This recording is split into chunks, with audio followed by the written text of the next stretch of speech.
On the celestial continent, in the howling forbidden land, atop a cliff, stood the ancient demon Chu, surrounded by numerous enemies. A strong bald man shouted, declaring that even though the demon Chu had spent his life killing people and committing evil deeds, today would be the day of his death. A woman was furious with the demon Chu because he had killed her sister. Everyone there was seeking revenge, as Chu was the greatest villain. Suddenly someone called out to him, and when he turned, he saw a woman flying on her sword. She asked if he was regretful now that everyone was against him. This woman was named Mengdi. She was the master of the rising sky peak of the Taisu Holy Land. Chu began to laugh and asked if she really thought he was remorseful, as he had spent his entire life cultivating and fighting, and among those in the same domain, Chu was still superior. He said that the only thing he regretted was how merciless time was, and that if he had another 1,000 years, no one would dare to go against him. This angered Mengdi, and she said that since Chu had no regrets, he could not blame her for being ruthless. She then began to use her sword technique. She called everyone else who wanted revenge against Chu and ordered them all to attack Chu together to kill him. Chu began forming several seals with his left hand. When Chu finished making the seals, he smiled. The people seeking revenge against Chu said that Chu was plotting something and that they couldn't let him succeed. They used the heavenly Dharma, surrounded Chu, and struck at him. Using the 3,000 Worlds ability, Chu took the blow head-on. All wounded, Chu started laughing, and with a sinister expression, said that the emperor lamented not becoming immortal and achieving longevity. But he, Chu, would never lament anything. Chu stabbed his sword into the ground, and suddenly, a massive explosion of energy occurred, destroying everything around him. But in the end, Chu died. The people who wanted revenge against Chu wondered if he had sacrificed himself. The old man with a beard said it was a pity because if Chu had gone to the Tianyuan Great Wall and killed wild beasts, he would have become a great general of the human race. At the end of the day, after that battle against Chu, people said he had sacrificed himself. It was truly a pity. Chu's consciousness thought, did they really believe that I, known as the demon Chu, would die like this? In the Taisu Holy Land, there are 18 peaks, and the masters of the prosperous sky, rising sky, and sword sky peaks were the strongest in the entire Holy Land and were located in the upper holy domain. The masters of the remaining peaks were located in the lower holy domain. A month later, at Rising Sky Peak, in the mansion of the peak's heir disciple, Chu smiled and said he was back. Chu said that before he was reborn, he was a university student, and to resurrect, he had already thought of thousands of methods, so his death had been entirely calculated. Chu smiled and thought that his preparation had been meticulous. How could they think he would die so easily? Chu stood up and realized that he was in the Taisu Holy Land and said he was destined to be there. A system screen appeared saying, "User resurrection detected. System function has changed. Please choose one of the new functions below. 1. Destiny villain. As long as you commit evil, you will receive rewards from the system. 2. Well-trained villain. Having died once and knowing all the sufferings, you now choose to hide and cultivate in secret to become strong and then return to commit evil." Chu thought that in his past life, he chose to be the destiny villain and committed countless evil deeds, but admitted it had been a lot of fun. However, after everyone started hunting him, it became a nuisance. But in this reincarnation, he would choose a different path. He would become strong in secret and then destroy the world, aiming to become a sacred disciple. Chu chose the well-trained villain function. New function selected. Loading. New function loading complete. Chu tells the system to open the status panel and thinks about what his body would be like in this life. The system opens the status window. User. Chishu. Identity. Heir disciple of Rising Sky Peak. Domain. None. Destroyed. Qualifications. 17. Normal. Cultivation method. Because the user's soul is very strong and took over this body, the strength and methods were erased. Luck value. Less than 18. Bad luck. Cultivation points. 0. Combat power. Slightly stronger than a chicken.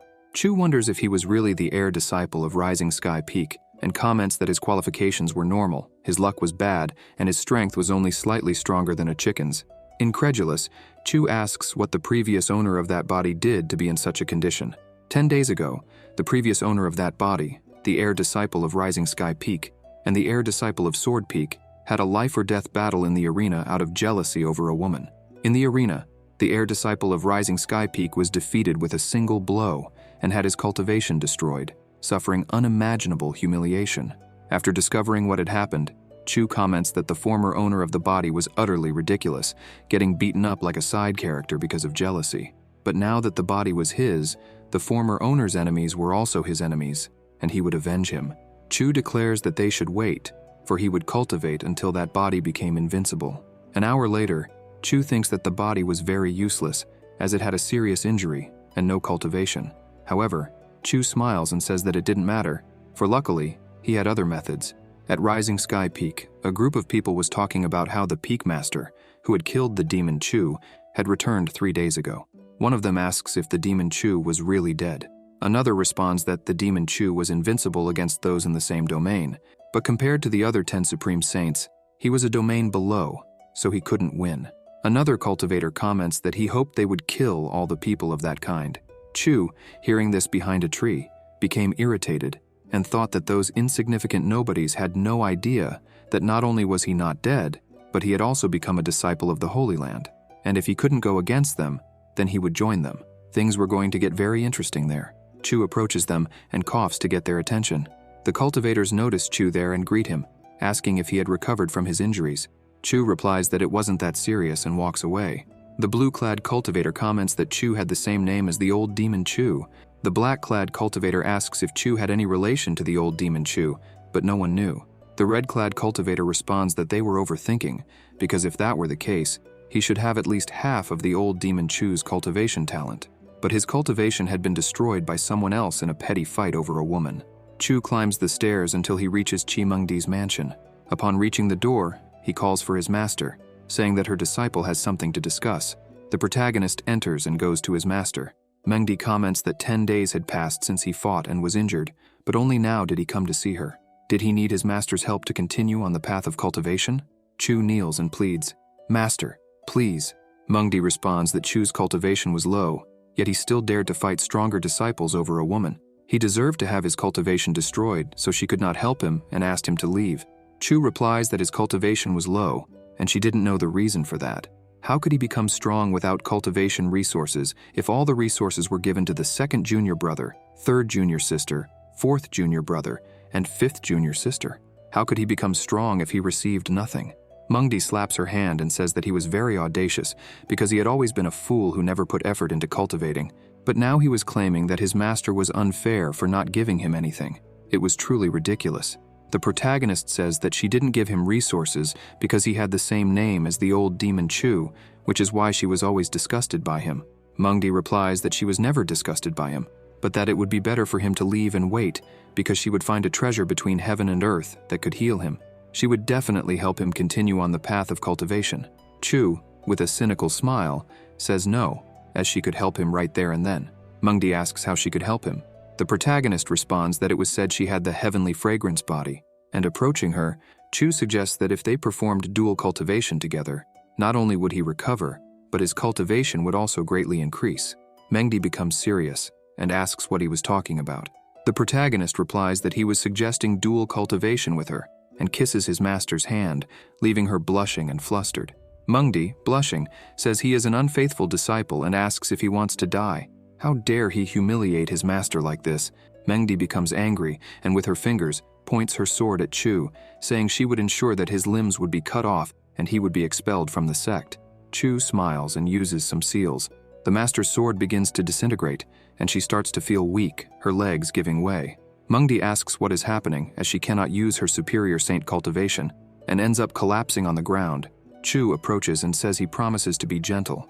Mengdi, blushing, calls him an unfaithful disciple and asks what he thinks he is doing to his master.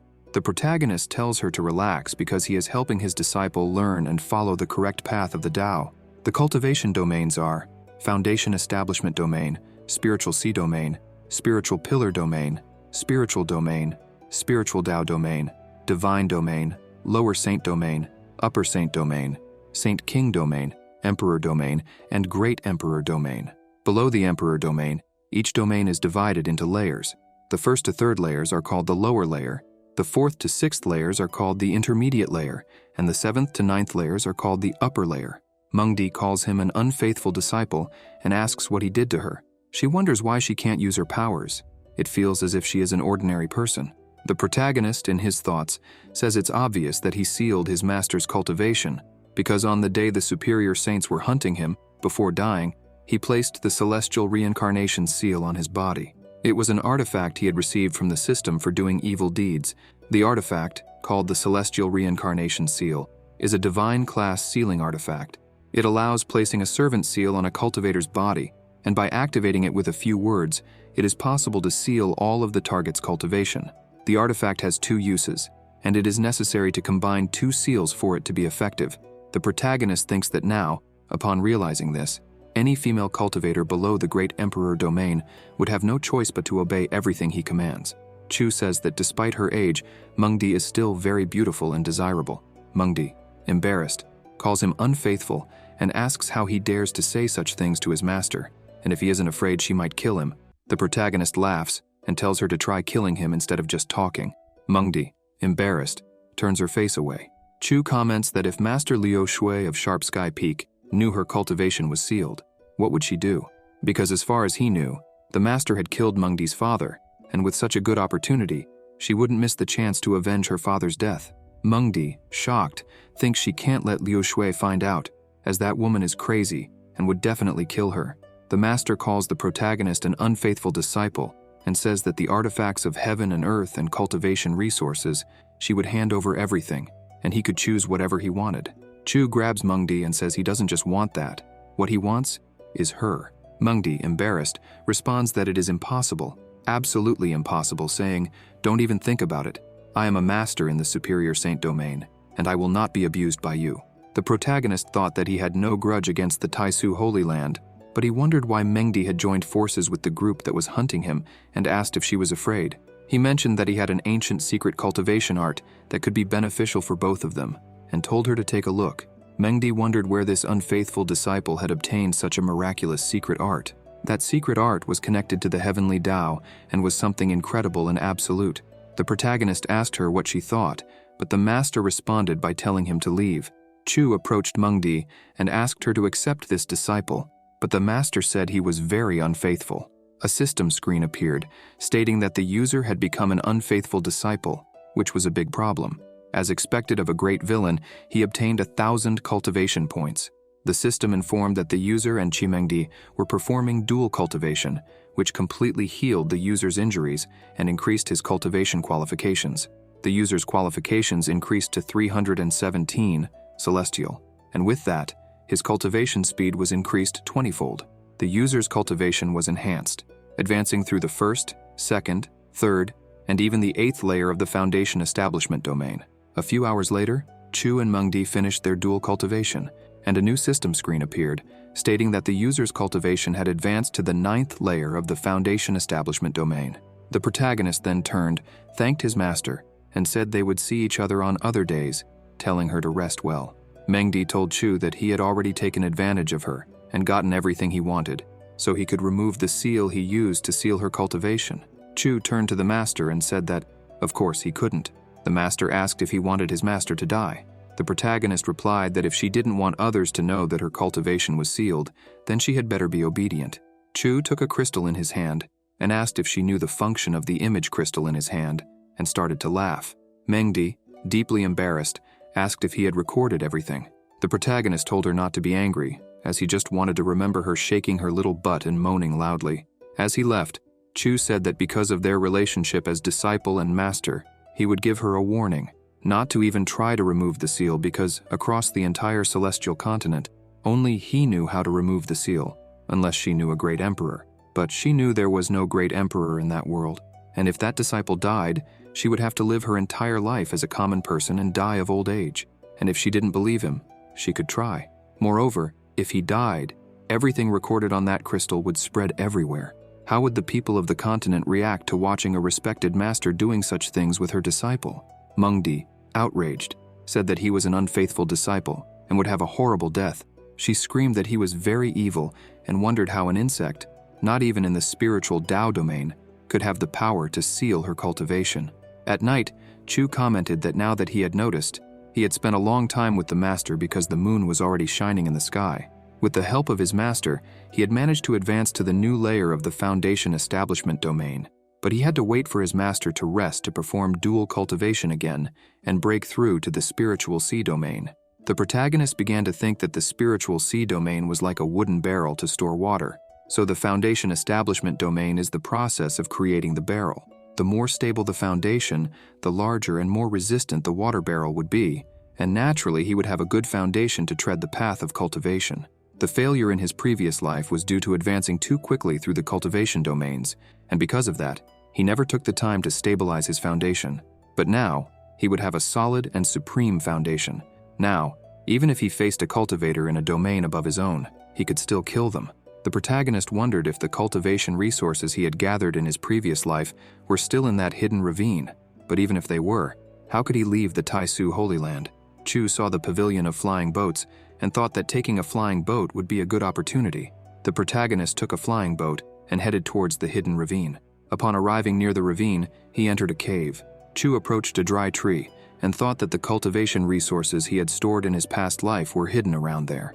He disembarked from the boat and walked towards the dry tree. Chu bit his finger and began to write a seal on the stone near the dry tree. Suddenly, the stone disappeared, revealing a large chest with several pouches around it. The protagonist remarked that the resources he had stored were still there and hoped that with them, he could become stronger and regain his former glory. Suddenly, someone called the protagonist Trash Chu and said they never thought they would meet again. Out of nowhere, a flying boat with several cultivators appeared above Chu. One of the cultivators commented that, to his surprise, it was just Trash Chu, mentioning that he thought Chu was already dead, as he never imagined that Chu would recover and start walking around after just 10 days. This cultivator was Jiang Meng, the heir disciple of Sword Sky Peak. He remarked that the master of Rising Sky Peak took very good care of her disciple, to the point of using an artifact between heaven and earth capable of restoring his cultivation. Chu reflected that it had only been 10 days since Jiang Meng had destroyed the cultivation of the body he was using. That insect forced him to start cultivating from scratch and still had the audacity to offend him. Determined, Chu boarded his flying boat and said that later he would make Jiang Meng pay, declaring that in 10 days they would face each other again in a life-or-death battle in the arena. Surprised, Meng asked the other cultivators if he really heard that, and they, laughing, confirmed that Chu said he wanted to fight another life-or-death battle in the arena against Jiang Meng. They found it absurd that trash still dared to challenge Brother Jiang. Jiang, using the 1,000-mile sound transfer technique, began calling Chu trash and stated that on that day, he didn't kill him out of respect for the master of Rising Sky Peak. But now, after being challenged again, they would face each other in the arena in a life-or-death battle, with no remorse for being cruel. The people, shocked, questioned why Chu dared to challenge Jiang Meng again, speculating that he had gone mad. After all, his cultivation in the spiritual sea domain had been destroyed, so how would he face Meng, who was in a higher layer? Everyone predicted that there would be another massacre in 10 days. Chu, in his flying boat, stopped at Chimengdi's mansion. He commented that his master's mansion was full of spiritual power and decided to stay there to cultivate, believing that his master wouldn't mind since everything that was hers was also his. Upon entering Mengdi's mansion, Chu called her beautiful and said he had returned to see her again. Mengdi asked what he was doing there so late, and Chu responded by asking what she meant by that question. When the master asked him not to come closer, Chu, already near her, commented that he knew how to do worse things and asked if she wanted to see. Chu began making several arrangements and activated them, surrounding Mengdi's entire mansion. The master, surprised, asked if he had inherited the ancient Tao of arrangements, to which Chu replied that she had a keen eye and asked if she wanted to learn, questioning what she had to offer in exchange for that knowledge. Mengdi crossed her arms and said she wasn't interested in learning. Chu then declared that if that was the case, he would go into seclusion to cultivate, and if the master felt hungry, he had brought something for her to eat, reminding her that with her cultivation sealed, she was a common human and needed to eat to survive. The master turned her face away, blaming him for everything and vowing that someday she would kill him. Chu slapped his master on the butt, leaving her completely embarrassed, and said she was behaving very badly. He warns her that he placed some deadly formations at the back of the mansion and doesn't recommend that she go there because he still needs to improve his cultivation qualification, and if she ended up dying, he would be very sad. Blushing, Mengdi says that one day she will cut him into thousands of pieces, calling him a damn unfaithful disciple. At the back of the mansion, Chu examines the information about an item from the system, the Life and Creation Tao Fruit, an extremely precious immortal treasure capable of creating an incredibly solid foundation for cultivators and allowing an ordinary person to directly break through to the spiritual domain, extending their life by 1,000 years. This fruit grew at the bottom of the celestial demon abyss, and could only be harvested after 10,000 years.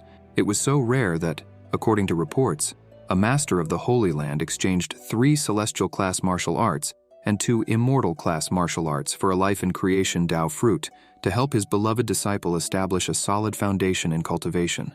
Chu thinks about using that fruit, which has been considered since ancient times as a treasure between heaven and earth, capable of creating an extremely solid foundation. By doing so, he could use the divine class Tao scripture. Even though it was thanks to the life and creation Tao fruit in the system, he wondered if there was any cultivator on the celestial continent with a stronger foundation than his. Chu takes the life and creation Tao fruit and begins to eat it.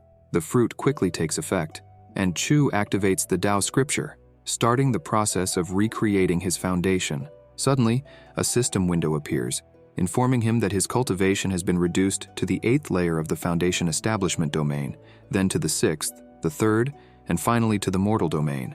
Then, a choice option appears in the system. Do you wish to break through to the next domain? Yes or no? Chu promptly selects yes. The system detects that he used the strongest technique for foundation building, the Tao scripture, and warns that the consumption of cultivation points will increase, with the estimated time to advance each layer being 1 month.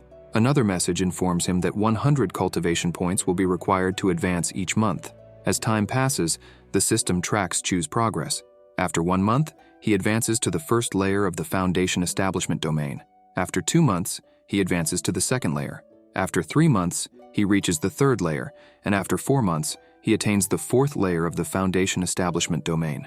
Deeply focused on his cultivation, Chu recalls that everyone believed the 9th layer was the limit, blindly following the path of their ancestors.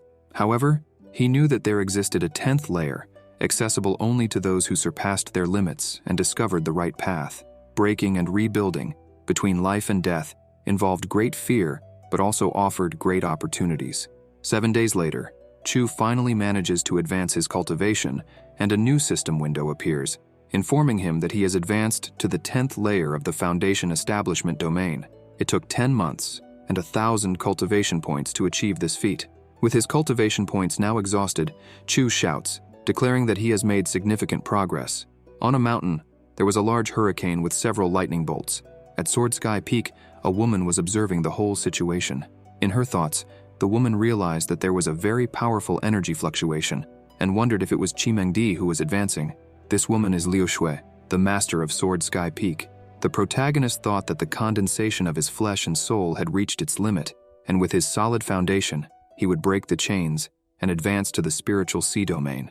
Suddenly, a system window appears, informing him that the user is about to break through to the spiritual sea domain, and that with a solid foundation, it will be possible to advance to the 10th layer. Chu comments that he didn't expect to unlock the reward system so easily, and checks the reward he received.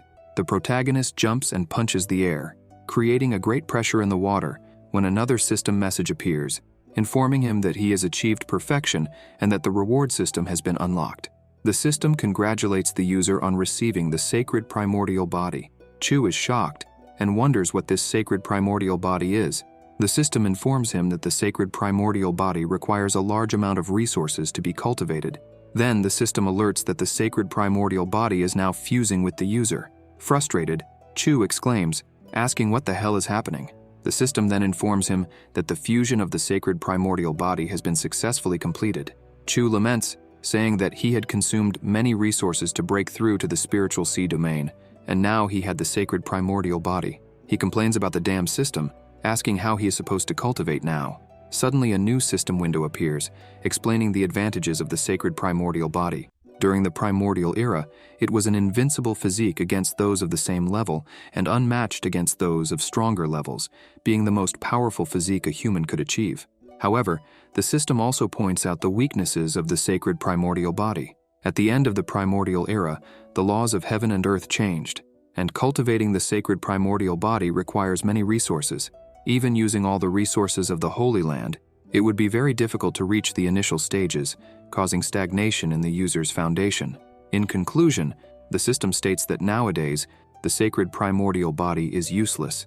However, the system encourages Chu not to be discouraged, suggesting that if there are no resources, he should steal, rob from everyone he can, and kill all his enemies. The system believes it can fully develop the sacred primordial body if cultivation points are converted into resources.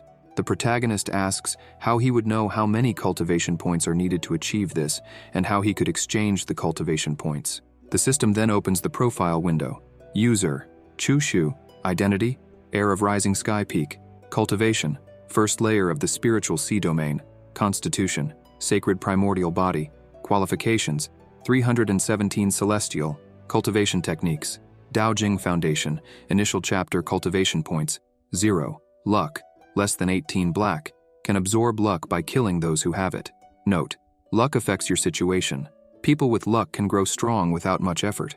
Combat evaluation, 19 times stronger compared to people of the same cultivation. Chu thinks that now that he has gained the sacred primordial body, he has no choice but to cultivate. He gives a sinister smile and comments that, fortunately, he still has his master.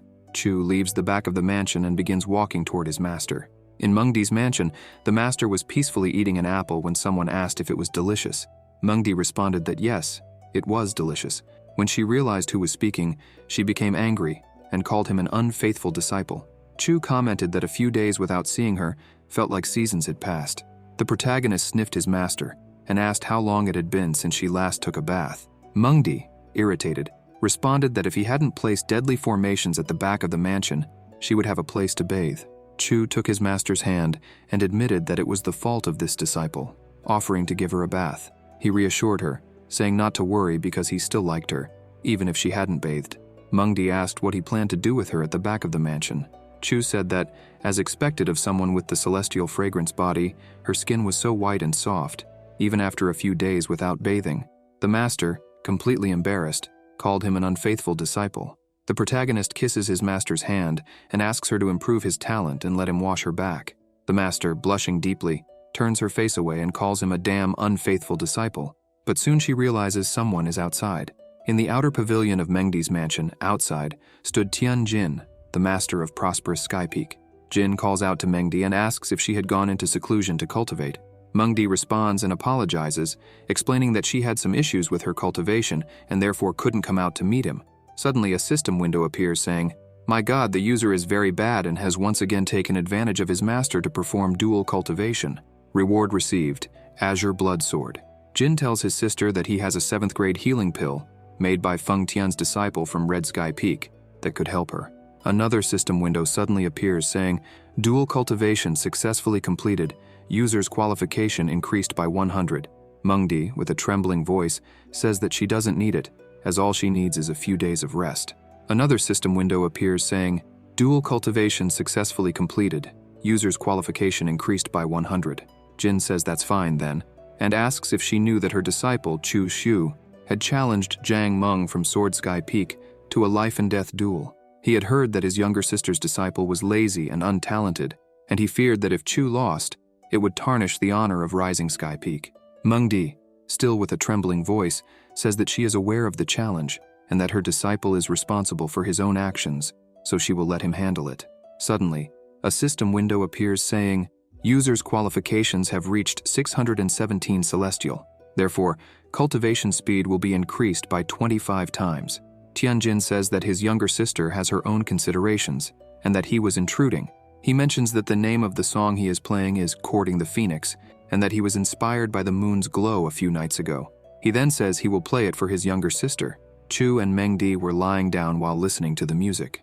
Mengdi, blushing, thought that even while she was talking with her elder brother Tianjin, her disciple didn't stop doing those things to her. Chu comments that Master Tianjin is really amazing with the flute, and he almost wanted to give him a like.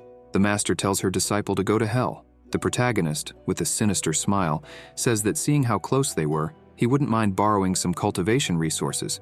Suddenly, a system window appears saying, "The user is very wicked. In addition to taking advantage of his master, he also took the cultivation resources. Very wicked. Reward, 500 cultivation points." In the Blue Butterfly Mansion, Chi Mengdi's residence, Chu comments that all the pills present are only 4th grade. The 5th grade ones, being rare, were not available. Mengdi replies that complaining won't help since she cannot open her storage ring to retrieve other treasures, while the seal he placed on her remains. The protagonist responds that it doesn't matter, as there are already plenty of resources there, so it's better than nothing. He thanks his master and leaves. The master considers asking the Holy Land Master for help. Perhaps she could remove the seal.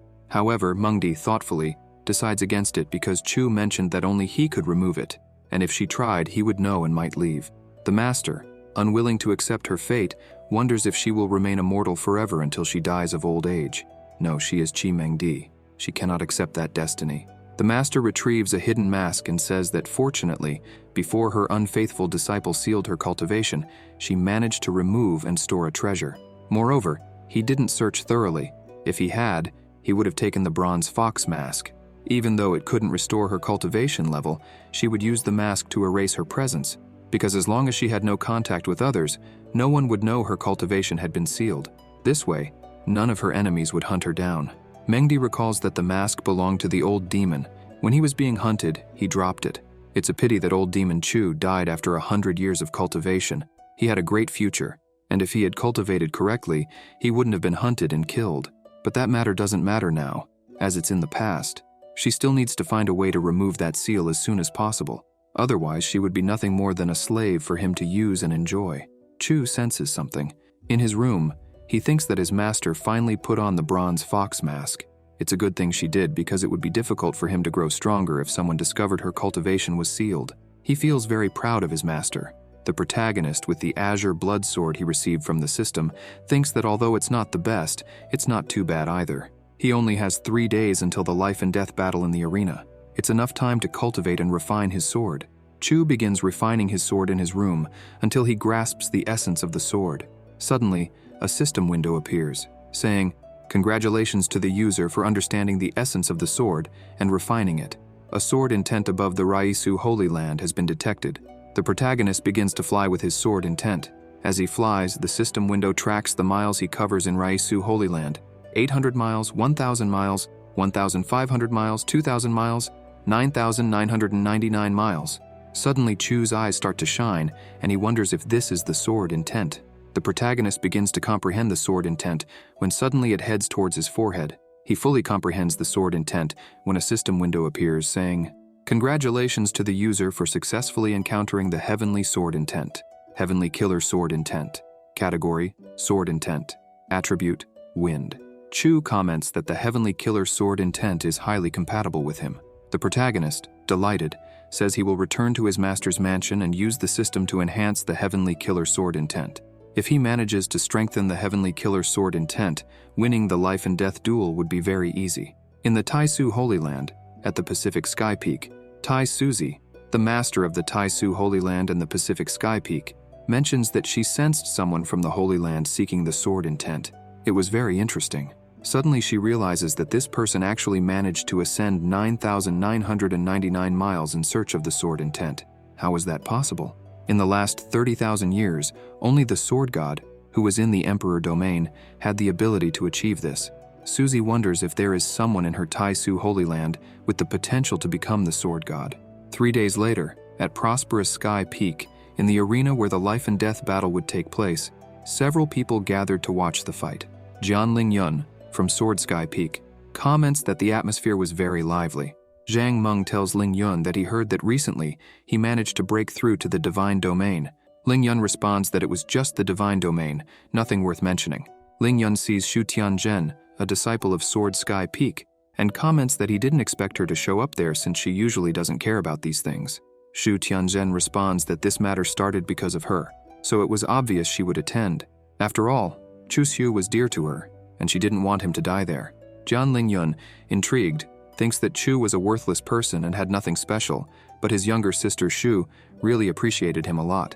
Meng comments to Tianzhen that it was impossible even for her to save a man who wanted to die.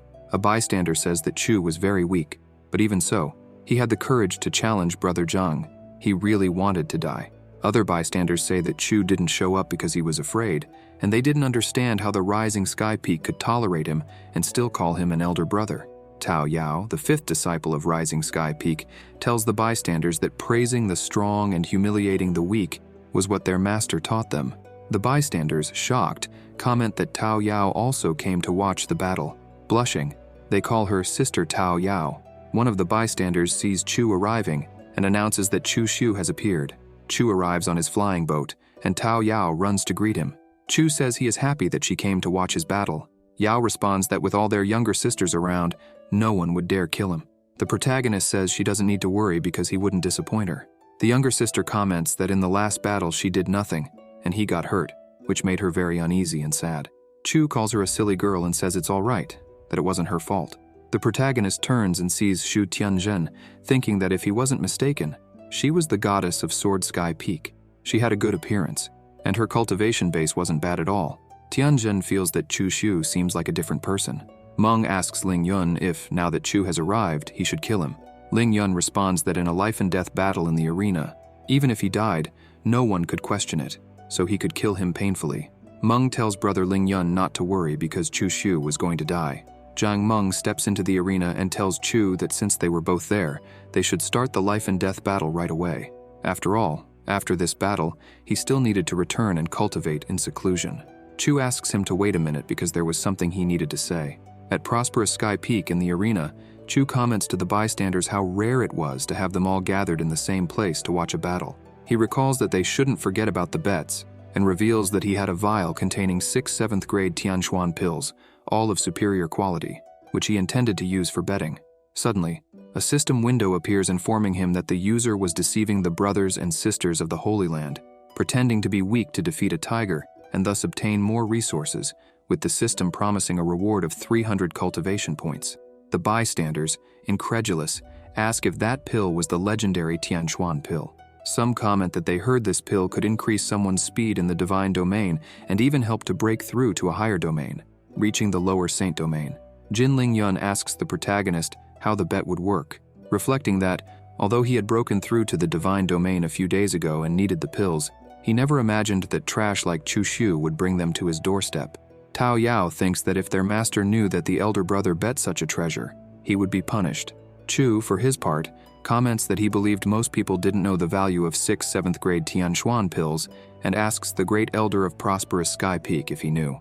The elder confirms, explaining that many cultivators desired this pill, but few could buy it, as at auctions, each was sold for 1 million superior spiritual stones, totaling 6 million superior spiritual stones for the 6 pills.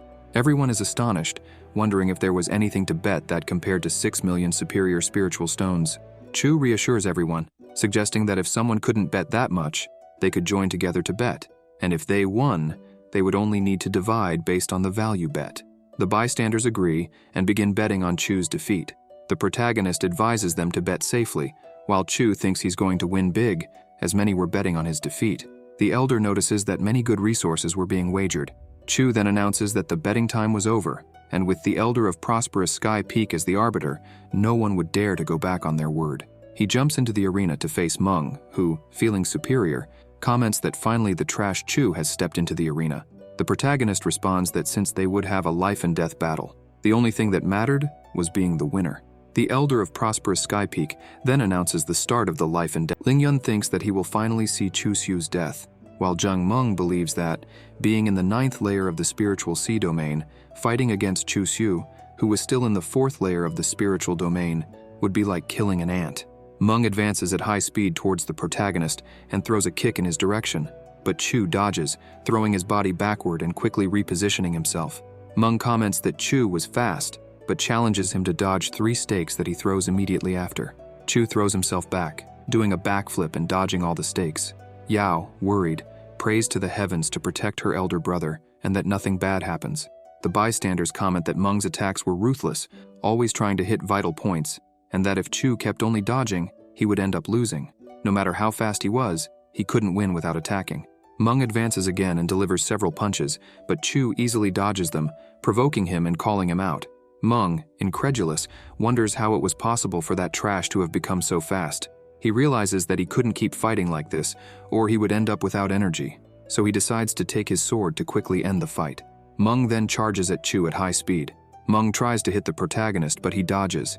Chu thinks that Meng wanted to suppress him using the sword's chi. The protagonist thinks this was perfect because he could take the opportunity to test his new sword. So Chu takes out his sword and unsheathes it. The protagonist makes a few slashes in the wind to test his blade. Zhang Meng, seeing Chu's back, laughs and thinks that finally, he had shown his weakness. Then, Meng appears behind Chu, yells for him to die, and kicks him in the back. The protagonist manages to block the kick and laughs, thinking that Meng had taken the bait. With the sword in his hand, he reflects that even though his sacred primordial body is not fully cultivated, he is still invincible against opponents of the same domain. Thus, Chu charges at Meng with his sword and cuts him. Meng, incredulous, exclaims how Chu managed to dodge and counterattack, saying it was impossible. Meng falls to the ground, leaving everyone shocked by the situation. Ling Yun, outraged, wondered how Chu had won. Everyone was indignant, questioning how it was possible that Zhang Meng had actually lost. The bystanders, shocked, commented that the trash Chu had really killed a disciple at the peak of the spiritual sea domain. But how was that possible? 20 days ago, Chu Xiu had his cultivation destroyed, so what had just happened? The elder declared that in the life and death battle, Chu was the winner. The bystanders began to cry, stating that they had lost 3,000 superior spiritual stones and mystic-class weapons, and they said it was an unfair defeat, vowing never to bet again. Suddenly, Chu began vomiting a lot of blood in the arena, and Tao Yao rushed over to see what was happening, asking if he was okay.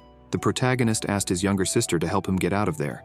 With a smile, Chu thought that since he needed to pretend to be weak to defeat a tiger, he had to act convincingly and not show any flaws. In his thoughts, he apologized to his brothers and sisters, but stated that the weapons, pills, spiritual stones, and materials they had bet were now all his. Jin Ling Yun thought that Chu Xiu's injury was very serious, but he wasn't worried because he intended to make him vomit even more blood and suffer in pain.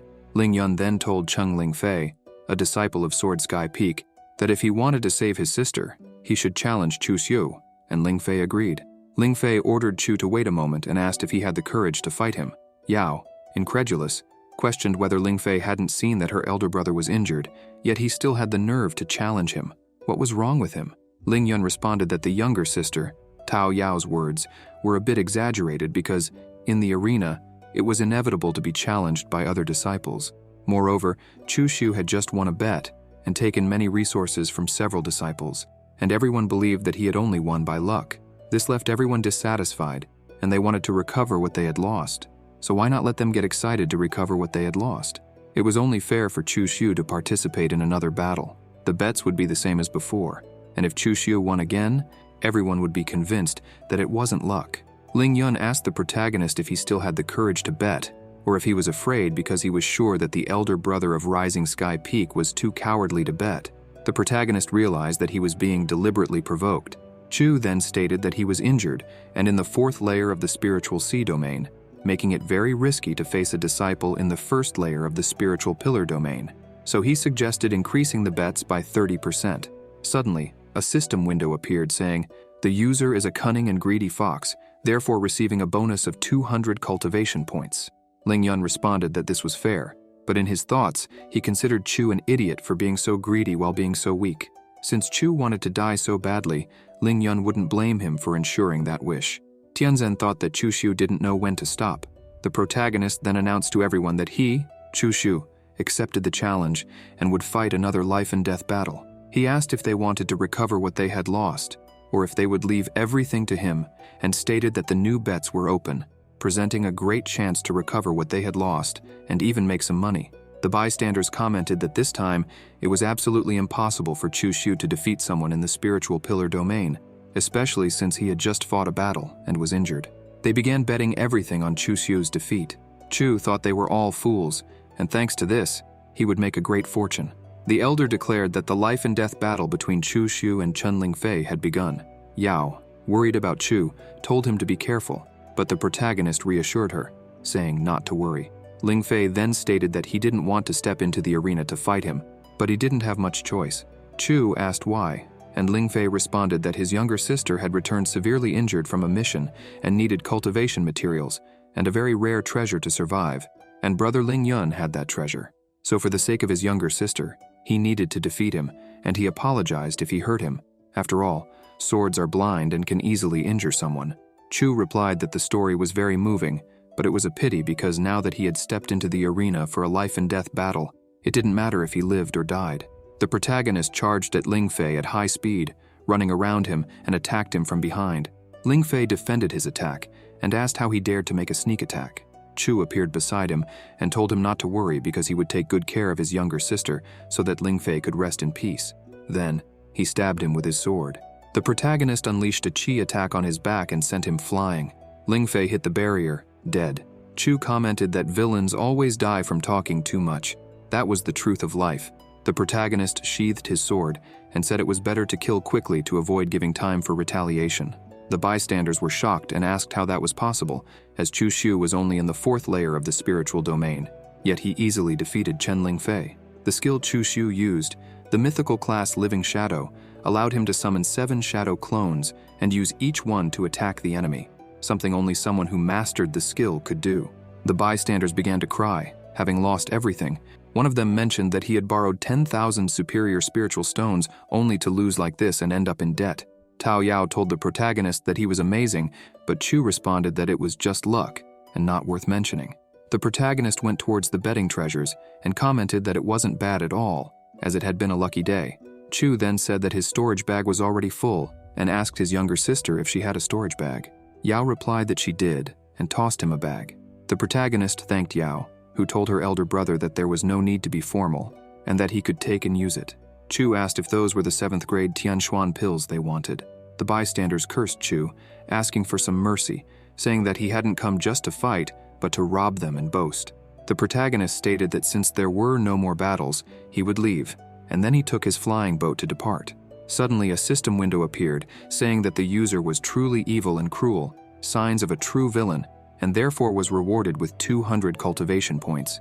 Yao, worried about Chu, said that he had offended Zhun Lingyun, who was treacherous, and that he needed to be very careful and couldn't let his guard down. In Chu Xiu's room, the protagonist thought that he had gained a total of 16 million in pills, treasures, and weapons, and imagined that if it were possible to sell everything to the system in exchange for cultivation points, it would yield many points. Chu began trading the weapons with the system when a window appeared saying that the mortal class thick sword had been successfully sold, and he had received 1 cultivation point. The protagonist got angry, complaining that he had only earned 1 cultivation point. Chu asserted that this couldn't be true, that the system had made a mistake, because the last time he had earned 5 cultivation points for trading something, so he didn't understand why he had only received 1 point this time. Suddenly, a system window appeared stating that as the user's cultivation level increases, the items also need to be of higher quality, and that a mortal class item would now only yield 1 point. Another system window appeared, stating that the cultivation points to be obtained can also vary based on quality. Then a new window popped up, saying that the user tried to be clever by offering low-quality items to accumulate many cultivation points, but that this wouldn't work. Suddenly, a system window appears, stating that spiritual stones cannot be used to exchange for cultivation points, and that insisting on doing so isn't worth it, because calculating large amounts is too bothersome. Irritated, Chu thinks the system is damn annoying. The protagonist remarks that in this case, he'll have to sell low-quality items at auctions or in city shops and use the money to buy high-quality items, trading them for cultivation points. That way, all gains would be maximized. Meanwhile, Chu notices that the bronze fox mask is resonating and wonders who his master was talking to. At the Pacific Sky Peak, Mengdi is conversing with the Sacred Land Taisu master, questioning if it's true that her disciple, Chu Xiu, ascended to the deepest parts of the heavens and entered the initial land to obtain a celestial sword intent. Mengdi finds it hard to believe, as Chu's talent is low, and finding a sword intent is already extremely difficult, let alone ascending to the deepest parts of the initial land. Susie responds that she saw it with her own eyes that night and asks if Chu's personality has changed recently, suggesting he might have been possessed by someone.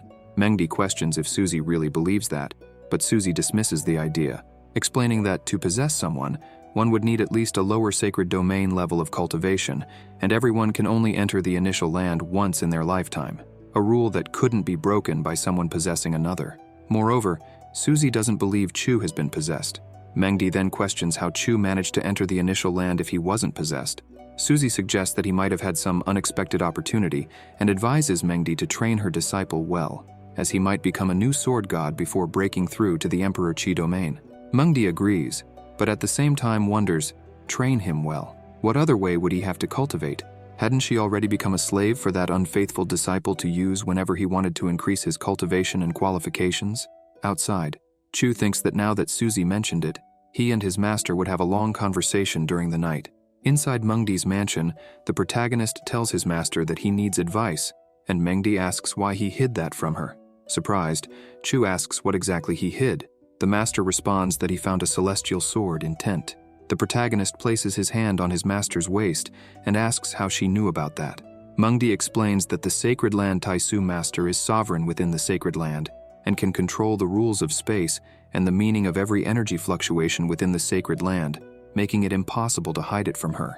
Chu understands and asks what the Sacred Land master decided. He's a genius and should diligently cultivate with his master's help. The master responds that even within the Sacred Land Taisu, nothing is absolute, and like flowers cultivated in greenhouses, everyone needs to rely on themselves to achieve the desired results. Chu agrees, but approaches Mengdi, saying he's not there just to use his own strength to obtain resources. However, the master rebukes him, saying, "No, unfaithful disciple, not today." The protagonist replies that today, yes, because after all, he had nothing else to do. So, he decided to ask his master to help that disciple with cultivation. A system window appears, stating that the user is truly very wicked, because even though the master didn't want to, he's engaging in dual cultivation with her again. As a special reward, the system grants him a 6th grade superior poison pot. Then, the system window indicates that the user's talent increased by 100 points 3 times in a row.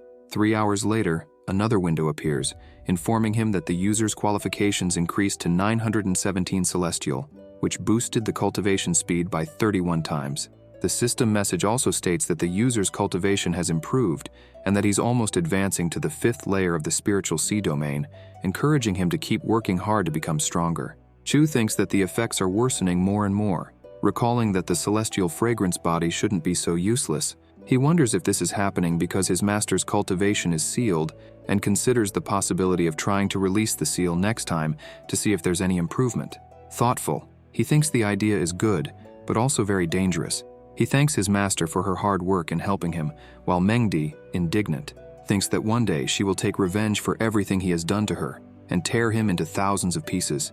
At the precious treasure peak, Chu walks through the pavilion, while some guards wonder if he is Chu Shu from the rising sky peak. One of the guards comments that he heard Chu won 2 battles in the arena. At that moment, a woman introduces herself to Chu, saying she is Chu Xiaoran, an inner disciple of Precious Treasure Peak, and asks if he came to sell some items. Chu approaches Xiaoran, places his hand on her chin, and asks how she knew he had come to sell. Playfully, he asks if the junior sister learned some secret mind-reading art. Xiaoran replies that Chu showed great skills in the arena, earning many treasures and spiritual stones, which made this news spread throughout the Taisu Sacred Land. Now, with him at the Precious Treasure Pavilion, it was easy for her to guess that he was there to sell items. Xiaoran then invites him to follow her, offering to show him the way. Chu reflects that he had barely arrived at the pavilion, and she had already taken the initiative to speak to him and invited him inside. He wonders what her purpose might be in doing this before he even entered the pavilion. Xiaoran notices that after entering the Precious Treasure Pavilion, Chu only observes the goods without buying anything, and she can't guess what he is thinking. Meanwhile, Chu thinks that a mortal-class weapon costs 50 superior spiritual stones, but exchanging it in the system would only yield 2 cultivation points. On the other hand, mortal-class spiritual herbs of the same value could be exchanged for 10 cultivation points, while a 2nd-grade spiritual pill could be exchanged for 15 points. Chu realizes that the higher the concentration of spiritual energy, the greater the number of points he could exchange in the system. If he exchanged something with a large amount of spiritual energy, like a human cultivator, he could exchange it for the maximum number of points possible. Suddenly, a system window appears, praising Chu for his genius in thinking of something so cruel. The system message states that he is truly worthy of being the villain chosen by the system and rewards him with the black-silver flying boat, a land-class item. However, the system laments that although the idea is incredible and innovative, it's not possible to exchange human beings for cultivation points. Chu thinks that it's really a shame. For a moment, Xiaoran wonders if she was seeing things because she sensed a murderous intent in his eyes. The protagonist then tells Xiaoran that he wants to buy energy recovery pills and vitality restoration elixirs, spending 15 million superior spiritual stones. Surprised, Xiaoran wonders why he would need so many vitality restoration elixirs, speculating if he intends to make a medicinal bath. She promptly offers to gather the items immediately, and Chu, grateful, comments that he will trouble the junior sister with this. The protagonist thinks that he still had some superior spiritual stones left, so he would take the opportunity to look around. Maybe he would find something he needed. Suddenly, Chu's eyes light up, and he feels the bronze fragment reacting with his sword intent. What kind of mystery did that bronze fragment hide? It was as if the sword intent within his body was being drawn to it. Xiaoran says that the elixirs Chu requested had already been gathered and asks if he wanted to take a look. The protagonist responds, "Great," and asks how many superior spiritual stones would be needed to buy that bronze fragment that was in his hand. The girl replies that the fragment was something useless, just lying around, and that if he liked it, he could take it. Chu tosses a pouch into the girl's hand and says there are 100 superior spiritual stones inside because he doesn't like owing favors, then asks if they can go down to inspect the goods. Xiaoran asks Chu to please wait a moment. The protagonist turns and asks if she needed something. The girl replies that she needed Brother Chu's help. The protagonist thinks he now understood why she had approached him when he entered. The girl invites him to have some tea. He accepts and asks what she wanted, adding that if it was too troublesome, she didn't even need to mention it. Xiaoran asks if Brother Chu knows about the Taisu Sacred Tower. The protagonist responds that he does, explaining that the Taisu Sacred Tower is an imperial weapon belonging to Emperor Taisu, with great offensive and defensive power, capable of storing various things inside. It was placed on the Pacific Sky Peak, where the emperor died. It's not only something that protects the entire Taisu sacred land, but also the best place for disciples to cultivate and train. In the tower, disciples can test their combat power, talent, comprehension, and endurance. The higher they climb, the greater the benefits they receive. Xiaoran says her request is related to the Taisu Sacred Tower, and asks Chu if he knows that one of the 3 secret areas of the Taisu Sacred Land, the Savage Demon Secret Realm, will open in a month. Chu responds that he has been busy cultivating and hasn't paid attention to the news, but he had heard that the Savage Demon Secret Realm is a great place to hunt treasures. Xiaoran explains to Chu that to enter the Taisu Sacred Tower, one must take a test, and in that test, the top 300 disciples in the spiritual sea domain and the top 1,700 disciples in the spiritual pillar domain would earn the right to enter the secret realm. Based on Brother Chu's strength, it was certain he could rank among the top 300 disciples. Xiaoran then reveals that her request is for Brother Chu to participate in the test. She leans in close to the protagonist's ear, attempting to seduce him, and asks if Brother Chu could help her. Chu agrees to the request. In Chu Xiu's room, there was a large tribulation while he was cultivating. Suddenly, a system window appeared, informing him that he had advanced to the 5th layer of the spiritual pillar domain, then to the 6th layer of the spiritual sea domain, and after that, to the 7th and 9th layers of the same domain. Curious, the protagonist asked the system what the conditions were to advance to the 10th layer of the spiritual sea domain. The system replied that it couldn't find a method to help the user reach that layer, adding that, unfortunately, the user didn't have the necessary capacity and would fail to advance. However, the system also mentioned that if the user could find 3 valuable treasures, the Panacea Milk, Puti Divine Flower, and Monster Baby Spiritual Fruit, he might be able to advance. Chu stopped cultivating and, placing his hand on his head, thought that those 3 items were divine class, so rare they could only be obtained with extreme luck, as they weren't sold at auctions. Even if someone was selling them, the price would be astronomical, and even if he found them and wanted to steal them, he wouldn't have the power to do so. Then the protagonist had an idea and remembered that Xiaoran had mentioned a disciple had obtained half of a monster baby spiritual fruit in the secret realm. Chu decided he would have to go to the sacred tower. 3 days later, a bell rang on the Pacific Sky Peak as several cultivators in flying boats headed toward the sacred tower. In the midst of the crowd, 2 masters were conversing. One old man commented that every 30 years, many disciples gathered at the peak to try their luck, and he wondered if any disciple that year would be able to break the floor climbing record. There was a board showing the top 10 best disciples who had attempted to climb the tower, with information about the participants. Mo Feiyan, an elder of the Pacific Sky Peak, was conversing with Huang Laotu, another elder of the same peak, and mentioned that a disciple in the spiritual sea domain had entered the top 10. She asked Laotu who he believed would achieve a great feat. Laotu replied that he was betting on Yefan, as he had great potential, a solid foundation, excellent talent, as well as high endurance and luck. Feiyan agreed, saying that Yefan was worth watching. Suddenly, a flying boat cut ahead of the others at great speed. Feiyan asked whose flying boat it was, noting its incredible speed. Laotu responded that the young man was the direct disciple of the Master of Rising Sky Peak. Chu landed his flying boat and descended towards the sacred tower. Upon arriving, he saw a master congratulating her disciple, saying she had done very well and that she was proud of her. The disciple was Su Ruxue, the direct disciple of the Master of Sky Peak, and the other sect members were congratulating her. Ye Fan, the direct disciple of the Master of Sword Sky Peak, remarked that he too would enter the top 10 of the spiritual sea domain and would ring the bell at the top of the Taisu Sacred Tower. The protagonist asked who he was. He introduced himself, saying his name was Ye Fan. Chu thought that his name sounded just like a main character's name, and not only that, but look at the cheerful face of that bastard. Chu wondered if this guy was the main character. The protagonist said it was nice to meet him and asked how he knew about him. Ye Fan replied that he had heard Chu had won many spiritual stones from Prosperous Sky Peak. Chu said that it wasn't worth mentioning. Ye Fan thought that Chu was kind and very nice, and that it would be good to have him as a friend.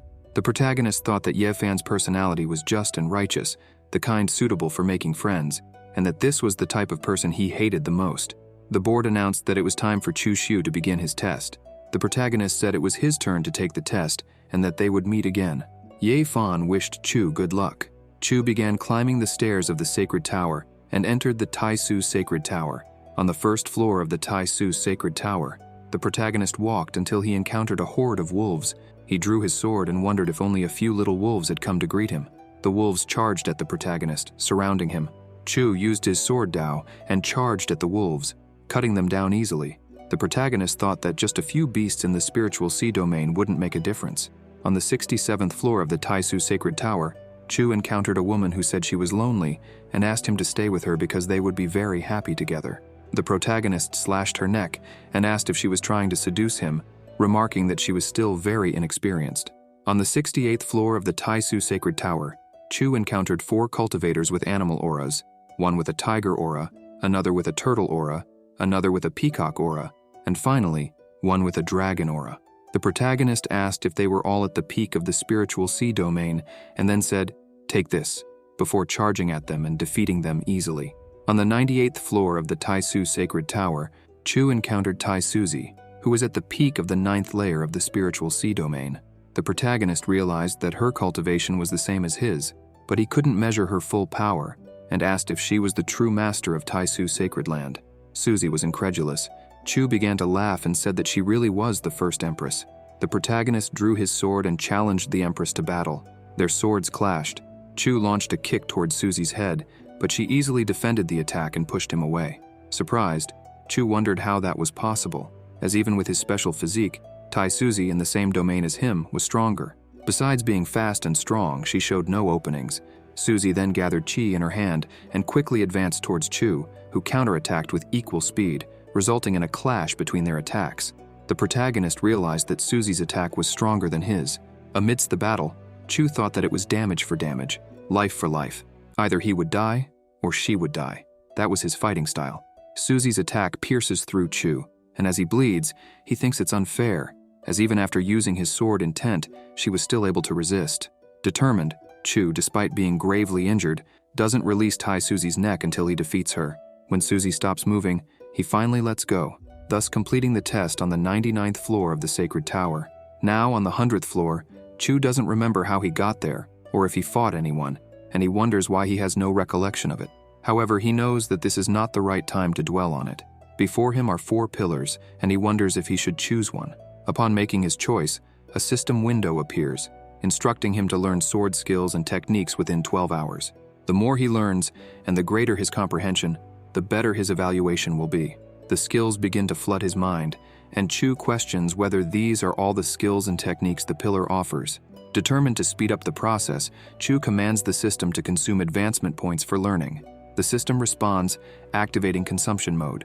5 advancement points are spent, then 35, 100, and finally 1,000 advancement points are used for him to learn sword skills and techniques. Chu realizes that in this life, everything is different. Besides the sacred primordial body, he has the system with innovative skills and the celestial sword intent. Determined to strengthen himself as much as possible, he reflects that with the sacred primordial body, he is practically invincible against those of the same domain, and with the sword intent, he is incomparable. By combining these elements with the knowledge of the skills and techniques he acquired, he wonders if he can develop a powerful attack method. Chu decides to master a 2-handed heavy sword, believing that only such a sword could withstand and take advantage of his sacred primordial body and sword intent. He begins training with a giant sword, and upon unleashing a great strike, he cuts through the entire floor in front of him. At that moment, a new system window appears, declaring, First form, annihilation, bring an end to all things. The protagonist then starts laughing and declares that his name is Chu Xiu, the one who will annihilate all. And even if anyone stands against him, Chu believes that no one will be able to escape this strike. He concludes that the 1,000 points spent to learn everything were well worth it. Chu commands the system to analyze his new skill, and the system message reports: name, first form, annihilation, category, sword skill, class, immortal, style, sword movement, destructive power, 5 stars, attack speed, 4 stars. The system then presents the skill's introduction, describing it as a dominating strike with an instant explosion of energy, created by using the energy of the sacred primordial body and the celestial sword intent. With great attack speed and high destructive power, it is capable of eliminating enemies. However, the system warns that the second form of the skill is still unknown and not yet comprehended, advising Chu not to attempt understanding it now, as it could lead to his death. In the square in front of the Taisu Sacred Tower, Akira, Mengdi's nephew, is conversing with Xiaoran and asks if she really believes that Chu Xiu will be able to climb more than 80 floors and get the items he needs. He expresses the desire for this to end soon, so that he can have time to see his aunt Mengdi and ask for some pills. It had already been 10 days, and Chu Xiu still hadn't exited the tower, leading Akira to fear that he might have died inside, as every time the Taisu Sacred Tower opens, some disciples end up dying. Xiaoran, however, assures Akira that her older brother Chu Xiu will be fine. Then the Sacred Tower's bell begins to ring, announcing that someone had entered the top 10. Suddenly, on the stone that displays the top 10 rankings of the Sacred Tower, the name Chu Xiu from Rising Sky Peak appears. Everyone is shocked and falls silent. When Chu Xiu finally exits the Sacred Tower, he thanks them for waiting, and Xiaoran expresses relief that he wasn't hurt. The disciples around begin to shout that Chu is incredible and ask for autographs. The protagonist reflects that, when he was known as the old demon Chu, these same disciples would see him and shout, "Die, damned demon!" And now, they were excited about his name. He concludes that the new choices he made were indeed important. While signing autographs, Chu thinks that being a villain who flaunts power is very simple and boring, but he was very young when he made that choice, and the result was his death. Now, he believes that a true villain should be strong and purposeful, doing bad things secretly without talking about them. Suddenly, Lao Tu and Fei Yan appear behind Chu. Lao Tu comments that he is impressed with his performance, while Fei Yan informs him that the master of Pacific Sky Peak wishes to see him. At the Pacific Sky Pavilion, Mengdi and Tai Suzy are waiting. Chu Xiu greets them formally. Chu Xiu, from Rising Sky Peak, greets the master of the Taisu Sacred Land and the master of Rising Sky Peak. Mengdi seems uncomfortable, while Suzy expresses satisfaction in seeing how far her disciple has climbed the tower, considering his performance impressive. Chu asks the master of the Sacred Land if, having completed the Sacred Tower, he will receive some kind of reward. He thinks that even if there aren't immediate benefits, things could get interesting. Mengdi tells Chu to be more respectful and not rude to the master of the Sacred Land. Tai Suzy, however, tells Mengdi that it's all right and asks Chu what kind of reward he would like to receive. The protagonist responds that if the master has panacea milk, puti divine flower, or monster baby spiritual fruit, any of those would suffice.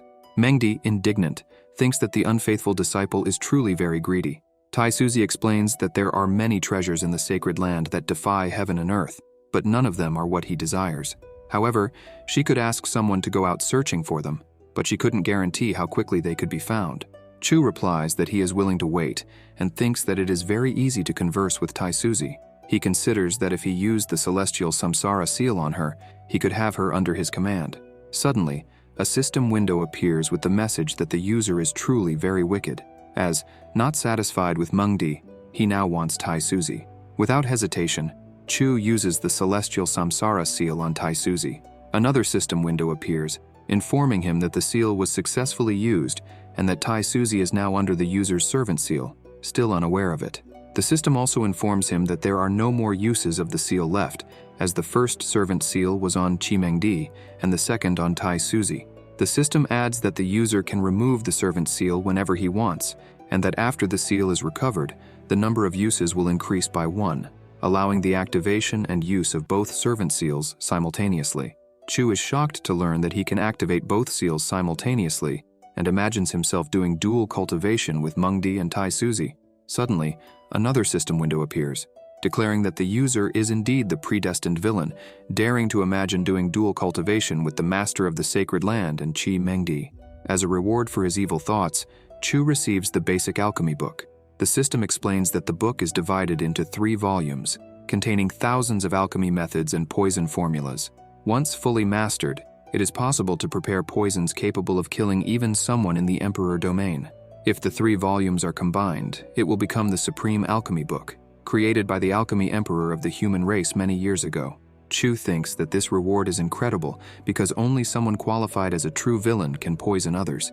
Tai Suzy then mentions that the 8 trigrams ginseng has an excellent effect for strengthening qi and blood, and until he finds what he desires, she hopes this can help. Chu thanks her and says he will make good use of the gift.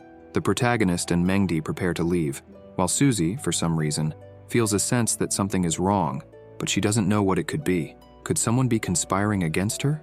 Perhaps she has spent too much time in seclusion and is now having illusions. It was better to leave, clear his head, and relax. In the main cabin of the flying boat were Chu and Mengdi, with 2 women serving them. Chu asked the junior sisters to leave them alone, saying that the elder brother needed to talk with the master. Mengdi, with a trembling voice, responded with a no. The sisters asked, "Master of Rising Sky Peak?" Mengdi disguised her discomfort, coughed, and said it was nothing, telling them they could leave. The protagonist sealed the doors and activated a soundproofing system.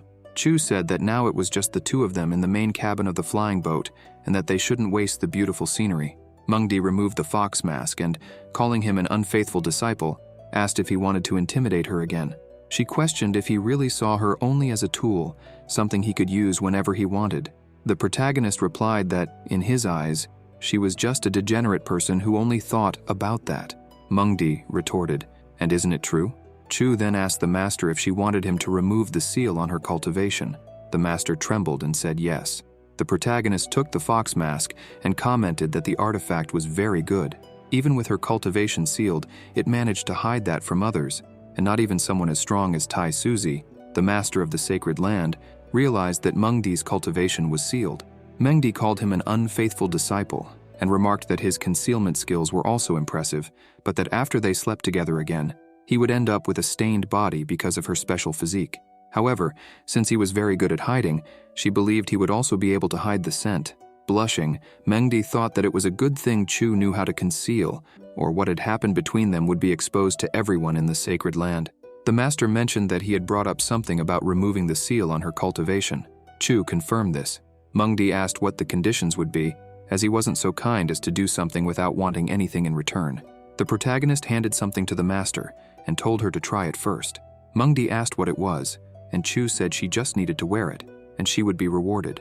Mengdi put on the stockings, but Chu took the opportunity to touch her. Blushing, the master asked what that unfaithful disciple was doing.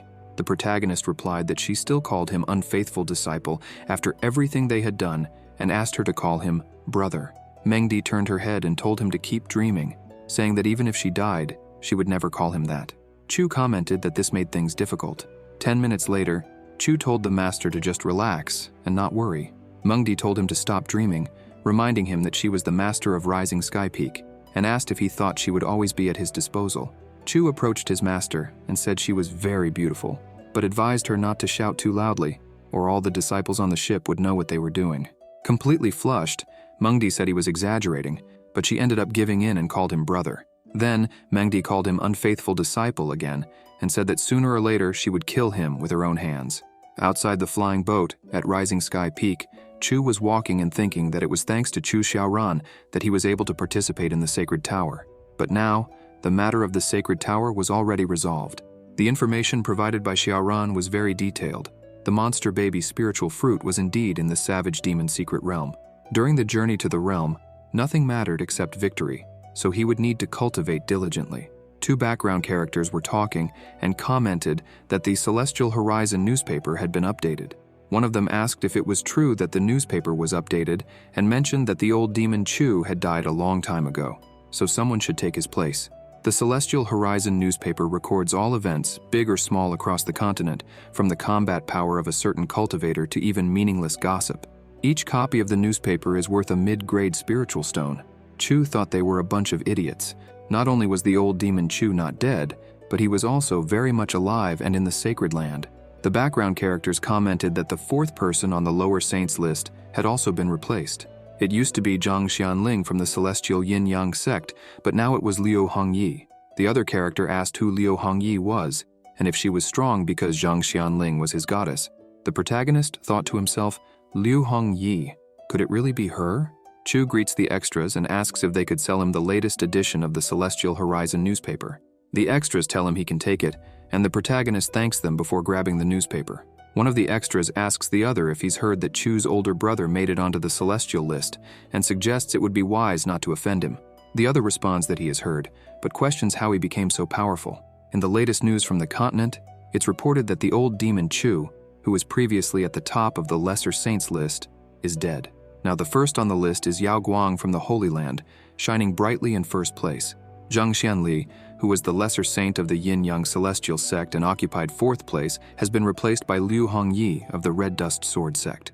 Reports from the last 6 months indicate that barbarians and demons have begun to invade human territories on a large scale. Chu thinks to himself that Hongyi really made it onto the lesser saints list and is now in fourth place. The protagonist sees the wanted notices, which state that the lesser saint Liu Hongyi betrayed and attacked the Red Dust Sword sect, with a bounty of 1 million divine spirit stones on her head. According to the leader of the Red Dust Sword sect, they used a time-space artifact to discover what happened, and Liu Hongyi stealthily attacked and killed an elder who participated in the siege against the old demon Chu, apparently out of revenge. The Red Dust Sword sect issued a warning, urging their comrades to surround and kill this woman, reminding them never to underestimate the enemy. Chu remembers the girl and calls her foolish. The protagonist begins to recall his past when she introduced herself, saying her name and mentioning that her entire family was dead. Chu remembers introducing himself and saying that his family was all on the other side of the starry sky, so he couldn't see them anymore. The girl said that since he helped her bury her family, from that day on they would be family. He agreed with her, stating that from that day on, they would be family, and they made a pact. Back in the present, the protagonist uses sound resonance over several miles and asks his younger sister Tao Yao if she could help him find someone's whereabouts. Yao arrives at the place where Chu was and asks what he was thinking, watching the moon alone. Chu replies that he was just feeling a bit homesick. Tao Yao comments that it had been about 30 years since he came to the Rising Sky Peak, and that back then, the mortal realm where he lived, Qishan County, was attacked by demons, and it was the master who saved him and brought him to the sect. Time passes too quickly, Yao says, adding that the older brother was very lucky back then, as he was only 3 years old and managed to survive the demon attack. She mentions that, as the saying goes, if one doesn't die because of a disaster, they will have luck in the future. All blessings were with Chu. Yao also says that even though Qishan County is his hometown, the Holy Land is also his home. The master and everyone at Rising Sky Peak are his family, and if he feels homesick in the future, he can find her anytime, and she will help him. The protagonist thanks her, saying that everyone at Rising Sky Peak is his wings. Chu thinks that, 30 years ago, Chu Shu was just a tool and would never have survived by luck. He only stayed alive so that he could take over his body, and he comments that the same thing happened when he met Qi Mengdi, as his goal was always to infiltrate the Holy Land from within. Yao, blushing, thinks that lately, she's felt that the older brother has become a different person, as he used to avoid her, but now he stays close to her and touches her. Yao lifts her feet and gives Chu a kiss on the cheek, leaving the protagonist stunned by her actions. Tao Yao says that the information he had requested was there and hands him a letter. She tells Chu to rest well, as she needed to return to her cultivation. The protagonist feels embarrassed and can't believe she kissed him, thinking he needed to calm down. Chu takes the information Yao gave him and begins to read, seeing that 3 days ago, Liu Hongyi appeared in the Dongzhou Empire, in the city of Chang'an. He thinks that the city of Chang'an might be a bit difficult. In the eastern continent, in the Dongzhou Empire, in the city of Chang'an, an old man was shouting, asking if she wanted to become like the old demon Chu and be an enemy of all human forces. This is Liu Hongyi, the former lesser saint of the Red Dust Sword sect. The old man yells that his Ji family would not let her get away with it, and that she could be sure they would tear her body to pieces. Liu Hongyi strikes the old man with lightning from her sword, killing him. She lands on the ground, and a shadowy figure appears, asking what she was going to do next. Liu Hongyi responds that she was going to kill more people. The shadowy man asks if she really wanted to do that and become an enemy of the world. The woman replies that if he was the enemy of the world, then she too would be an enemy of the world, and says that if he were a Buddha, she would fight for his sake, and if he were a demon, she would massacre the world in his name. Back on the cliff where Chu was, the protagonist was cultivating and thought that he still hadn't practiced the skill he had gained from the master of the Holy Land. Since he was in a quiet and deserted place, no one would disturb him. Suddenly, a system window appears, informing him about the 9 royal marks, also known as the 9 secrets, a powerful skill between heaven and earth. By fully mastering the 9 marks, one can become invincible. The Xingzi secret is the fastest secret art in the world, and by cultivating it to the extreme, it is possible to break through large formations with ease. The greatest difficulty lies in comprehension, and to cultivate it, one must have rare talent and great understanding. Chu sighs, stands up, and comments that the Xingzi secret was really difficult to comprehend. 3 days had passed, and he had made almost no progress. Chu notices someone behind him and asks who was there. A woman appears and introduces herself, saying her name is Hua Luo Fei and that she is an elder of the Consent Sky Peak. She asks if he is Chu Shu. Chu senses that something is strange and wonders why she had a servant's seal from the Samsara celestial seal. Noting that Tai Suzy was using a different form to meet him, the protagonist finds it interesting. He greets Elder Huo and asks if she could tell him the reason she came there. Elder Huo responds that after finishing what she had to resolve, she decided to take a walk around Rising Sky Mountain and happened to stumble upon him while he was cultivating. Seeing that he was working so hard, she concluded that he was planning to go to the Wild Demon Secret Realm. Chu confirms, saying that the secret realm offers many opportunities for growth, but with them also come dangers, so he needed to cultivate diligently to ensure he could overcome any challenge. The protagonist looks at the elder, who was sitting there, and thinks that she was very beautiful. Chu sits near her and comments that he was curious about something, asking if she could clarify it for him. The elder responds that he could go ahead and speak. The protagonist says that before the era of Emperor Luo, there was a human considered a great emperor and a demon emperor, in an era that lasted 100,000 years. The human race and the demon race fought many times until the era of Emperor Luo, but why didn't the human race manage to completely exterminate the demons after the rise of the great Emperor Luo?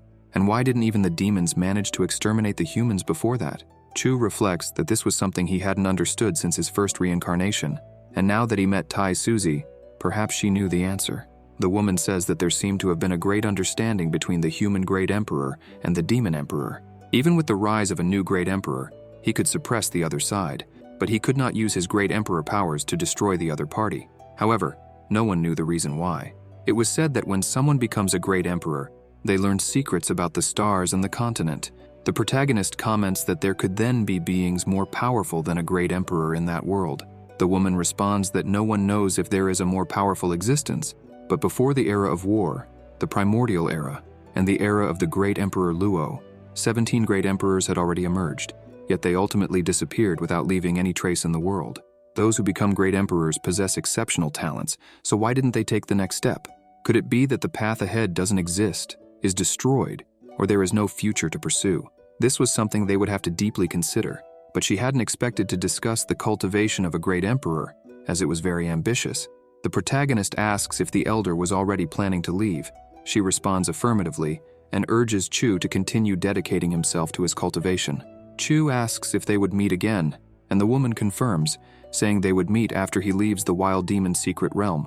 The protagonist agrees, saying it was settled, and that once he returns, he will be waiting for her there. The elder agrees. Suddenly, a system window appears saying, "The user truly has charisma, how mischievous." At Chimengdi's pavilion, Chu comments that cultivating the Xingzi secret required a lot of effort, so it would be better for him to find his master and ask for some cultivation materials. Outside, the protagonist hears someone asking his master for help, saying that it would be too late afterward, and that since she was Chu Shu's master, if she asked for the silver sand, he would deliver it. Mengdi responds that it's not that she doesn't want to help, but that even though she is Chu Shu's master, it wouldn't be right to ask him for something without reason. Chu, lost in his thoughts, wonders if it was the master's nephew, and recalls that he always treated his younger sister Xiaoran poorly. Even though he was strong, he didn't seem like much, and since the great nephew wanted the silver sand so badly, it would be fun to play with that fool. The protagonist enters the hall and asks Akira if he wanted the silver sand. Akira approaches and asks if he still had the silver sand. Chu responds that yes, he still had it, because he had been cultivating in the last few days and hadn't seen his younger sister, Xiaoran. He was looking for an opportunity to deliver it to her. Akira says that's great, and asks what Chu thought about giving the silver sand to him so he could help deliver it to Xiaoran. The protagonist shows the silver sand and comments that it was something he obtained after facing great challenges. Akira thought that if he could get his hands on the silver sand, he would become the only person on the continent to possess such a thing. He thinks that when the time comes, Chu Xiaoran, who desired to save her mother, would have no choice but to beg him. Akira asks the price, and the protagonist suggests 1 million divine spirit stones. Akira accepts and comments that Chu is really a great person, thinking that he would extort him, but surprisingly, he was generous. Chu comments that since Akira is his master's nephew, he considers him a precious friend. Akira agrees, saying yes, they were good friends. Chu mentions that he still had a bit more silver sand left, and asks if Akira still needed more, offering to sell everything at the same price. Akira replies yes, and asks how much he still had, thinking he needed to monopolize all the silver sand. Otherwise, it would be difficult to have Chu Xiaoran in the palm of his hands. The protagonist says he only had a few left and throws a pile on the ground. Akira, shocked, asks if that was just a few. Chu says that if he bought everything, he could keep it all to himself. Akira calls Chu Shu a scoundrel and asks his aunt if she wasn't going to say anything. Mengdi intervenes, saying that's enough, and that if Akira has already obtained the silver sand he wanted so much, he should leave. Akira calls for his aunt, but turns and leaves, all irritated. Mengdi asks her unruly disciple why he provoked Akira. The protagonist responds that he didn't provoke him, insisting it was clearly a fair deal, and then sits close to his master, asking why she had called him. The master, annoyed, calls him an unfaithful disciple again. Chu picks up a feather and playfully says, "Unfaithful disciple again," commenting that she needed to be obedient and call him brother. Mengdi retorts that it would only happen in his dreams. The protagonist starts tickling his master and comments that her body had become more voluptuous compared to 15 days ago, asking if she had perhaps gained weight. Chu asks his master to let her disciple check her body properly while continuing to tickle her. Mengdi grabs an apple and throws it at Chu, telling him to get out, asserting that she hadn't gained any weight. The protagonist catches the apple and starts eating it, asking if she had done what he had requested. The master responds that it was in the imperial palace and tells him to wait as she goes to retrieve it. In Mengdi's imperial palace, Chu asks his master where it is. Mengdi replies that it's there and retrieves a chest. Chu takes out a pearl and comments that, as expected of his master, she was a very skilled artisan. The master explains that besides emitting light, the pearl could also generate heat, and that using it to massage the acupuncture points on the soles of the feet would bring great benefits for recovery and cultivation. Mengdi, blushing, asks what he thought he was doing. Chu responds that she is an incredible woman. The master comments that he must have requested that just to play with her. Chu lays his master down and asks what she wanted. Mengdi, embarrassed, says she made a big mistake. Suddenly, a system window appears with the following information. User, Chu Xiu. Cultivation, 9th layer of the spiritual sea domain. Special physique, sacred primordial body. Qualification, celestial talent, 1,414 classes with cultivation speed increased by 33 times. Sword intent, celestial slayer. Sword intent, cultivation techniques, Tao scripture, initial chapter, well-trained villain's secret art. Techniques, basic alchemy book. Sword skill, first form of annihilation, immortal class, 1,124 uses needed to unlock the second form. Cultivation points, 215. Luck value, 82, white, with the ability to absorb luck from powerful individuals after killing them. Combat power, 35 times the combat power of a common cultivator in the same domain. Mengdi smiles and comments that finally, that unfaithful disciple had left. Just now, he got carried away with arrogance and removed her seal, and it seems he forgot to reactivate it before leaving. The master begins to cultivate, thinking that Chu really did forget to activate the seal and how good it felt to be able to cultivate again. Mengdi says, "Just wait for me," forming power in her hand. Suddenly the power vanishes from Mengdi's hand, leaving her startled. The master asks why the seal had activated. The protagonist uses a sound transmission talisman and tells her not to misunderstand, but just to inform her that even if they are apart, he could still seal her whenever he wanted. Mengdi grabs a doll resembling Chu Shu in one hand and a stake in the other, starting to say, "Damn unfaithful disciple. Die, die, die." When Mengdi notices something, she questions why she was feeling some movements in her abdomen. 7 days later, in front of the portal to the wild demon secret realm, several cultivators were waiting for the secret realm to open. Tai Suzy explained that the secret realm would remain open for 30 days, and at the end of that period, everyone should gather at the initial teleportation point, or they would be trapped for several decades until it opened again.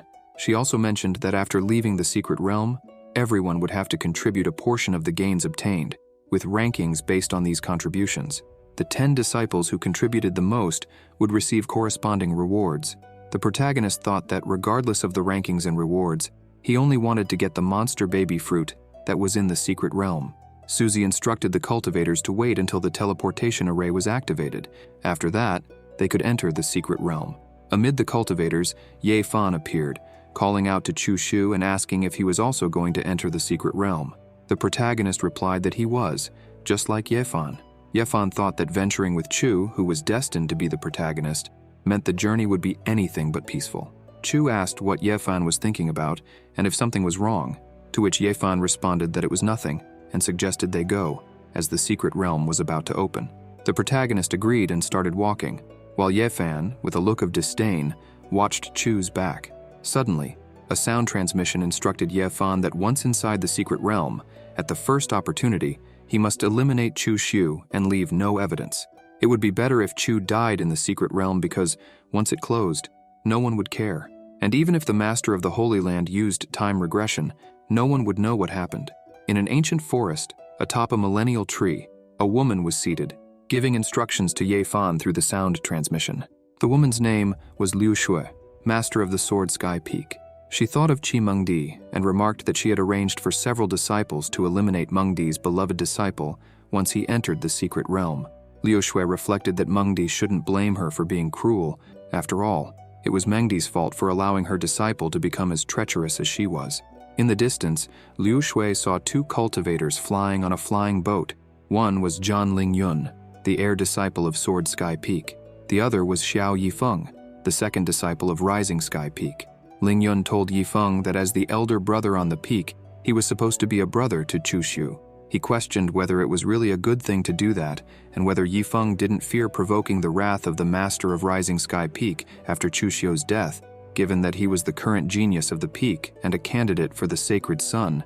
Yifeng replied that a dead genius isn't considered a genius, and the greatest kindness is to be killed by a brother. Besides, Chu Shu was causing too many problems for everyone, so eliminating him as soon as possible was the right choice. Liu Shui thought she wasn't the only one who wanted to eliminate Chu Shu, and agreed with them because Qi Mengdi wasn't a good person, and neither was her disciple. The protagonist was waiting for the secret realm to open when Yao and Xiaoran called out to Chu Shu. Yao asked Xiaoran why she was there too, and Xiaoran replied that, of course, it was to wish her elder brother Chu good luck. Chu, in a playful tone, asked if by any chance the 2 lovely younger sisters had important matters to resolve.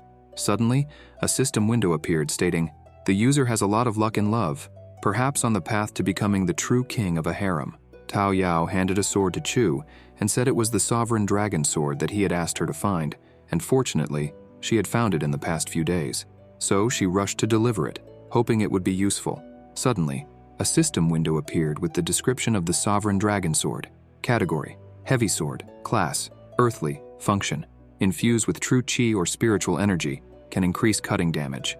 Description: this sword was created from the spine of an ancient beast, the Azure Dragon. It is resilient and heavy, a weapon with dominant power. However, if the person wielding it does not have sufficient strength, it could cause damage to the meridians.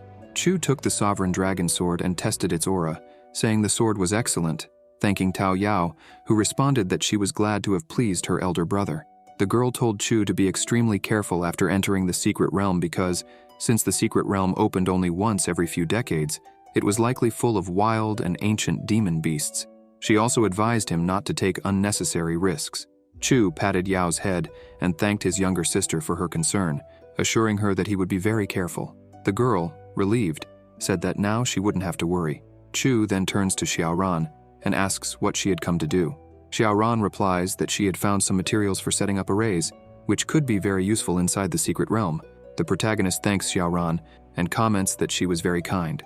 Xiaoran in turn thanks Chu and says that thanks to the silver sand he gave her, her mother had awakened. She asks if when he returns, he could come to her house for some tea, as her mother wanted to thank him personally. The protagonist responds that she is indeed very kind and that after he returns, he will definitely visit her and bring a gift for her mother. The portal to the secret realm opens, and Tai Suzy announces to the cultivators that the teleportation array was activated and the disciples who had earned the right to enter should prepare themselves. The protagonist tells the younger sisters that he is leaving and bids them farewell.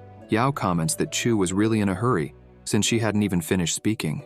Xiaoran says that there were essential items in the secret realm, so it was obvious that Chu was eager to enter. Tao Yao, irritated, frowns and tells Xiaoran to stay away from her elder brother, saying not to act as if she understood him so well. Xiaoran, surprised, asks what Tao Yao meant by that, asserting that she and brother Chu Shu had an honest and transparent relationship.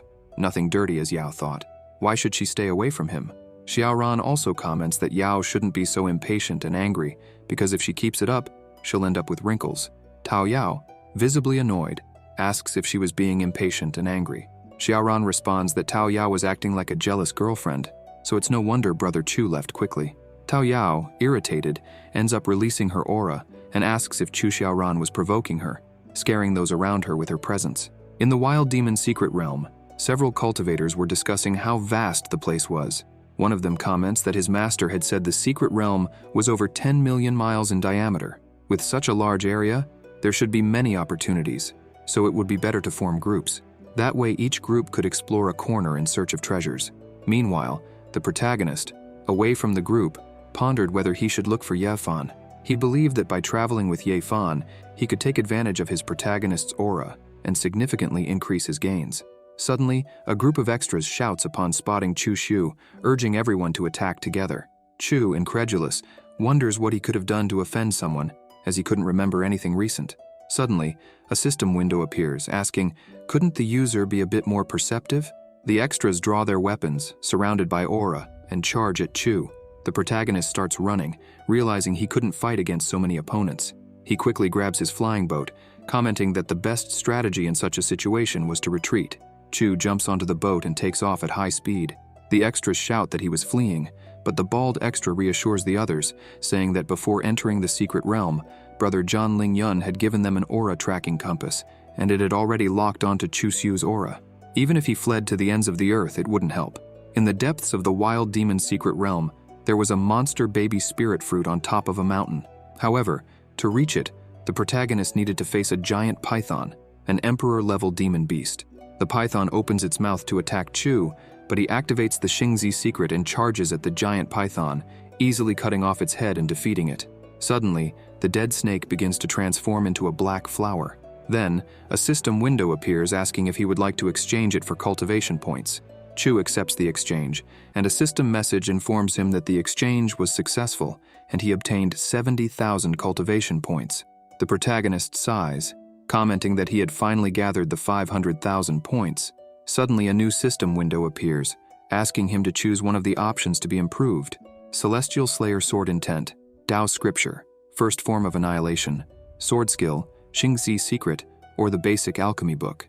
Due to Chu's unique constitution, his innate talent was enhanced, and his understanding of the Xingzi Secret deepened, granting him new insights and greater comprehension. He remarks that he successfully improved the Xingzi Secret technique and decides that it's time to retrieve the monster baby spirit fruit. Chu ascends the mountain with his flying boat to where the fruit was located. Upon observing the color of the fruit, he realizes that it hasn't ripened yet. A new system window appears, informing him that his luck is too low and that the monster baby spirit fruit has not ripened.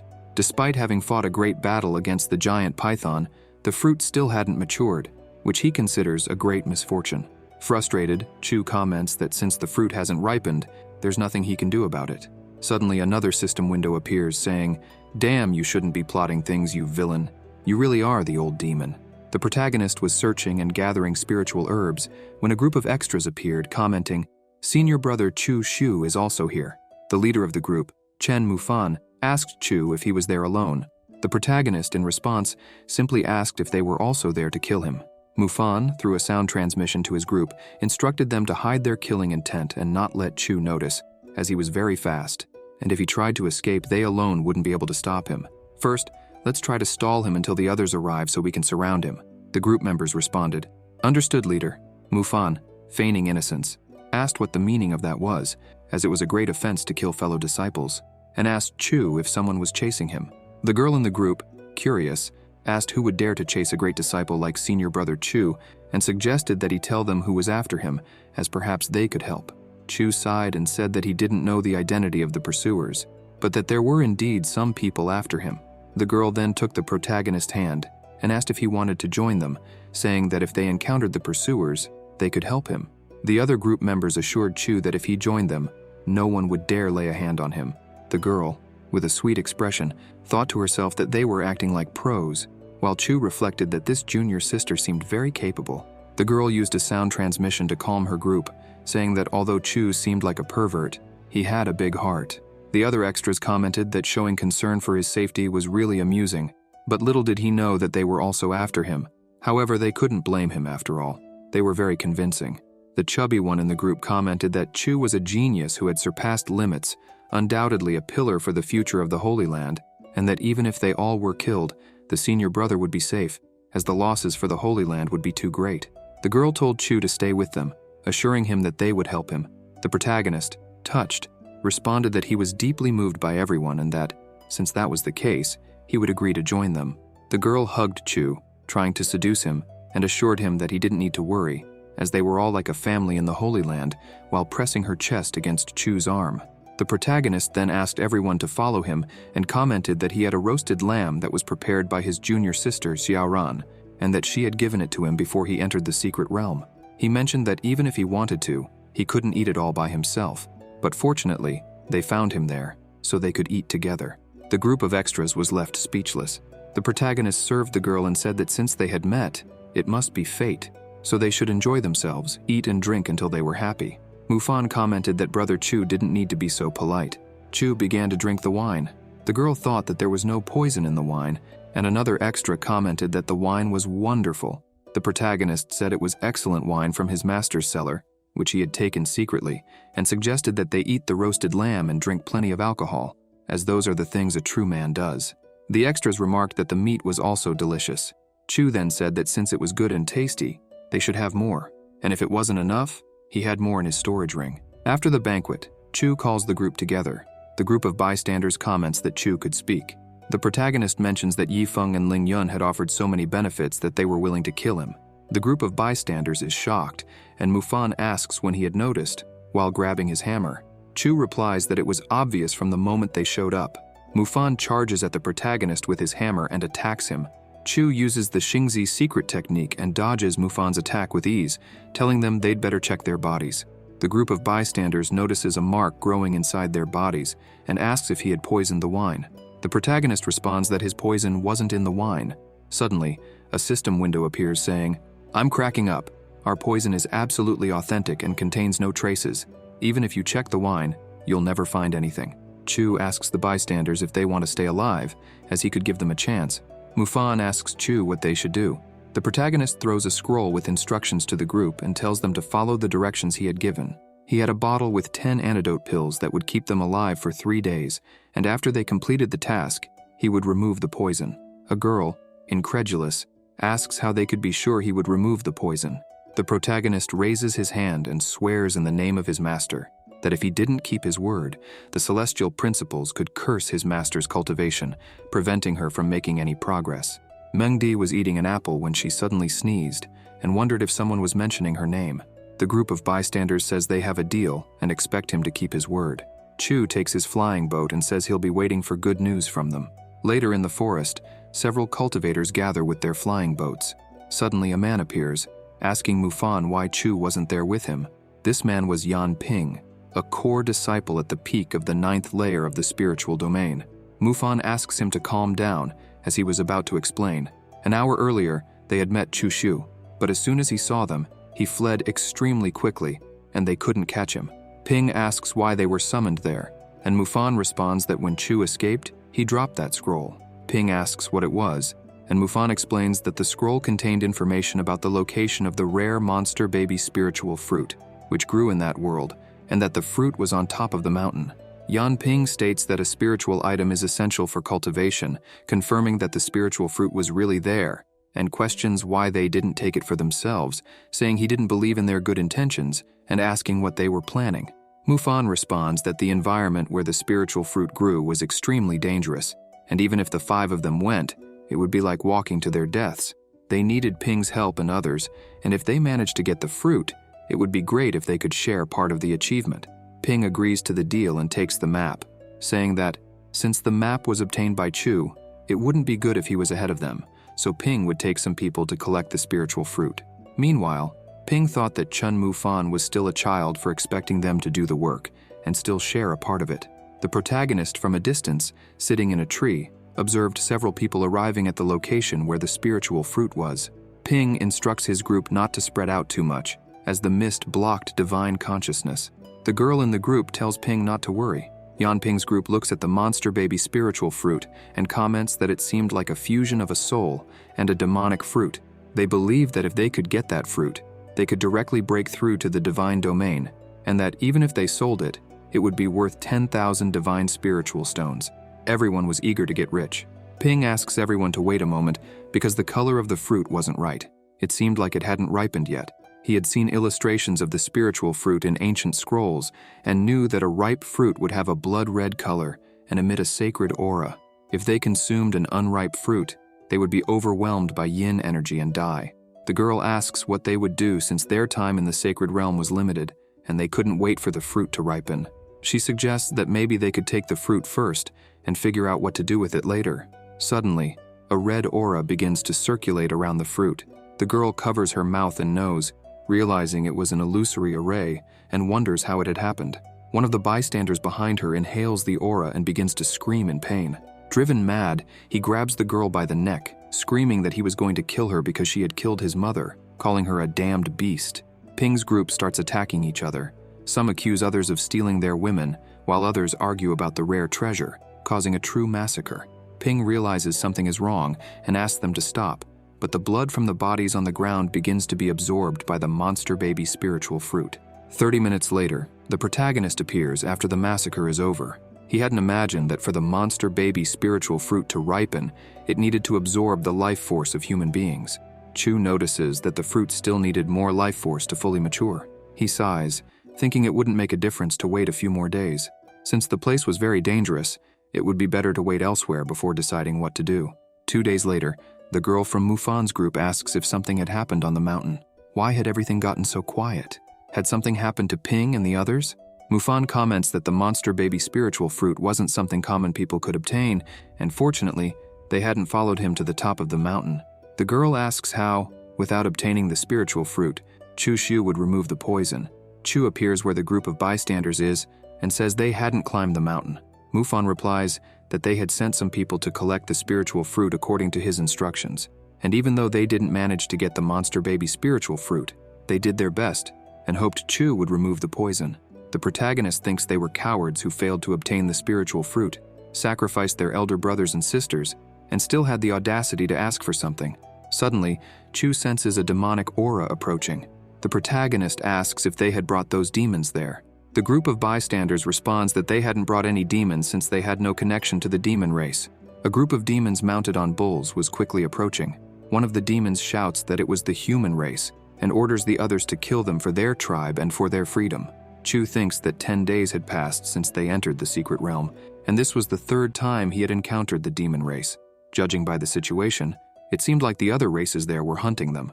The protagonist uses the first form, annihilation, and charges at the demons with his sword. Mufan, astonished, comments that Chu was incredibly fast. The protagonist delivers a powerful blow to the bull's head, easily defeating it. The demon, shocked, thought that the combat strength of that human was too high for them to face alone. Chu defeats everyone effortlessly and asks why there was a group of demons there. The demon, terrified and trembling, responds that he wouldn't talk. The protagonist then says he would start torturing him slowly until he couldn't bear the pain and started talking, pointing his sword at the demon's neck. The demon, horrified, says that they were originally sealed in the savage demon secret realm by Emperor Taisu and were ordered by a divine domain demon to ambush them there. Chu thinks, a demon from the divine domain. It seems the depths of that secret realm are truly treacherous. The protagonist mercilessly slashes the demon's throat. The other demons, upon seeing the scene, are shocked and ask if Brother Niu had really died like that. Chu tells Mufan that he entrusts the remaining low-level demons to him and that, with his skills, dealing with them shouldn't be a problem.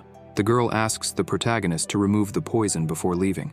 Chu Xiu then thanks her for the reminder and throws the antidote, stating that he never goes back on his word. The protagonist boards his flying boat, saying he was leaving and wishing them all good luck. The demons laugh and wonder if the strongest one was really leaving while those left behind were poisoned. The group of bystanders, surrounded, comments that they were at a disadvantage. The demons shout, "Die for our tribe and for our freedom." A pig demon grabs the girl and restrains her, telling her not to be afraid, as he would take good care of her. Chu, flying in his boat, remembers that there were still 2 days left until the monster baby spiritual fruit would ripen, and wonders what he could do during those 2 days. Below his boat, Chu sees Ye Fan in front of a cave, saying that this was the place. Chu observes Ye Fan at the entrance of the scorching cave, who mentioned that he had finally found the cave where the treasure of a pseudo-demon emperor was hidden. Now, all that was left was to claim the treasure. The protagonist, Hidden, thinks that the luck of a protagonist was truly incredible, but unfortunately for Ye Fan, he was there. Chu mentally thanks Ye Fan and comments that he would go ahead and explore the path. He then speeds past Ye Fan, who, confused, wonders what was going on. Inside the scorching cave, Chu begins collecting a liquid in a vial, commenting that the versatile stone liquid had a high selling value and that collecting it would guarantee a small fortune. The protagonist finds some high-grade immortal herbs and says he couldn't let them go to waste. Suddenly, a system window appears saying, "Gained 5 luck points, gained 6 luck points, gained 8 luck points, gained 7 luck points, gained 6 luck points, gained 15 luck points." A minute later, Chu collects all the herbs and comments that his luck had increased rapidly. He wonders if this was due to him taking advantage of the protagonist's opportunity. Shortly after, a new system window appears. The user is correct. You absorbed someone else's luck. If you hadn't taken this opportunity, Ye Fan would have obtained these treasures and surely had a rising future. The protagonist grabs the spatial pouch and thinks that he had acquired thousands of earthly-class spiritual herbs, hundreds of celestial-class spiritual herbs, 11 immortal-class spiritual herbs, and 3 vials full of versatile stone liquid. If he sold all these items, he would have a lot of money. Chu notices something and, in the distance, sees 2 treasures. He thinks they must be the most valuable items in the cave. As he approaches the treasures, Chu sees a white serpent sleeping and realizes it was at the peak of the divine domain, hidden there to guard the most important treasures. He thinks that if he doesn't activate the trap mechanism that wakes it, everything will be fine. But suddenly, the cave begins to tremble. Chu looks back and sees that Ye Fan had stepped on the mechanism. Embarrassed, Ye Fan comments that it was a coincidence for them to meet again and that he had also discovered some treasures there. The protagonist, furious, says that Ye Fan activated the white serpent's trap. The serpent wakes up and roars in their direction. Chu thinks he needs to grab the treasures quickly and get out of there. He couldn't waste time or he'd be in trouble. He rushes out, leaving Ye Fan behind with the white serpent. Ye, realizing the situation had gotten really bad, comments on his misfortune.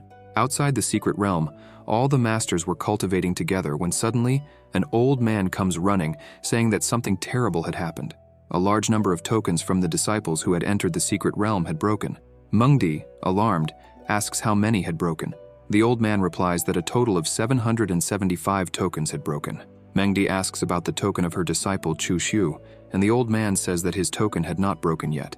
Mengdi comments that a major incident must have occurred inside the savage demon's secret realm, as never before in so many years had so many disciples died.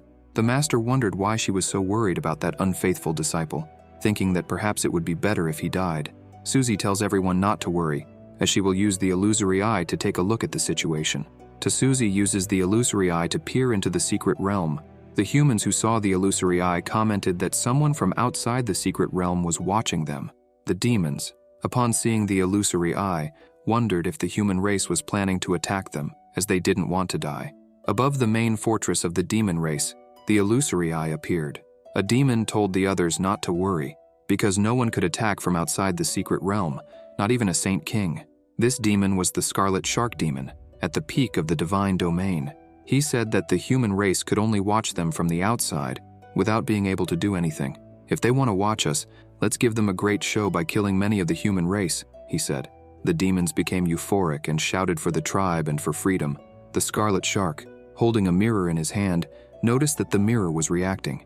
He commented that the other half of the mirror had appeared, and that if they managed to retrieve this other half, they would be able to break the seal of the secret realm and escape from there. Humans, upon seeing the demon clan through the illusory eye, spoke of the clan rebelling. A woman questioned how a demon, trapped in the secret demon realm, could manage to advance to the peak of the divine domain when there was a limitation within the realm. Mengdi asked Tai Suzy whether, with the crown of the ancient sacred lord, they should activate the teleportation array within the sacred realm so that their disciples could return. Suzy questioned if Mengdi was concerned about her own disciple. Mengdi, in her thoughts, said she wasn't worried about that unfaithful disciple, but rather about the other disciples. Suzy reassured her, stating that she had already made the necessary preparations and that in 2 days, the teleportation array would be activated, forming a passage connected to the secret realm. Mo Feiyan remarked that if they couldn't hold out for 2 days, it would indeed be disappointing. Mengdi, concerned, wondered where her unfaithful disciple was, though, in her thoughts, she believed it would be better if he died at the hands of a demon in the wild demon's secret realm. Meanwhile, a horde of demons chased after Su Rukshu, who was carrying a woman on her back. Chu, seeing the scene, thought that if he allowed someone to die when he could save them, all of his plans would be ruined, as they were being watched by the illusory eye. The protagonist drew his sword, and in his mind, told the 2 women to consider themselves lucky. He positioned himself between them and the horde of demons. Su Rukshu looked back and asked who he was. Chu responded that he was there to help with the demons. Rukshu realized he was Chu Shu, the boy rumored to have reached the top of the sacred tower, but she wondered what he could do, as he was only at the peak of the spiritual sea domain, while the weakest of the demons' clan chasing them was at the spiritual domain. The protagonist charged toward the demons with his sword enveloped by sword intent. The girl, seeing this, thought that he couldn't possibly defeat the group of demons, and that fighting in such a situation was equivalent to heading towards death. Su Rukshu shouted for Chu not to go, but suddenly, she was astonished by the sight of Chu quickly and effortlessly defeating all the demons. Shocked, she thought that Brother Chu was incredibly powerful, and it wouldn't be an exaggeration to say he was the reincarnation of the demon god. Chu asked his younger sister if she was okay. Su Rukshu thanked Chu, saying she was deeply grateful for him saving both of them. The protagonist handed her a divine-class earth mushroom, telling her to use it to heal her wounds. The girl hesitated, saying she couldn't accept it, as the mushroom was a very precious medicinal herb. Chu insisted, stating that the demon clan's rebellion situation was critical, and if she didn't recover soon, she would be in great danger. If she didn't care about her own life, she should at least think of saving her younger sister, and if she preferred, after leaving the secret realm, she could repay him for it. The girl thanked him and promised she would definitely repay the favor. She mentioned that the outside world had probably already noticed the turmoil in the secret realm and that they would soon activate the teleportation array so everyone could leave. Chu commented that even with the medicinal herb, it would still take time to recover, so it would be best for her to go to the plaza where the teleportation array was and wait for it to be activated. The girl asked if Chu wouldn't come along, but he replied that he wouldn't, as he still had some important matters to attend to, and from then on, they would follow separate paths. Chu, with his hand over the mirror, noticed it was resonating intensely and thought he needed to obtain the baby monster's spiritual fruit and wait for an opportunity to improve his cultivation as quickly as possible. In the plaza, Tai Su used the illusory eye to display Chu Shu and Su Rukshu. The people outside the secret realm thought Chu Shu was incredible, as he had effortlessly eliminated the entire group of demons. Some people remarked that he didn't even hesitate to give away the divine mushroom, an extremely valuable medicinal herb, so that his younger sister could recover. He was truly someone trustworthy. Some women remarked that Brother Chu and Sister Rukshu made a beautiful couple. Suzy stated that Chu Shu was kind and exceptionally talented, emphasizing how impressive his performance in the secret realm had been. Chi Mengdi, in her thoughts, wondered how her disciple dared to flirt while she was so worried about him. In the wild demon's secret realm, on Yinmo Mountain, where the baby monster's spiritual fruit was located, 2 cultivators discussed how easily they could increase their cultivation to the divine domain if they managed to obtain the fruit. The red-clad cultivator told the other to wait, as he had heard footsteps behind them. Turning around, they asked if he was Chu Shu. The protagonist confirmed that they had recognized him and asked what they were doing there. The blue-clad cultivator, using sound transmission, commented that the demonic aura was very dense and it would be dangerous to approach the fruit hastily, suggesting that Chu Shu help them retrieve it. The red-clad cultivator agreed, saying that if Chu got the fruit for them, it would save them a lot of effort, and together they could easily defeat him. The blue-clad cultivator suggested splitting the baby monster's spiritual fruit into 3 parts, but the protagonist refused.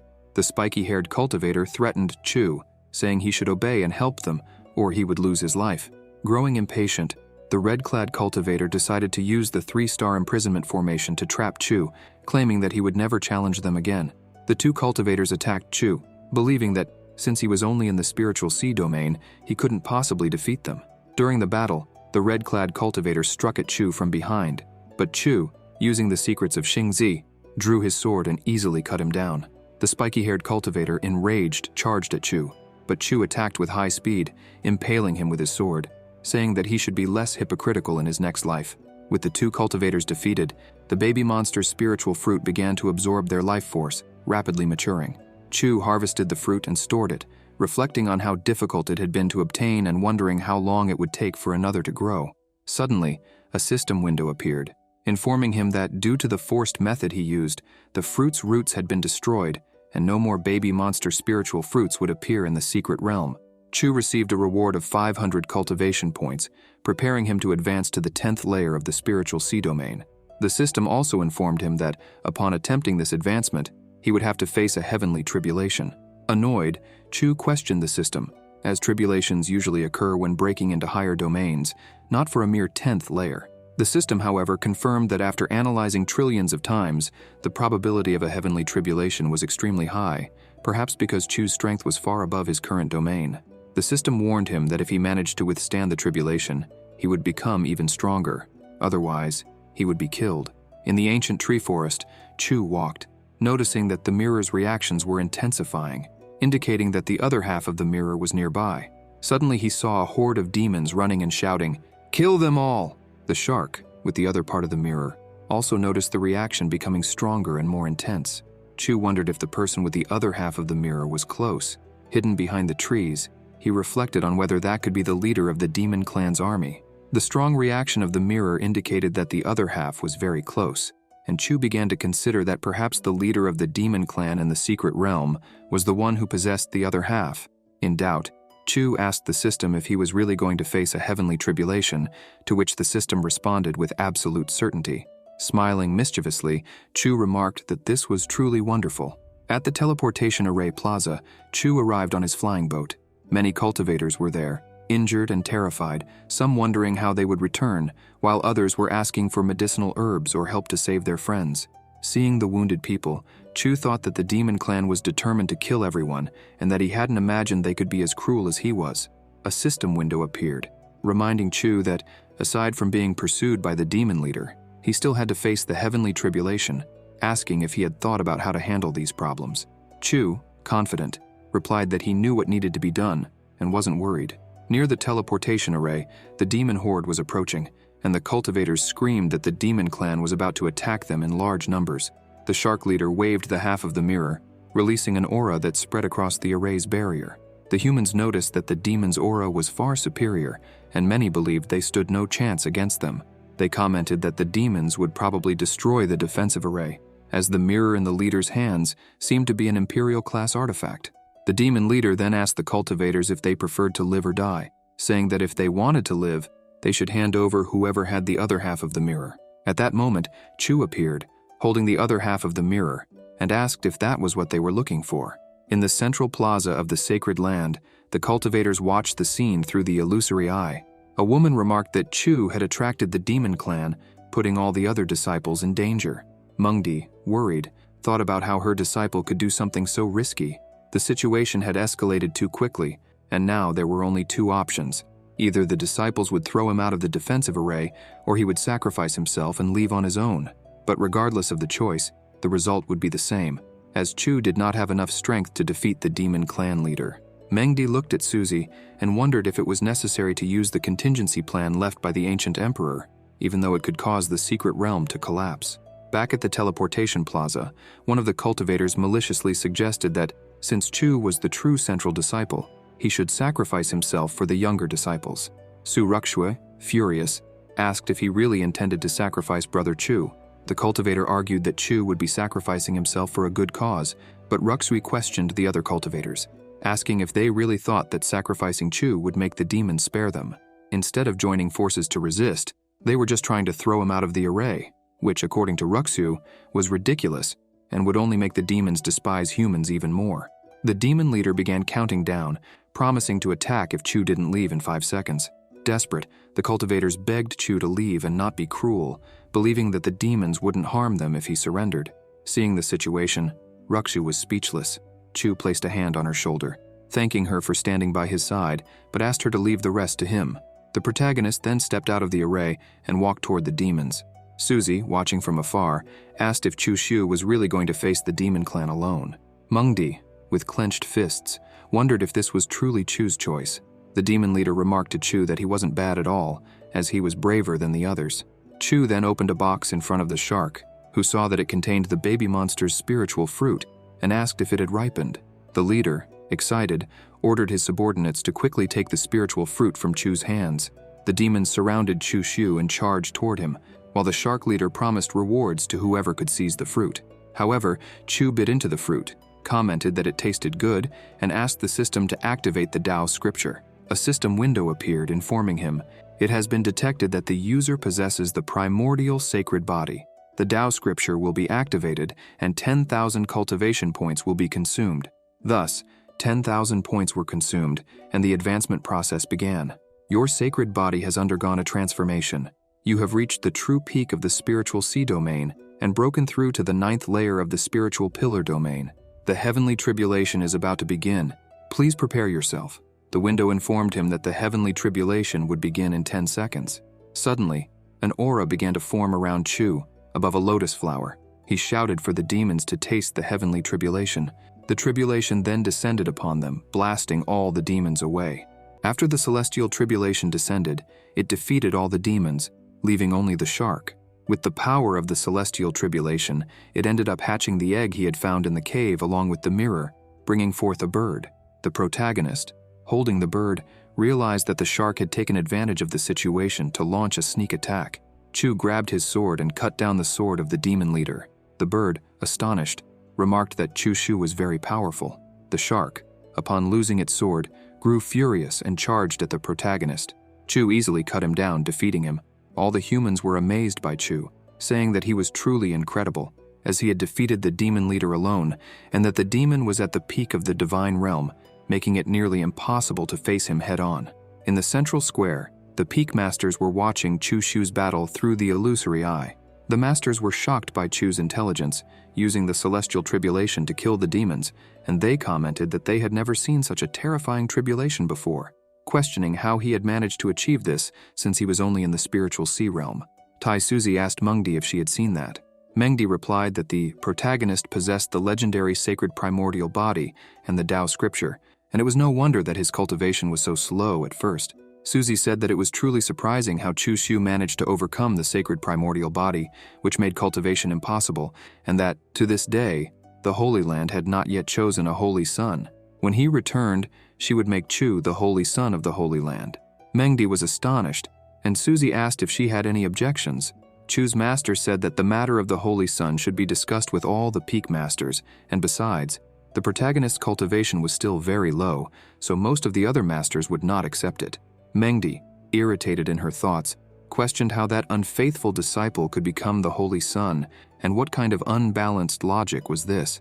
Tai Suzy said she understood her concern, but with today's performance, she believed the other masters would agree with her suggestion. Besides, he had a good personality and was very kind. Mengdi thought, good personality and kind? That's because she doesn't know that he's always taking advantage of her. At the teleportation plaza, Su Ruxue approached Chu and asked if he was all right.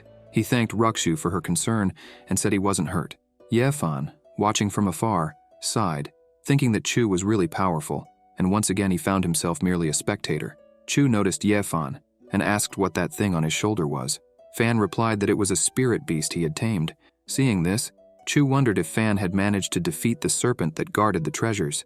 It was expected of the protagonist. He had managed to tame the spirit beast, even though Chu had absorbed most of his luck. Ye Fan, curious, also asked what was on Chu's shoulder. The protagonist explained that it was Ji Tai Mei, who, as he could see, was just a chick, but could be considered a pet.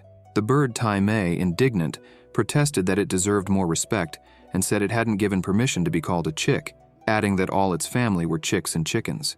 Chu, impatient, grabbed the bird in his hand and began squeezing it to make it stop talking, while commenting that the teleportation array should be activated soon. He called Fan to rest and returned to the Holy Land. Ye Fan remarked that Chu's spirit beast was very interesting. 3 days later, in the Holy Land, in Chu's room, the protagonist spoke to the system, saying that he still hadn't received his reward for breaking into a higher realm. The system appeared and announced, "Yes, user, it has been detected that you have broken into a higher realm. You will receive a special reward. Ancient Battle Law, Sacred Strengthening Part 1. Ancient Battle Law, Sacred Strengthening. Type, Martial Technique. Class, Divine. Description: after cultivating the Battle Law, the Ancient Sacred Strengthening will help the user reach the lower Saint Realm. Does the user wish to use the Battle Law now? The system also detects that it's possible to upgrade the Ancient Battle Law, Sacred Strengthening, and asks if the user wishes to proceed with the upgrade. Chu agrees. Later, exhausted, the protagonist comments that upgrading the Battle Law and breaking through to a higher realm were completely different things. The feeling of being completely drained was horrible, and he decides to stop. A system window pops up saying, "The upgrade of the Battle Law is interrupted. 100 cultivation points were used to initiate the upgrade." While eating some elixirs, Chu reflects that he would need to prepare more elixirs next time he attempted to upgrade the Battle Law. He picks up the mirror and says he's ready, asking the system if it knows how to use the artifact. The system window responds, "The user has found an artifact. This mirror is a high-class artifact, at least a Saint King class or even Emperor class. However, it is not yet complete. The mirror has 2 functions. First function, blue light, domain suppression, which can slow down the enemy's movement or even immobilize them during combat. Second function, communication. The user may use a high-grade spirit stone as a test. Chu then inserts a spirit stone into the mirror, activating a panel on the artifact. Sequences. Welcome to Primordial. The order is extremely advanced and your permission level exceeds that of common people. We will unlock the following functions for free: Chat Channel, Starry Sky Plaza, Secret Land, Private Commercial Space, Training Field, Cultivation Ready Land, 10,000 ethnic groups, Battlefield, and other functions to be unlocked. To activate the teleportation function, a large amount of energy will be consumed. Please prepare lower and higher spirit stones. The protagonist, amazed, comments that he has obtained something truly incredible and presses the Chat Channel option. In the channel, he sees several people chatting, with clans he had never heard of before, as well as many things he didn't know about, such as primordial stones and a continent called Great Plains, non-existent in the Tianqiang continent. Suddenly, Tao Yao enters Chu's room, asking if he had recently tamed a spirit pet. In Chu Xiu's house garden, Yao, holding the chick in her hand, says that it was very cute.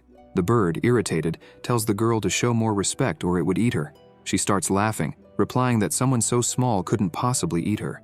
The chick, angry, declares that when it becomes enlightened, it would make her a slave and the protagonist its mount. Tao Yao asks Chu if he has finished his seclusion. She had heard that he had tamed a spirit pet and came to check, but didn't expect it to be so interesting, then questions where he found such a second-rate pet. The bird, exalted, claims that they were going too far because it was an elder, not a simple spirit pet. Chu tells Yao not to mind the bird and throws it aside, asking if there was something she wanted to talk about. Tao Yao thanks him for his hospitality and makes a request. When he has time, could he tell her younger sisters what he saw inside the secret realm, as they were very curious. The protagonist agrees, and Yao hands him a token, asking him to accept it. She comments that it's already late and that she would leave to rest. Chu smells the token, catching the scent of peach blossom, but thinks that although the smell was nice, it didn't compare to his master's. Chu, remembering something, approaches the bird. The chick, startled, asks what he wants. The protagonist replies that it still hasn't explained what it is and what the connection is between the egg hatching and the mirror. The chick responds that according to its memories, it was a member of the Divine Crow clan, but it had no idea about the connection with the mirror. Chu, pensive, comments that he really thinks it's a member of the Divine Crow clan. The bird declares that the Divine Crow clan is one of the Emperor clans, and it would be better if Chu knelt down. The protagonist simply says that he left some food ready for it. The chick then reveals that someone had come to see him earlier, but left after realizing that Chu was in seclusion. When asked who had visited him, the bird replied that he believed her name was Hua Luofei, and she had said she would meet him at the same place in 3 days. The protagonist began walking outside when the chick commented that it was already late and asked where he was going. Chu turned around and in an enigmatic tone responded that curiosity killed the rooster, asking him not to ask too many questions. Meanwhile, the protagonist reflected on the energy he had spent improving his constitution and decided it was time to find his master to replenish his strength. In Mengdi's chi chamber, she was sleeping peacefully until she sensed the presence of her disciple. Upon waking, she remarked that it was late and asked why he wasn't resting in his room, wanting to know what had brought him there.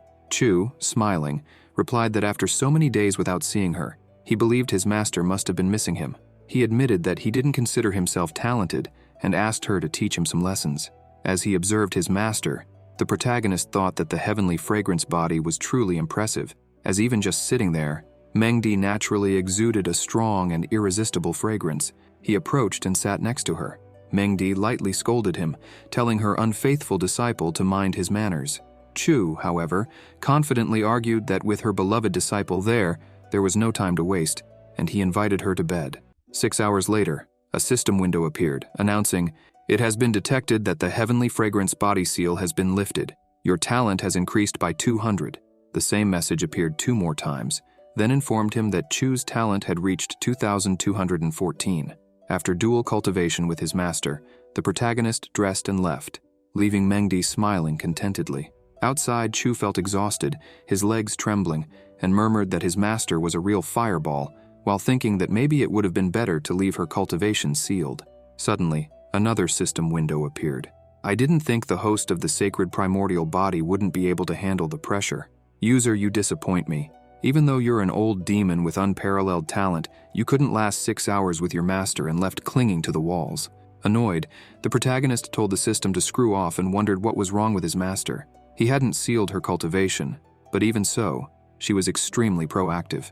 3 days later, Chu waited for Elder Luofei while roasting some meat at the usual spot where they met. He reflected on how, over the past few days, he had managed to increase his talent with his master's help, and would soon be advancing further in his cultivation. Chu wondered what Sister Hua wanted when she called him, and decided that later he would test her, as he couldn't keep forcing situations with someone indefinitely. Suddenly, a spirit rat appeared, attracted by the smell of the meat, its mouth watering. The protagonist gave the rat a sinister look, immediately scaring it away. Shortly after, Elder Hua appeared and remarked that Chu was very wicked for frightening the little rat. He, however, explained that she had misunderstood, as the rat was just shy. He had only looked at the creature. Hua sat down next to the protagonist, and without beating around the bush, asked what he was thinking, questioning whether he liked looking at her that way. Chu, with a slight smile, asked if anyone was courting her. Luofei then remarked that cultivators became more beautiful as their cultivation improved, and that someone's appearance grew closer to the natural path to the heavens. However, her appearance was not the most beautiful in the cultivation world, so naturally, no one would court her. Chu smiled and said that it was because others were blind, as in his eyes, she was the most beautiful woman he had ever seen. This memory even made him recall a poem. Hua, curious, asked what poem that was. Without hesitation, the protagonist recited, "The clouds think they are clothes. The flowers think they are beautiful. The spring breeze touches the chest, and the dew falls at dawn. If I hadn't seen the beauty of the clouds at the mountain peak, I would find you under the moonlight." Surprised, Hua admitted that she didn't imagine he knew how to write poems. She praised the poem but said she wasn't as beautiful as he had described. While she spoke, Chu laughed to himself, thinking that memorizing those literature books hadn't been in vain. The protagonist then posed a question. "What if I courted you? Because honestly, I really like you." Hua was momentarily speechless but soon replied with amusement, commenting that he was very young, yet still wanted to court her. She asked if he had any idea how great her age was. Chu, with his eyes resting on her chest, joked, "Yes, it is really great." Blushing and embarrassed, Hua scolded him, saying she hadn't imagined he was so bold. However, he responded casually, stating that he was just admiring the beautiful woman in front of him and that she couldn't deprive him of that right. Besides, he mentioned that age wasn't an issue, quoting the saying, "Women who are 3 years older than men are like bars of gold." The elder, laughing, replied that she was likely about 3,000 years older than him. The protagonist, with a teasing smile, said, "Women who are 3,000 years older than men are immortal." Chu continued, saying that marrying her would be his greatest happiness, and he assured her that he was being truthful, because even the most precious pearls from the snowy mollusks couldn't compare to her. Hua, laughing, asked if he was trying to seduce her. The protagonist denied it, explaining that it wasn't seduction, but that he simply couldn't hold back anymore, and that he was no longer a little boy. He offered a roasted drumstick to the elder, and asked if she wanted to test his cooking skills. Hua took a bite and praised the taste, saying it wasn't bad at all. Chu explained that the spirit beast meat had a low cultivation level, so the flavor was only mediocre. However, he promised that in the future, when his cultivation improved, he would hunt down an ancient wild beast and roast its meat for her, as it was far more delicious and nutritious than any old medicine. Taking out a gourd of drink, Chu asked if the elder would join him for a cup. She declined, saying she wasn't good with alcohol. The protagonist insisted, saying it was just a drink, and that this wine came from his hometown called Mo Xiang Yi. Hua mentioned that she had heard of it, as it was a very famous wine in the Tianqi dynasty, and the name Mo Xiang Yi meant never together. She explained that Mo Xiang Yi was like the yellow sand over a skinny horse on the old road to the west, side by side with shirts soaked with tears. Beneath the setting sun, outside the village, the mountainous road released yellow dust, and reluctant to leave, they always looked back. Mo Xiang Yi, the heart that doesn't give up, even thousands of miles away, still fixed on the stars, preferring that to turning away and leaving. Elder Hua then looked at Chu and asked if he missed his hometown. She remarked that she remembered that poem didn't mention stars and hinted, with a curious tone, if he wasn't from another world. The protagonist smiled and replied that it was impossible, explaining that there was a saying that the senior who brewed Mo Xiang Yi wine came from an ancient star, very far from that territory. He had merely borrowed the idea and created a new phrase. Luo Fei nodded, now understanding, and took another drink. Chu Shu, watching her, couldn't help but tease, asking if she really wasn't good with alcohol or if she was already drunk. With a slight smile, she admitted she was a little tipsy, then mentioned that she had heard he was going to be the next Holy Son, taking the opportunity to congratulate him. Curious, the protagonist asked the elder if the title of Holy Son was really that important. Hua replied that it was very significant, even greater than her title as Elder of the Consented Heaven Peak. Chu, with his arm around Luo Fei's waist, jokingly asked, "And what if I ask the Holy Land's master to let me marry you?" Hua, without losing her composure, replied that the Holy Land's master would never accept that. But Chu, persistent, laughed and said that if he didn't try, he would never know the answer. The elder, amused but serious, told him to stop talking nonsense, reminding him that the Holy Land's master was a powerful figure capable of shaking heaven and earth. Moreover, during the Holy Sun ceremony, many people would want to challenge him, so he needed to be well prepared. In the Taisu sacred land, various cultivators were discussing the news that Chu Shu was going to become the Holy Sun. While some affirmed that Chu had proven himself worthy of the title, others pointed out that he had advanced to the spiritual pillar realm, but questioned the fact that there were disciples with higher cultivation than him. They wondered why he had been chosen as the Holy Sun. At Rising Sky Peak, Xiao Yifeng was furious. He believed that, after having fought countless battles to become a direct disciple, he deserved more than Chu, who had been silently selected. Outraged at the injustice of the heavens, Yifeng, with hatred in his eyes, vowed to destroy Chu Shu. While walking along the mountain, the protagonist encountered two young women who greeted him. Continuing his path, he spotted a small cottage where he overheard two women discussing how Master Fourth Blade, from the Infinite Blade Kingdom, had brought his two favorite disciples, Long Qingfeng and Long Shuiwei, twins with the twin blade physique. They claimed the twins would defeat the Holy Sun and pave the way to the heavens, proving themselves the strongest of their generation. The woman in white mentioned that, besides the Infinite Blade Kingdom, there was also a young man with the Divine Emperor physique from the Jiang family, who also wanted to defeat the Holy Sun so that he wouldn't be recognized. The woman in red added that cultivators with special physiques were heading to Taisu Sacred Land, and the woman in white concluded that even the Tai Yi Path Constitution, considered invincible, had reappeared, marking the beginning of a new era with elites gathering. The woman in red questioned whether Chu Shu, the Holy Sun, would be able to face such elites. The woman in white replied that it would be difficult, and feared that he would be easily defeated at the ceremony, staining the honor of the sacred land. Chu, reflecting on his sister Hua's words, thought that the ceremony would be filled with battles. At the top of the mountain, the protagonist recalled his connection with the Infinite Blade Kingdom, especially 20 years ago when the Holy Sons were also twins. Feng Tingyang, the brother, was arrogant and looked down on everyone, including a sectless individual whom he reprimanded. Later, he blocked his entry to the Yi Huang Tower, but ended up being killed by that individual at Westlake. The twin sister, Feng Xiao Yi, attempted to avenge him, and he still remembered the fury in her eyes before decapitating her.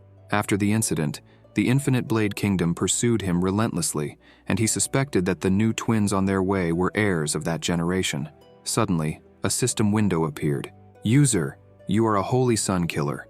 In the scroll pavilion, Chu explained that the light was a 5-element formation, at the peak of the 7th grade, containing prevention, trap, illusion, death, and life. It was the 5 points formation. As long as the victim was alive inside it, the formation would never stop recovering, and even a superior saint would die if trapped. However, a woman, the guardian elder Sujin, corrected him, stating that the formation was created by the emperor, and that no matter how hard a superior saint tried, they would emerge severely injured. The protagonist introduced himself as the direct disciple of the Master of Rising Sky Peak. Sujin, in turn, introduced herself as the guardian elder of the scroll pavilion. Chu requested that she open the pavilion doors for him, and as he pondered this, he noted that there were beautiful women all over the sacred land. Inside the scroll pavilion, Chu read the rules panel. Inner disciples could enter the 1st to 4th floors, outer disciples, the 1st to 2nd, direct disciples, the 1st to 5th, elders, up to the 7th, and peak masters, up to the 8th floor.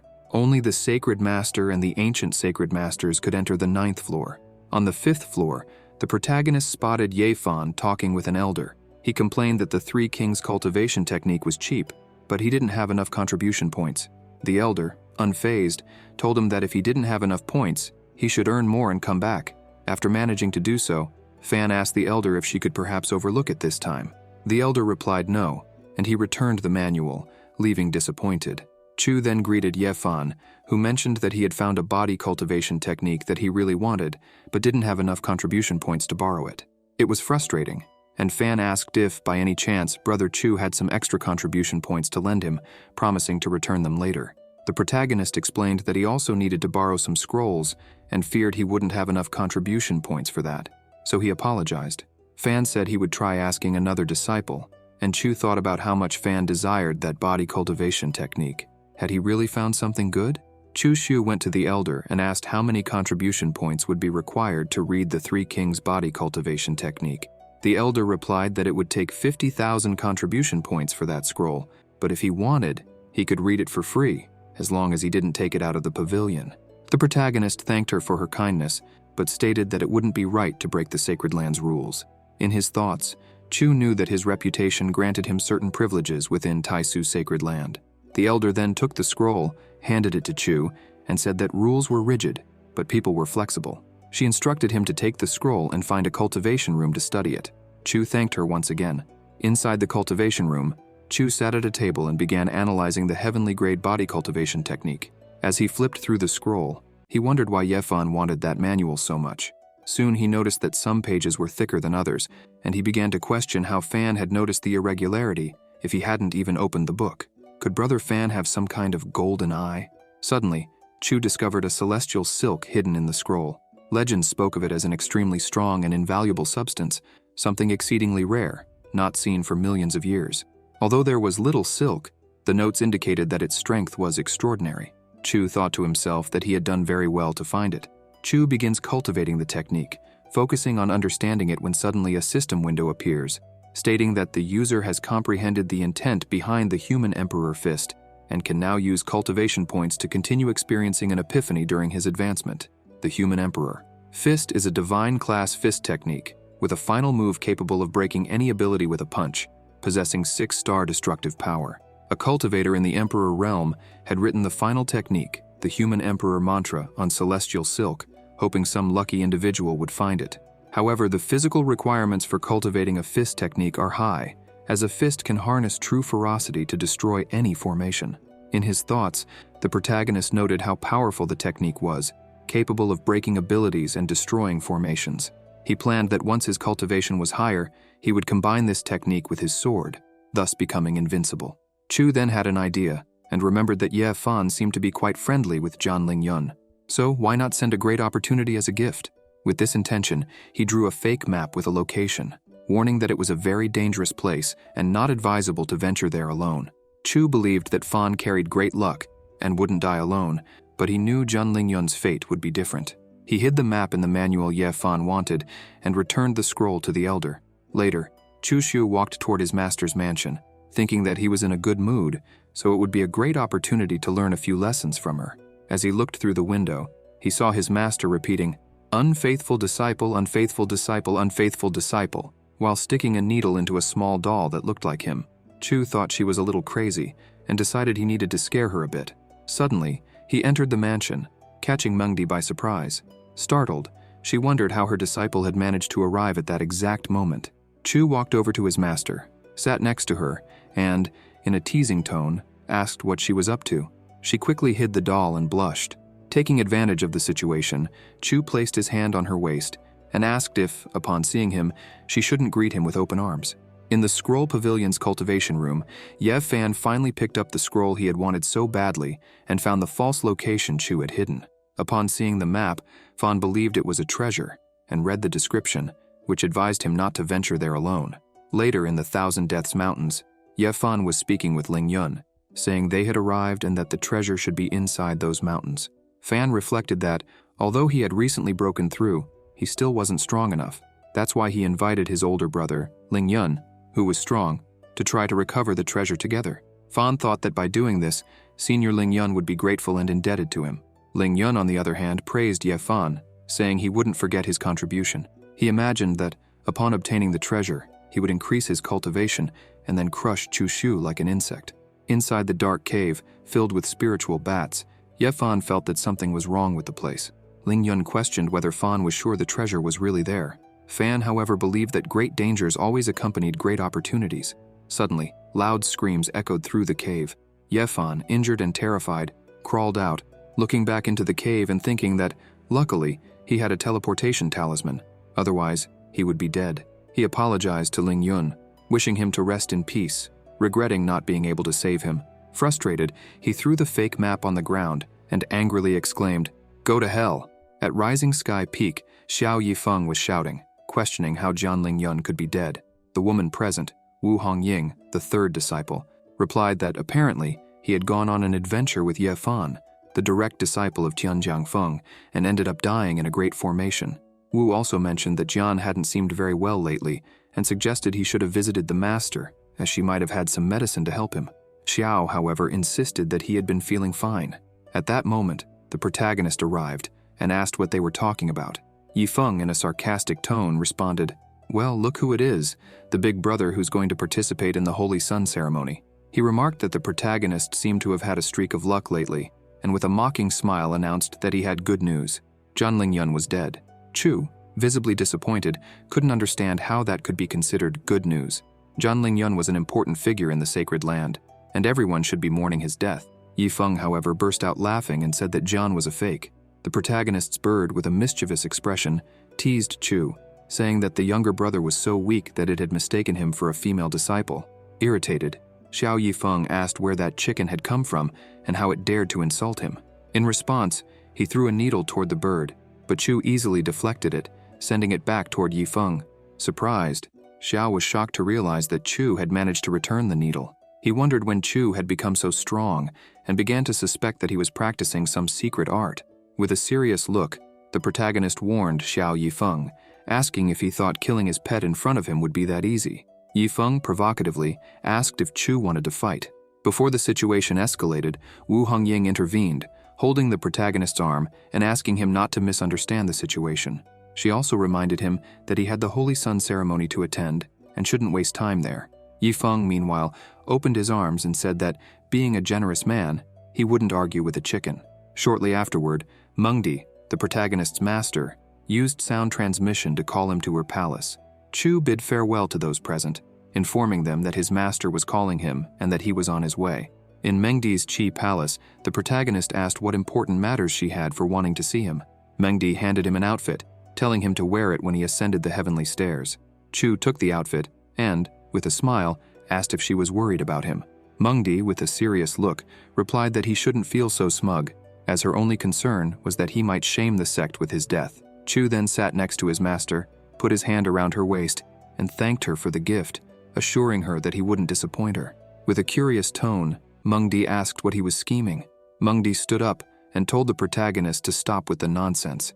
Since it was almost time, she called him to go with her to the Holy Sun ceremony. He simply complied and agreed with his master. The little bird, with a thoughtful expression, questioned why Master Chu's master was angry. Mengdi threw a scroll and told him to take a look. Chu opened the scroll and saw the names of several people, along with their clans, constitutions, and rankings. He asked who these people were, and his master explained that they were the challengers he would face when ascending the heavenly stairs.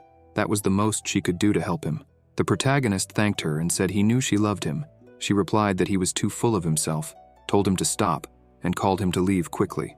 At Taisu's sacred land, at the site of the Holy Sun ceremony, many people were present and watched as he and his master arrived in their flying boat. Some cultivators commented that the master of Rising Sky Peak was as beautiful as the rumors said. It was expected from someone with the heavenly fragrance constitution. The great ancestral saint of the Zhang family spoke to his disciple Zhang Zhu, saying that the person arriving was Chu Xiu, the one chosen to participate in the Holy Sun ceremony. His disciple replied that he knew and that he would certainly win. The Daozi of the Tai Yi sacred land comments to his disciple Zhou Yi that he had observed his face and that his fate was near death, yet for some reason he was still alive.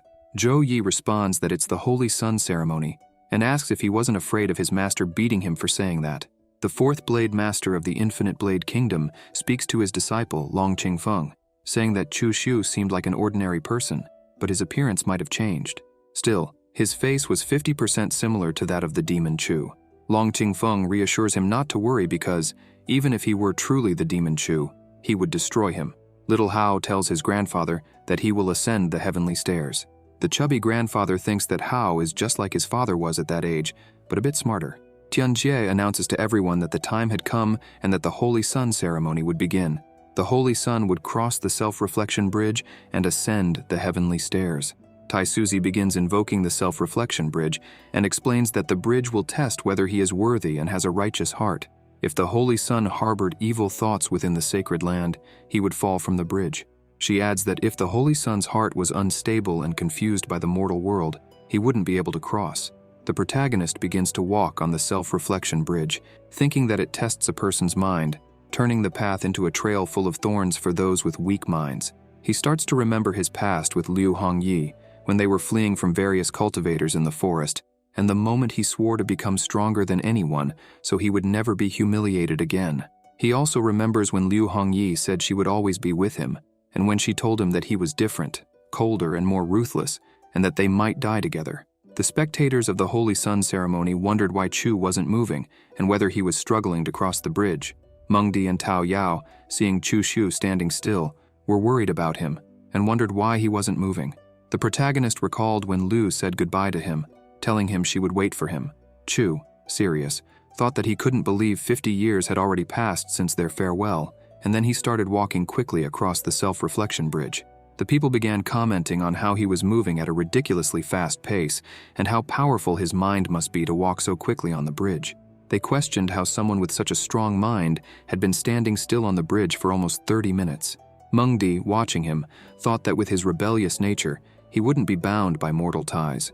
So he must have remembered his parents who had died when he was still a child. Suddenly, Tao Yao began shouting loudly for her big brother to do his best. Mengdi looked at her and asked if she liked Chu Xiu. Blushing, Yao responded that she did, and that she wanted to marry her big brother. The master was shocked by her response, but became serious and said she didn't approve of the marriage. Tao Yao questioned Mengdi, saying that both she and her big brother were single, so why didn't she agree? The master replied that no means no, and asked why Yao wasn't listening to her master. Mengdi created an illusion of Chu Xiu with her power, saying that he wasn't a good guy. Yao, irritated, questioned her master, asking if she was the kind of person who would slander her big brother to ensure she didn't marry him, and said that the master had gone too far. Mengdi asked Yao why she didn't believe her. Tao Yao, without hesitation, responded that she believed in her master, but not as much as she believed in Chu. The master, visibly shaken, declared that both she and he were unfaithful disciples. Mengdi's irritation grew as she started questioning why no one believed her, even when she spoke the truth. What has happened to the world? She wondered, feeling increasingly disconnected from those around her. Tao Yao, now even more irritated, retorted, asserting that Mengdi had misunderstood her big brother. According to her, there were no elders, inner disciples, or outer disciples who didn't praise her big brother. He had always been kind and fair to everyone, including the outer disciples. No one speaks ill of him behind his back, she argued, unable to believe what her master had said. Mengdi, however, insisted, saying that one shouldn't trust others because her big brother was only pretending. Seriously, his heart is wicked, she declared with conviction. The master firmly cut off any attempt by Yao to argue. Don't even think about convincing me.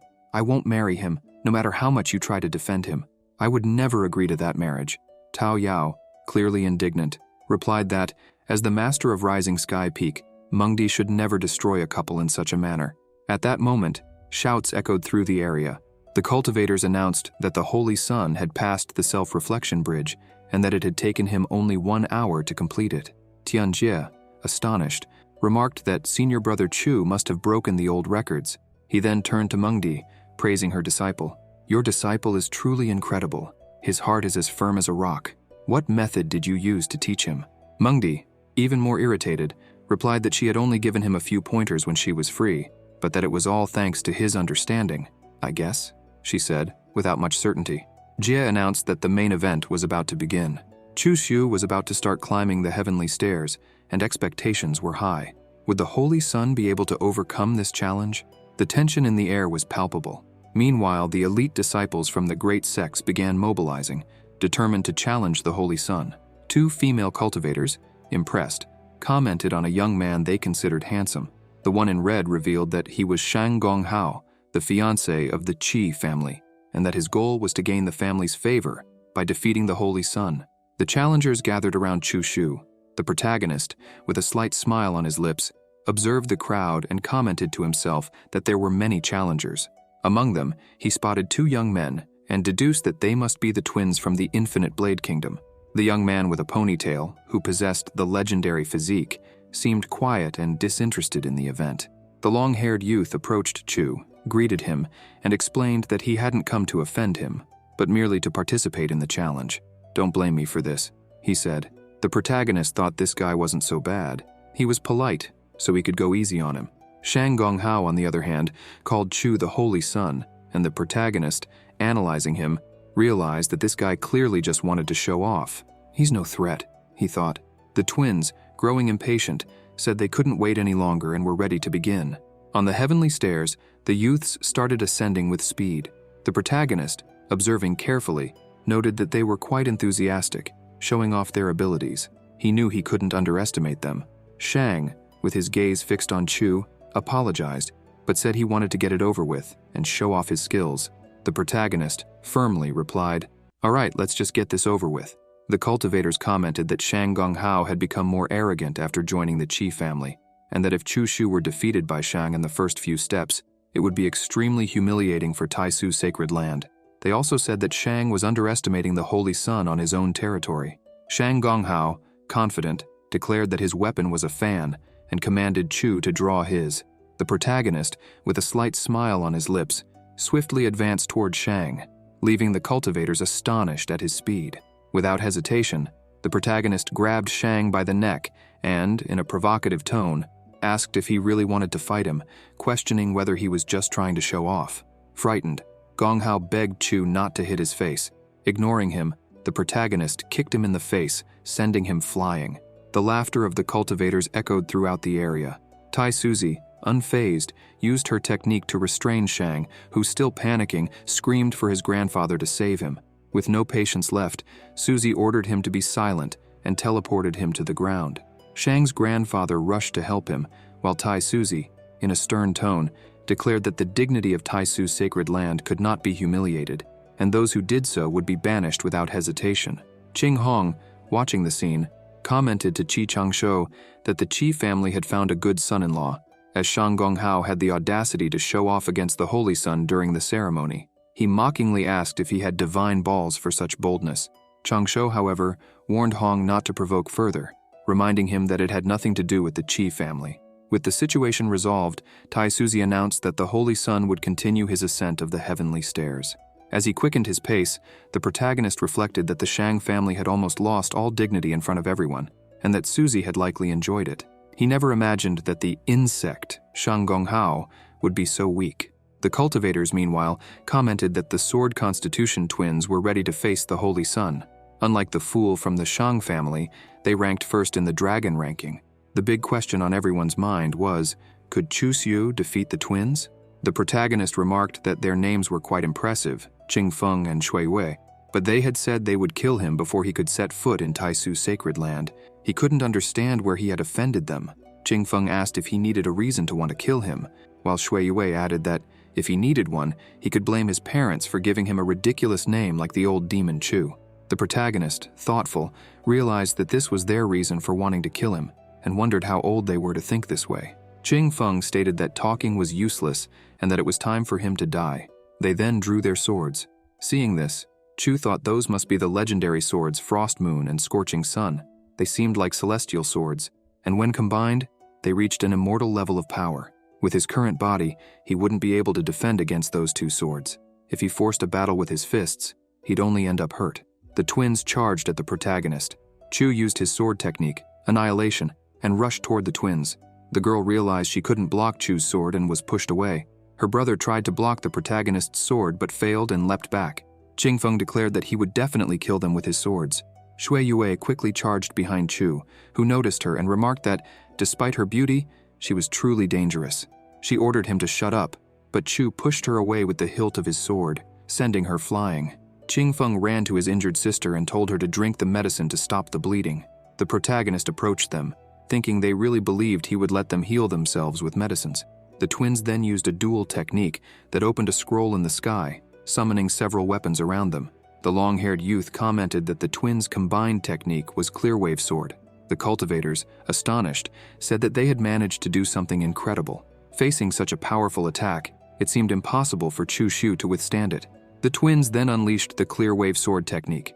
The protagonist, with a slight smile, remarked that they had chosen to use that technique to defeat him, but he thought that, since he was their opponent, there was no way he could lose to it. His sacred primordial body was specialized in handling that type of ability. He then used his Chaos Purple Lotus technique. Chu declared that now that the Purple Lotus had appeared, the twins would be defeated. Suddenly, he exploded the twins' Clearwave technique, causing a massive explosion and shockwaves that reverberated throughout the area.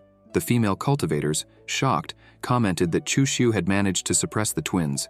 As they observed the Purple Lotus surrounding him, the onlookers questioned what it was, as it emitted a golden aura with the image of a purple lotus. The master of the Infinite Blade Kingdom wondered if Chu possessed the sacred primordial body, which seemed impossible. How could he have such a thing? The protagonist walked forward with his purple lotus toward the twins. Qingfeng urged Shui Yue to get out of there quickly, as the lambskin drum would only hold for a short time. Shui Yue replied that there was no way to escape. Chu, with a malicious smile, said that none of them would leave alive, advancing toward them.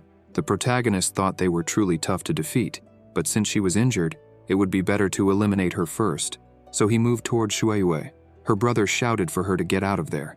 Already in front of Shui Yue, Chu used the human emperor fist with full force, striking her right on the chin and sending her flying backward. Her brother, furious, yelled her name and commanded Chu to fight him instead. Chu swiftly flew and kicked Qingfeng in the stomach, throwing him far away. The spectators remarked that Chu Shu was extremely strong, and although the twins were also powerful, the Holy Sun would destroy them. Ye Fan, watching, commented that Chu's punch was incredibly powerful, but he felt a tightness in his chest, as if he had lost something very important. The fourth Blade Master called out to Qi Mengdi and asked how, as a righteous woman, she could allow her disciple to do something like that. She responded that she did allow it because his disciples had kept saying they would kill Chu Shu. He should be happy their cultivation was merely destroyed instead of being killed. Tao Yao, irritated, questioned if he wasn't being too arrogant for complaining that her older brother Chu had been a bit cruel. Xiaoran remarked to the fourth Blade Master that his two disciples were very talented, and that, even with their cultivation destroyed, if they kept working hard, they could recover more than half. It would just take time. Mengdi added that if the fourth Blade Master had nothing more to say, he should sit down and continue watching the ceremony. Xiaoran then commented to Yao that her older brother was very strong and amazing, and that she liked strong men. Yao called her a slut and told her to stop hitting on her older brother. Xiaoran, with a sarcastic smile, said that the protagonist was a strong and skilled man, destined to have many women, and that there shouldn't be a problem if he also ended up with her. Mengdi, deep in thought, wondered since when that unfaithful disciple had gained so many admirers. Tao Yao shouted at Xiaoran, "What are you saying? Do you have a death wish?" Her master ordered Yao to control herself. Mengdi threw Chu's doll to the ground and began stomping on it, saying, "Damn unfaithful disciple. He caused all this, and now I, as his master, have to deal with it. He's truly beyond saving." On the heavenly stairs, the protagonist commented that his nose was itching, wondering if someone was bad-mouthing him. Thoughtful, he said it didn't matter and continued, pondering who he should challenge next. A system window appeared, informing him, as an old demon, the user should drink divine blood. What do you think about defeating the fool from the Jiang family first? He has a special constitution. Chu, looking at the two youths, thought it would depend on whether they were willing to fight him. The ponytailed youth sighed, thinking Chu was very dangerous, and that he couldn't fight him without absolute certainty of victory. The protagonist, thoughtful, concluded that he didn't seem eager to fight, and reflected that, with so many people watching below, he couldn't be too violent. The long-haired youth used voice transmission to tell Brother Chu that he wasn't his opponent, and asked to be let go. Chu responded that he had misunderstood because he was never a fan of violence. His heart loved peace. Joe commented that Chu was truly a kind person, and that he, Joe, was ashamed of himself. The protagonist thought that, among the five, Joe was the second strongest, followed by the fool from the Jiang family, who had a special constitution. The two wouldn't be easy opponents, but since they didn't want to fight, that was fine. The most important thing now was ascending the heavenly stairs. Tai Suzy noticed something and remarked that there was an unexpected guest at the Holy Sun ceremony. From the viewing platform, Tai Suzy asked why the golden monkey had appeared without an invitation. The golden monkey lord from the monster realm laughed and responded that Suzy had always been good at noticing things. Tai Suzy asked if he, as a monster lord from the monster realm, wasn't afraid of being unable to leave after entering the human realm. He replied that, of course, he wasn't afraid, which was why he had come. He then commented that Suzy had gone to great lengths to plan the Holy Sun ceremony and that he didn't believe she had no hidden motives. Tai Suzy asked, "So what if I don't? What does that have to do with the monsters?" The demon lord challenged Suzy, proposing a bet. If his daughter could ascend the heavenly stairs and defeat the Holy Sun, Suzy would have to reveal her true objective. If the opposite happened, Suzy could set her own terms. Suzy demanded the illuminated pious flower, the sacred monk fruit, and another celestial treasure. Mengdi realized that these treasures were exactly what her unfaithful disciple needed. The golden monkey remarked that Suzy had quite the appetite and ordered the butterfly empress to kick the Holy Sun's butt. If she succeeded, there would be a sacred beast feast lasting 3 days and 3 nights. The butterfly empress from the monster realm agreed with him. Chu climbed the celestial stairs, feeling the pressure begin to weigh on his body after 3,000 steps. He wondered if he could reach all 9,999 steps, and with the system's help, strengthen his sacred primordial body. Suddenly, a system window appeared, warning, "This is too risky. I advise the user not to proceed, but if you want to die, go ahead." At that moment, a figure appeared behind them. It was the butterfly empress, asking who the Holy Sun was. The long-haired young man, with a shy expression, warned Chushu that she was behind him, asking if he had done something to upset her.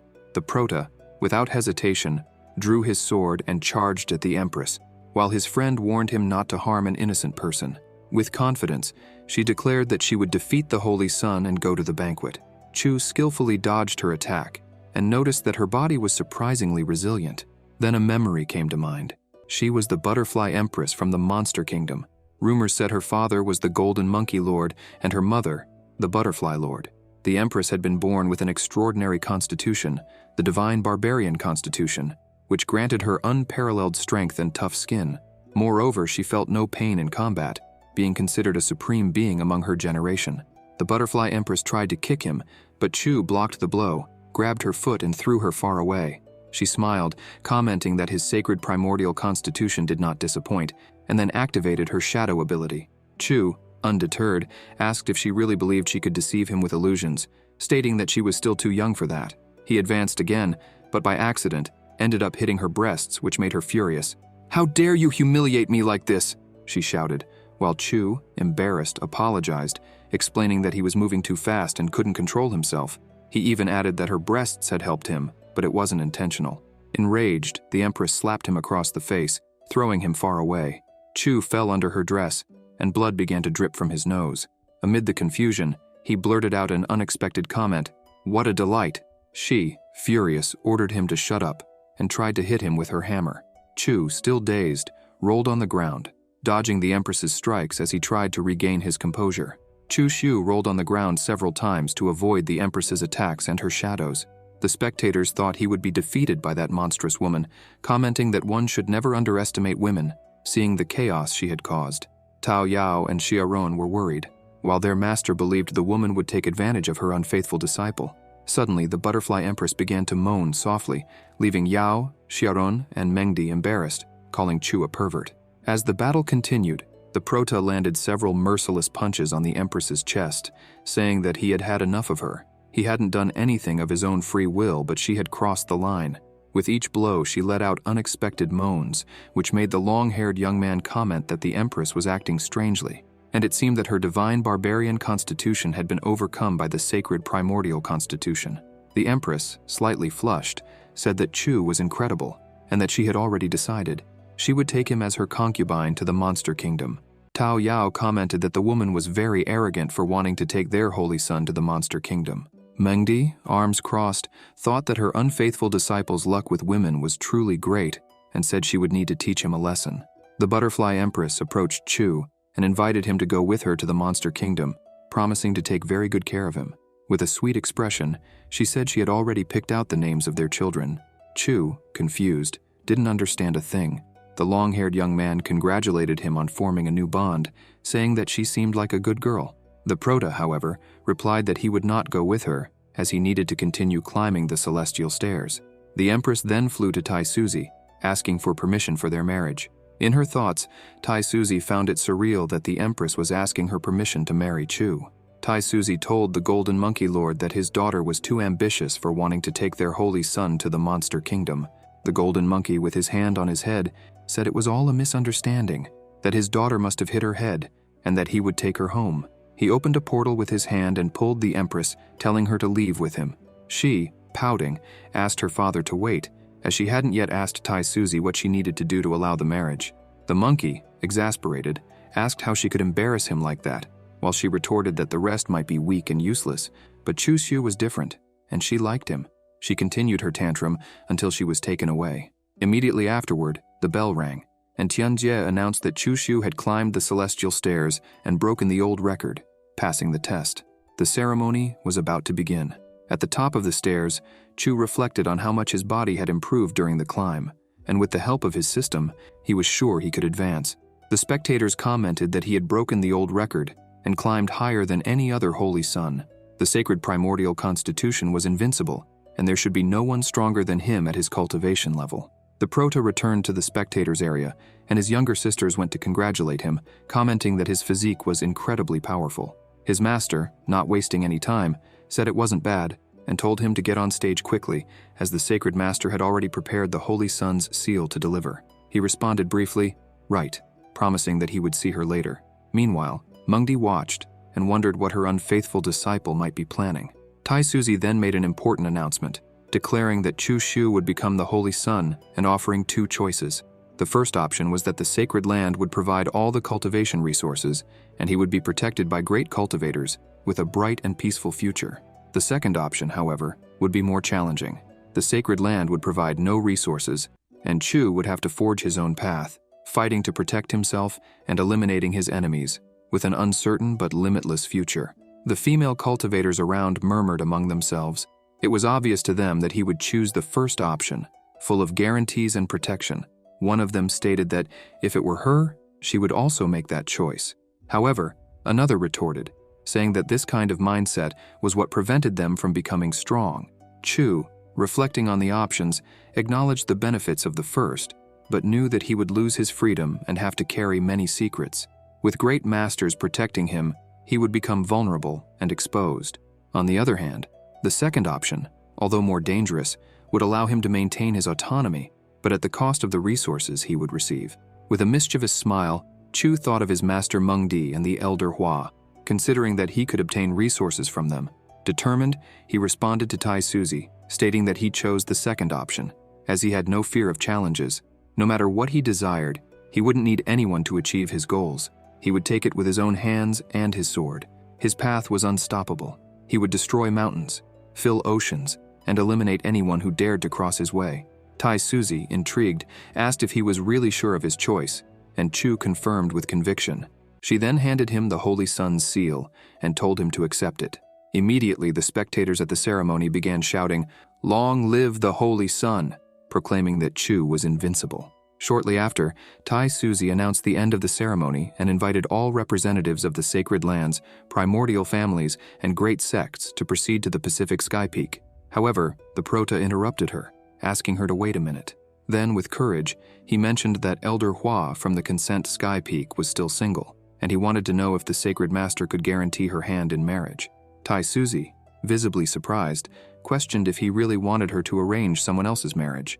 Blushing, Chu pointed a finger at himself. Suzy, perplexed, asked if he liked Elder Hua, to which he replied with a serious expression that he did.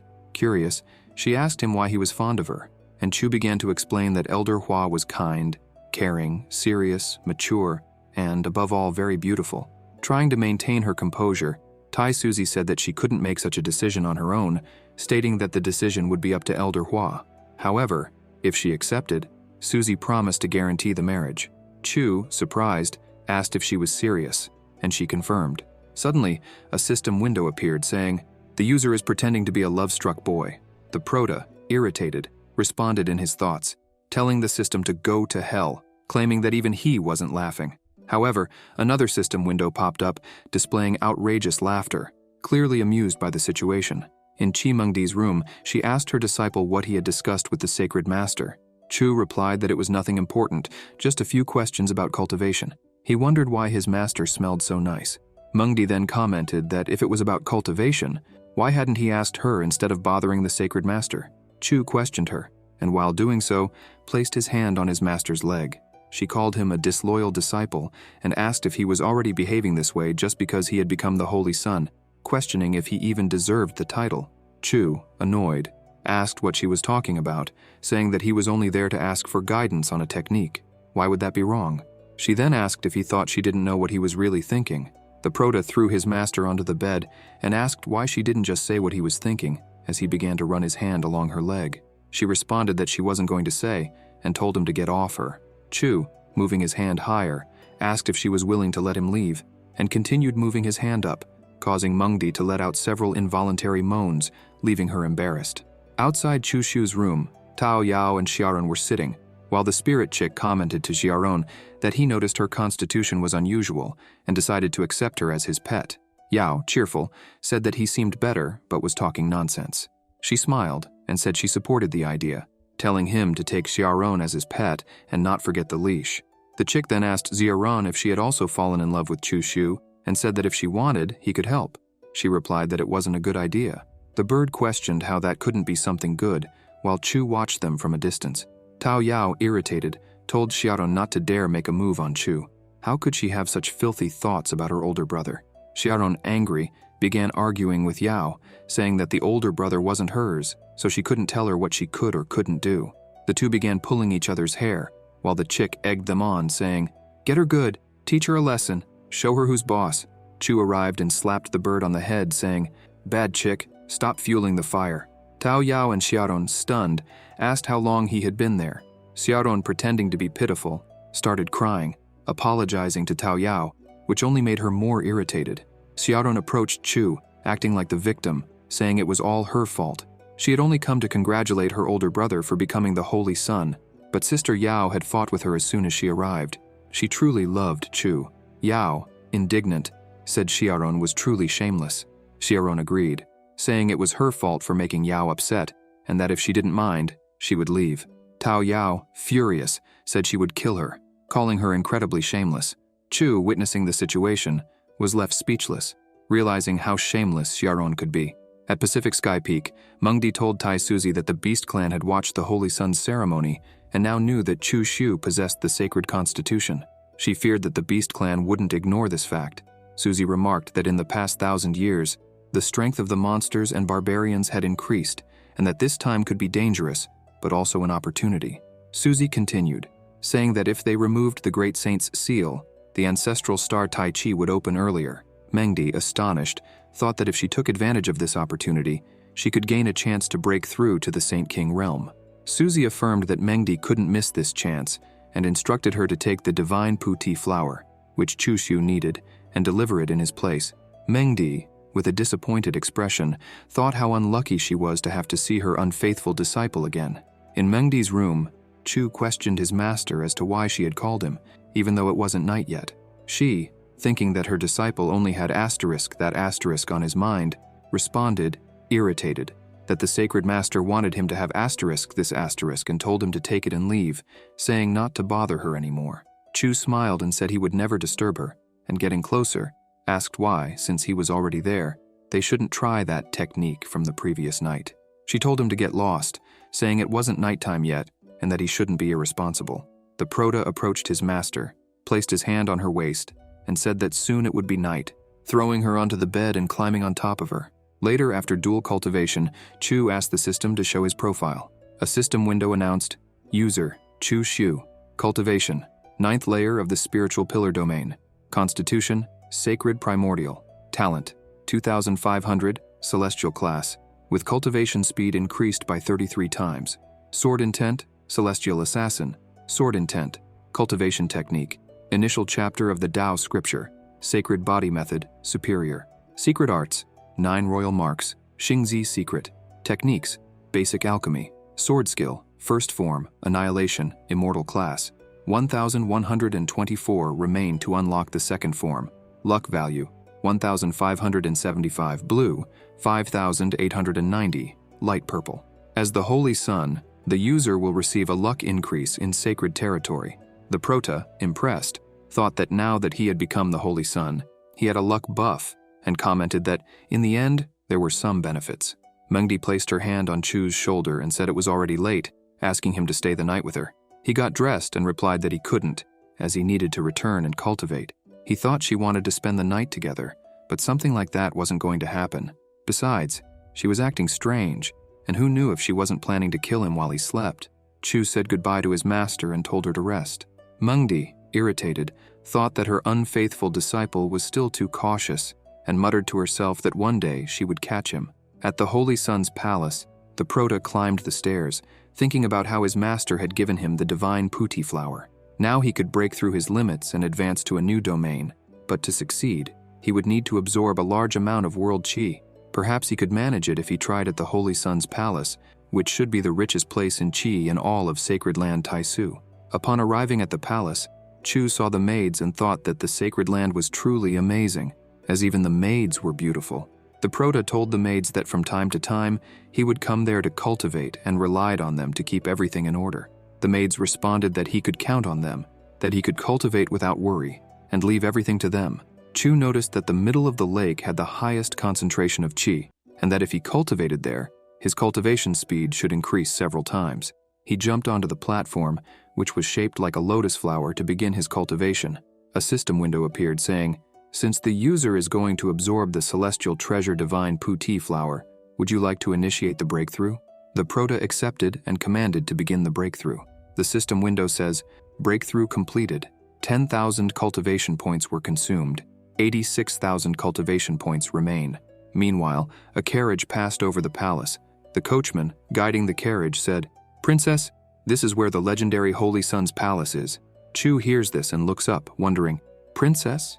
2 young women remarked that sacred land Taisu never disappoints, as it was vast and more beautiful than the palace. These young women were Chunhua and Qiu Yu. Zhu Ziwei, the 7th princess of the Great Ming Empire, told the girls not to be shocked because that was one of the greatest forces in the southern territory, so it was obviously large, incomparable to the palace. The Prota thought that girl resembled Zhu Biwei. Could she be a descendant? Suddenly, a flower came towards Chu, and he thought Elder Hua was thinking of him. That night, Chu on his flying boat headed to the meeting spot. Upon arriving, the Prota said he had received the flower she sent and came immediately. She congratulated Chu on improving his cultivation even more. In her thoughts, she admired that he had actually come to the meeting. He said that the improvement was nothing compared to Elder Hua, who was becoming more beautiful by the day. After the Holy Sun ceremony, he asked the sacred master if he could marry her. He asked if Hua knew what her answer was. Hua turned her face away and said that, of course, she hadn't agreed because they weren't suited for each other. Chu took her hand, looked deeply into her eyes, and said that the sacred master had promised to ensure the marriage if she accepted. Hua, blushing, turned her face away and asked if he thought she would accept. The Prota said it was a shame because he would be leaving sacred land to train, and if Sister Hua accepted, they wouldn't know when they would see each other again. She said he had just advanced and was already leaving. Chu picked up a flower from the ground and said that he couldn't stay in sacred land forever, as that way he would never become strong enough to protect what was important to him. In truth, he didn't want to leave sacred land either. She said it would be very beneficial for him, and that he wasn't someone who let emotions guide him. The Prota stood up, placed a flower behind Hua's ear, and questioned who said being decisive had anything to do with emotions. He got closer to Elder Hua and asked if she could feel it, the beats of his passionate heart. And so, he stole a kiss from Hua, leaving her speechless. She ended up liking it and kissed him back. After the kiss, she became irritated, thinking that he had stolen her first kiss. Then she lightly slapped him, calling him a baka. The Prota told her not to be mad at him, saying he couldn't help himself, and asked her to calm down. She turned away and told him not to do that again. Chu hugged her from behind and said he would let her know when he was going to kiss her. He told her she was so beautiful, even when angry, and asked how he couldn't fall in love with her. She, slightly annoyed, asked if he was treating her like an easy girl. Elder Hua gave him a divine class ring, saying it was a trophy she had received for participating in the war to defend Tianyuan City. It had a lot of space inside, and she said it would be very useful for him to carry whatever he needed when he left to train. The Prota raised his hand and asked if Sister Hua could put the ring on his finger. She agreed to do so, and he took the opportunity to ask if she knew the meaning of a woman giving a man a ring as a gift. She said it was just a storage ring. What else could it mean? He replied that it wasn't just that. They walked through the flower field under the moonlight and sat on a stone. Chu said that there was a legend about a living star at the other end of the cosmos, and there, when a woman gave a man a ring, it meant that she loved that man very much and wished to marry him. She asked if such a custom really existed, as there was nothing like that on the celestial continent. Chu kissed Hua's hand and asked when she would accept his marriage proposal. She asked if he liked taking advantage of her that much. Chu, annoyed, responded that he did it because he loved her, and said that his master was also very beautiful, but asked why he didn't take advantage of her. Hua says that it would be very treacherous of him to take advantage of his master. Chu swears that he respects his master and has never thought of anything like that. Hua, with a smile, asks if he came here just to harass her. Chu, slightly mischievous, places his hand on Hua's waist and says that he would never harass Sister Hua. She looks at the Prota and asks where he thought he was touching, saying he was a very naughty boy and that she needed to stay away from him. The Prota grabs Hua's hand and says that he was no longer a boy, that he was a grown man and was serious about her. And so, he throws himself on her, and they end up doing dual cultivation. After a while, as they looked at the moonlight, Chu mentions that after the Holy Sun ceremony, the Sacred Master invited several forces to Pacific Sky Peak. He asks what was discussed at that meeting. Hua replies that there is an ancestral star, a secret realm beyond the sky, and the seal is about to open. The ancestral star is called Tai Chi. Apparently that star is well known, and the seal opens every 2,000 to 3,000 years. Inside it, there are countless treasures, but they are nothing compared to the legacies left behind by cultivators who died within that secret realm. It's a great fortune for those in the superior Saint domain, as those who inherit the legacy of an emperor left in the star would be able to break through to the Saint King domain, becoming a powerful existence on the continent. The Prota asks when the seal will open. Elder Hua says the Tai Chi ancestral star will open soon, in a minimum of 5 to 6 months and a maximum of 8 months. The Prota asks if his master will also enter, and says that the Master of Rising Sky Peak will also enter, as she needs to seek an opportunity in the Tai Chi star to break through to the Saint King domain. He wonders if anything will happen to his precious master, because if something did, where would he go to ask for teachings? Should he seal her cultivation or even tie her up so she would stay in her pavilion and never venture out? Hua tells him not to worry, as the Master of Rising Sky Peak is not weak. Even against others in the same domain, her strength is unmatched, and she asks where he plans to train. He says he hasn't thought about it yet. Maybe he'll go where the wind takes him and let fate decide. He only knows that Liu Hongyi went north, but he doesn't know the exact location, so he'll have to investigate after leaving. He asks if she has anything to say to him before he leaves. She simply gives him a kiss and says it's not shameful to flee if he encounters an enemy he can't defeat. He tells her not to worry. At the Holy Sun's palace, Mo Feiyan and the princess arrive to greet the Holy Sun and introduce themselves, saying that she is the 7th princess of the Ming Empire and came to see the Holy Sun. The Prota asks Elder Mo if she had any business bringing Princess Ziwei, and he thinks that she really is a descendant of Zhu Biwei. Elder Mo says they heard that the Holy Sun was about to embark on a journey, and coincidentally, the great Ming Empire is about to have a new emperor ascend to the throne, and the Sacred Master wishes for him to accompany the 7th princess to represent sacred land Taisu at the ascension ceremony of the new emperor. He thinks that Sister Hua really wanted to keep him far away and occupied, avoiding danger. The Proto responds promptly, saying that he had no set destination, so why not visit the Ming Empire? The princess says they are lucky to have the Holy Sun visiting the Ming Empire. She thinks that it would be very fortunate to invite an elder in the lower Saint Domain, but who would have thought that the Holy Sun himself would attend the ceremony?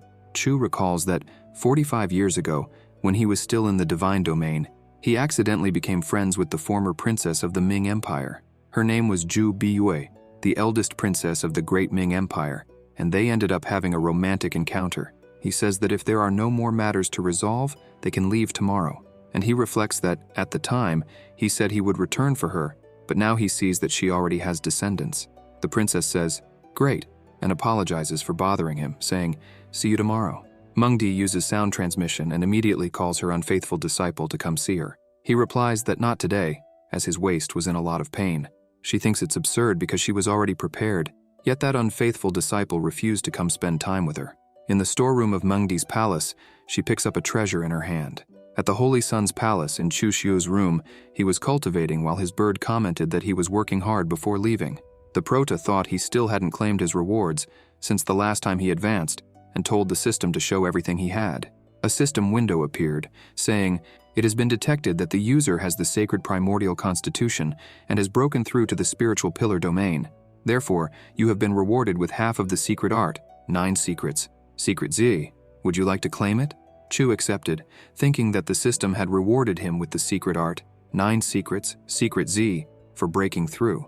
Now he had 2 of the 9 secrets. The secret art Secret Z is a powerful healing ability. Once mastered, a single drop of his blood could regenerate his entire body. In terms of rarity, the secret art Secret Z was more valuable than the secret Xing Z. In terms of saving lives, the secret art Secret Z is far superior. Unfortunately, he only had half of the secret art Secret G, so its effects were greatly reduced. If he could obtain the rest to complete Secret Z, his abilities would improve significantly. The bird asked Chu if he wanted roasted rabbit, saying that after leaving Sacred Land, it would be difficult to find a delicacy like that again. Chu replies that he didn't want to, as he was going to take a nap. The bird was about to eat when Mengdi appears, asking where her unfaithful disciple was. The chick says that little Chu was sleeping, and that no one could disturb him. She ignores the bird and questions the chick, asking if he dared to block her path, then steps over him. The chick ends up seeing something he shouldn't, and gets a nosebleed. Mengdi enters the protagonist's room, and wonders if he was really sleeping. She enters and sees Chu sleeping peacefully. She looks at him and gives a slight mischievous smile. The protagonist was dreaming that he was in a hot spring with several women who were calling him to join in the fun, and he jumps into the spring with them. Suddenly his master appears, calling him an unfaithful disciple, pulling his ear, and saying that he already had a child with her, yet he still flirted with other women until he wakes up startled, shouting. He wakes up and realizes that his master was there, near his bed. He asks what she was doing there. Mengdi responds that, as his master, why wouldn't she come there? When she opens a small treasure box, he gets frightened, asking what she was trying to do if she wanted to kill her husband. When he sees the treasure, he calms down and thinks it was a draconic crystal. He realizes that his master brought it to strengthen his body. Mengdi stands up and says she couldn't help him much after he left the Sacred Land to train, and orders him to accept it. He asks Mengdi to stay there with him and takes her hand. She asks why he wanted her to stay. He replies that the gift his master gave was a draconic crystal, and comments that legends say in the primordial ocean, a great whale dragon in the superior holy domain devoured various things and spent millions of years maturing before condensing a draconic crystal. It was something very precious. Blushing, she asks, and if it were? He says, of course, that a disciple needs to repay when receiving such a precious gift. In Qianshuan City, in the Southern Territory, Chu, in the princess's carriage, says he will tell a story about the cultivator Han. Legends say there was a cultivator named Han, but he had a terrible aptitude, and even though he tried hard to cultivate, he had little success, until one day, a woman named Nan Gong appeared and became his master. After that, the story gradually became more interesting, until one day the two were hunting monsters and fell under the effect of a unique poison. Because of this, they both lost control of their emotions, and then, Chu, somewhat embarrassed, says they already know what happened. The princess says she never imagined it would be like that. Chiu Yu, blushing, asks if they were not master and disciple, and if that wouldn't be against the rules. Suddenly, someone throws water in Chu's face. The princess wonders if there was someone throwing water from outside. He smiles. wipes his face and says that must be it, and that water ended up splashing inside. Mengdi, disguised outside, thought, this unfaithful disciple is so shameless. At Qingshuan Inn, a woman welcomes them, tells them to feel at home, and leads them inside. The protagonist asks the princess what her relationship with Zhu Biyue was. She asks if he knew her aunt. He says he heard about her along with another senior and thought she was her daughter, as they looked very similar. He then asks how she was. Zhu Biyue, with a downcast expression, says that a few months ago, her aunt died on the way to the monastery on Cloud Cliff Peak. She waited for decades for someone. She heard from her father that he died a few months ago, and her aunt decided to die on the same day. Chu, looking down, says it's a pity. Mengdi, on top of the inn hidden, wonders why the presence of her unfaithful disciple disappeared after he entered the inn. She could easily follow a cultivator's presence, but how did she lose his? Chu, seeing his master, wonders why she wanted to keep following him, and luckily, he had the presence-canceling mask, so he leaves the inn. The protagonist enters a place and says he wanted to know the location of Liu Hongyi. The woman in the red hood says the price is 200,000 divine spiritual stones. Chu thinks that it would take 200 million superior spiritual stones to exchange for 200,000 divine spiritual stones. Chu comments that the Tianji Pavilion never shows mercy. The woman responds that their information is absolute. He argues if she knew how many people were looking for Liu Hongyi. Chu offers 300 drops of 10,000-year-old stalactite, thinking he got those stalactites in the secret realm, so he could use them. The woman stands up and says she wants 400 drops, stating that Tianji Pavilion never bargains. Chu takes out a vial and tells her to take it. She grabs the vial and says it's not bad, then asks if he needs any other information. The protagonist replies that he has some information to sell and asks if she's interested. Curious, the woman asks him to tell her more. Chu, serious, speaks about the location of the divine text of Emperor Yue Hua. The woman questions if he is serious. The protagonist responds that it would be easy to verify with her intelligence network and that he would want a life fruit and treasures for physical formation, at least 4 different types. The woman approaches him and says that once they have everything prepared, they will make the exchange, as she will need to collect these treasures, and asks where they will meet for the trade. He replies it will be in Shangjing City. She agrees, saying, deal. Back at the Qingshuan Inn, Chu sits on the bench and says, Master, if you're tired of being on the roof, come down and sit here. Mengdi, embarrassed, wonders when her unfaithful disciple appeared. He responds that he can sense her sweet scent from miles away, then grabs her hand and pulls her inside. She speaks loudly, telling her unfaithful disciple to let go of her, and asks what he is going to do. He takes her to the bed, throws her onto it, and argues that she missed him, which is why she was following him. She replies for him not to be foolish, saying she had some matters to attend to in Zhengzhou, and, by coincidence, happened to pass by. When she saw him, she thought of paying a visit. Chu, on top of his master, says that since she is there, she could give him some lessons. She retorts, saying that he needs to show respect. While they are engaging in dual cultivation, Mengdi, with a trembling voice, says that they have a problem.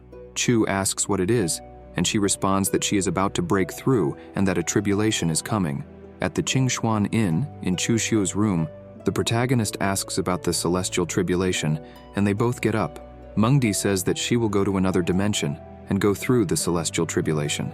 Chu takes out a vial and comments that the thunder of the celestial tribulation is powerful, asking her to drink that if she runs into trouble. She looks at it and thinks it is 10,000-year-old liquid stalactite, reflecting that her disciple really cares about her. She enters the dimension and uses her sword skill, Icy Annihilation, first form, Icy Sealing, to attack the tribulation. Then, she uses the second form, Icy Realm, launching it towards the celestial tribulation. Immediately after, she uses the third form, Icy Destruction, but the tribulation pushes her away, injuring her. Mengdi comments that she never thought the 4-layer celestial tribulation would be so strong, something truly abnormal. She drinks the 10,000-year-old liquid stalactite and focuses her chi in her abdomen as the celestial tribulation advances towards her. The protagonist, seeing the rays of the celestial tribulation in the other dimension, thinks that his master must succeed, because what would he do without her? Inside the dimension, Mengdi manages to overcome the tribulation and, relieved, thinks that fortunately her baby is fine. She exits the dimension and returns to Chu's room, who congratulates her on passing the celestial tribulation and urges her to quickly stabilize her cultivation. She responds that, thanks to the liquid stalactite, everything went well. Otherwise, she feared she would have had problems. The protagonist reassures her, telling her not to worry about it.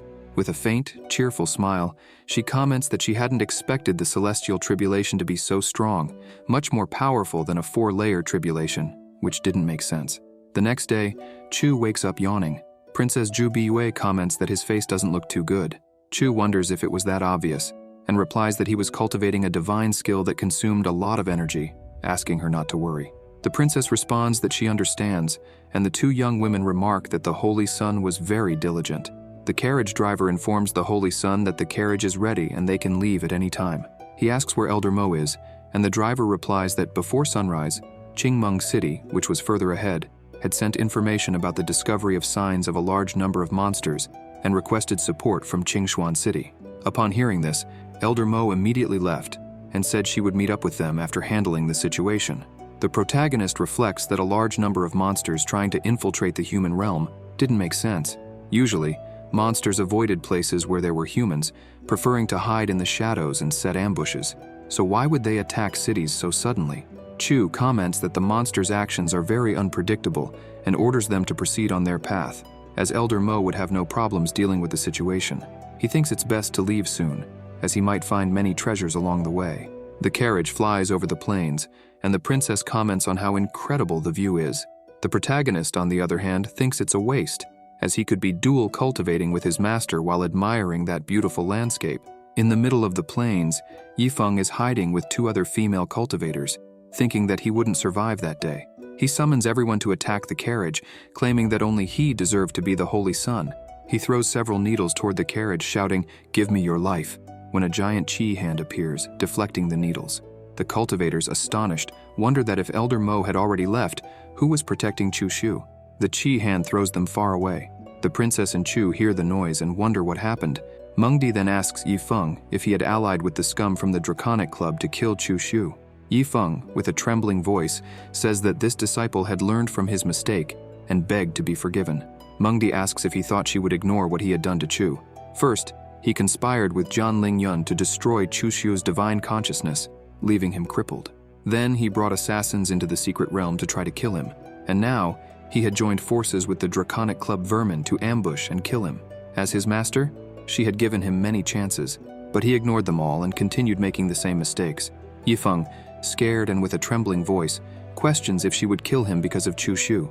Indignant, Yifeng says how could trash like Chu Shu become the Holy Sun and the senior brother, for he was the best direct disciple of Rising Sky Peak. He questions his master, asking if she couldn't see the truth. She asks if the position of senior brother was that important to him. He hits the ground and says, "How could it not be? Only by being the senior brother and the Holy Sun would I have the power to avenge my parents." Yifeng, crying, questions why Mengdi took such good care of Chu Shu, as she made him the senior brother even though he was useless trash. The master says that many years ago, monsters invaded the Qishan district while she was cultivating in the Tianqi realm. She was the district's guardian, and Chu Shu's parents sacrificed themselves to protect the mortals who were retreating. To repay their sacrifice, she accepted Chu as the first direct disciple of Rising Sky Peak. Yifeng raises his arms to the sky and says that he had lost because of Chu Shu's parents' deeds, not because of him, and starts laughing. The master says no, he had lost because of his own actions. No matter what, he hurt his allies and brothers for his own benefit, and that was unforgivable. Yifeng responds that it was his fault for acting against Chu Shu in the past, and asks for a message to be passed on to Chu, that the Ouyang family, in the eastern region, possesses one of the 9 secrets, a part of the Jie secret, and with that, he plunges his hand into his chest and dies. The protagonist, watching from afar, wonders if Yifeng was truly dead, as it was impossible that his master would kill him, and reflects that he would ask her about it that night. In Qingmeng City, the princess and the young women laugh at the chick's stories, while Chu sips tea in another room. He mentions that after meeting with Elder Mo, they found out there were no major monster movements. It was just a weak tiger monster wandering near the city. But as the story was passed from mouth to mouth among the citizens, the original fact disappeared, leaving only an exaggerated version. This must have been Xiao Yifeng's plan to distract Elder Mo from his side. He just didn't expect that the master would be by his side. The protagonist notices that his master has come to see him. He stands up, goes to her, and asks why she looks sad. She replies that Xiao Yifeng is dead. He holds his master's hands and asks what happened. A system window appears saying, "User, you are a bastard." Mengdi says it's a long story and that she will tell him the details later, but before dying, Xiao Yifeng asked her to tell him that a part of the Zhe secret was in the hands of the enemy, the Ouyang family in the eastern region. Chu, deep in thought, reflects that Yifeng still set that up before he died, but he would have to fall into that trap. His master asks if he will go to the Ouyang family to retrieve the part of the Zhe secret. Suddenly, Chu kisses his master's cheek, catching her off guard and leaving her blushing and speechless. He says he will take revenge for his younger brother. The Ouyang family was his enemy, so they were also his enemy. Now that Xiao Yifeng is dead, it's only natural for the older brother to take responsibility. After all, they were close friends. Mengdi responds that she didn't feel any truth coming from his words. Chu says that in the past, she also didn't believe him when he said he would make her his, and it happened soon after. The master tells him to shut up and be careful, or she will finish him. He takes advantage, puts his hand on her waist and says, "Finish me off in bed." Mengdi calls him an unfaithful disciple, tells him to stop talking nonsense, and asks if he really plans to go to the eastern region. The Ouyang family should not be underestimated, as they have 2 cultivators at the peak of the lower holy domain, and without the strength of a sacred territory, it would be difficult for him to fight against them. He says he has his own plans. The protagonist takes a manual in his hand and says, "My beautiful master, it's already late, let's have some lessons." She tells him to go to hell and not to touch her. Chu takes her to the bed to learn some lessons. The next day, upon waking, he thinks that he obtained information thanks to his master. Life was full of surprises. The princess calls Chu to get ready to leave, saying they would need more than a day to reach the Ming Empire. At the border of the Ming Empire, the princess's carriage arrives, accompanied by several guards, with a young man there to welcome them. The young man says that he, Zhou Yunfei, is the eldest son of the Ming Emperor, and is there to represent his father and the Ming royal family to welcome the Holy Son. Zhu Ziyue thinks that her brother didn't bring any members of the royal family to welcome the Holy Son. How could he be so negligent? Yunfei greets the Holy Son and Elder Mo. The guards, from afar, wonder if that handsome young man is the Holy Son of the Taisu sacred land. It was what one would expect from an elite cultivator of the Taisu sacred land. His aura was truly extraordinary. Yunfei asks the Holy Son to follow him. The princess thinks that her brother is already planning something and tries to pull Chu by the arm, thinking that since the Holy Son said along the way that they would be friends, he probably wouldn't go with her brother. The protagonist, without saying a word, follows the prince. The princess is stunned and thinks they were friends, wondering what happened to the idea of walking together. The chick tells Princess Ziwei not to be nervous, as there was always some reason behind Chu Xu's actions. In Prince Yunfei's carriage, Yunfei introduced Yang Chen, saying he was the only son of the master of the Songyun sword sect. His cultivation was in the spiritual domain, and he was a great talent in the southern region. Next, he introduced the woman, saying she was Fairy Bi Yao, the senior martial sister of the Yuejing Palace. Her cultivation was also in the spiritual domain, but no one should think she was a weak woman, as her battle power was not low. A system window appeared saying, "This senior martial sister, since when does the user know her? Even I don't remember her." The protagonist says that when he was the old demon Chu, he cultivated a secret art called the spiritual seed, and was able to transfer his spiritual seed to the divine soul of a cultivator who had not yet broken through to the spiritual pillar domain, creating a mark. As the target's cultivation increased, his cultivation would also increase, and his spiritual seed would grow gradually. In the end, the mark on the divine soul cast by him was carved to ensure that there would be no signs of rejection when he needed to take possession of the body. A new system window appeared, saying, "I didn't think the user was so clever. As expected of someone born to be a villain, he even left several ways to return to life. But this system really doesn't think the user would look good as a woman. Or are you really going to use this woman's body?" The prince tells them not to just sit around, invites them to drink wine, and says that the Holy Son should try that bottle of peach blossom wine. The protagonist thought that the wine was really good. He just didn't understand why those 3 were keeping an eye on him. Yunfei tells Chu that he thinks the 700,000 divine spiritual stones that the royal family delivers to the sacred land every year are too few. The protagonist asks if he has a solution, and he replies that he believes that, with the guards of the Taisu sacred land, who are in the south, and with the holy guardian who protects the Ming dynasty, they should be paid 120,000 a year as a sign of respect, plus an extra 100,000 to honor the Holy Son. Chu Xu asks if they are asking for his help to rebel. The prince says that technically it's not a rebellion. It's all for a bright future for the Taisu sacred land and the great Ming dynasty. The protagonist says it's a very interesting deal. He wins, and everyone wins. Mengdi, hiding, thought that if Zhu Ziyue saw him, she would probably vomit blood from disgust, but she could only keep watching what that unfaithful disciple would do. Prince Yunfei tells the Holy Son not to worry. After they arrive in Shangjing City, they will send the money. He thought that now that he had the Holy Son of the Taisu sacred land on his side, with his help, changes in the dynasty were about to happen. He comments that once they arrive in Shangjing City, he and Brother Yang will no longer interact with the Holy Son, so as not to arouse suspicion about their identities. Therefore, they would need to trouble Fairy Biao to serve the Holy Son. She says that young Master Zhou is very kind. In the princess's carriage, the protagonist says he wants to change routes, as he wants to take a look at Yunya Peak. Ziyue asks what he talked about with her brother. He replies that they discussed how to overthrow the Ming dynasty. The princess asks if he, the Holy Son, is going to help Zhou Yunfei's group. Chu says, of course he won't help, and that even without his help, they had already planned how to steal the throne when the new king ascends. To them, he was just a tool to stand on the new king's ascension platform. In other words, he was merely a pawn in their plan. Ziyue speaks loudly and asks the Holy Son to help save the Ming dynasty. Qiu Yu comments that even though King Zhenbei is powerful, he alone cannot resist. Now that they are planning to rebel, only he can save them. The protagonist says he has a habit of making fair trades and, if he helps, asks what she would do for him. A system window appears announcing, "Damn, the user is very cunning. Who would have thought he would make a deal with both sides, one after the other? For being so shameless, the system will reward you with 200 cultivation points." Zhu Ziyue, a little shy, says she would do anything he asked. Mengdi and the bird are astonished. The protagonist, irritated, flicks the princess's forehead, asking what she was thinking. The girl asks if he didn't want her body. Chu says, "Where is your mind to think of that?" The protagonist thinks that, as much of a bastard as he was, he couldn't lay a hand on his wife's niece, not to mention that her aunt died waiting for him. The master, hidden, thought that the girl was still too young, yet she was already thinking about that.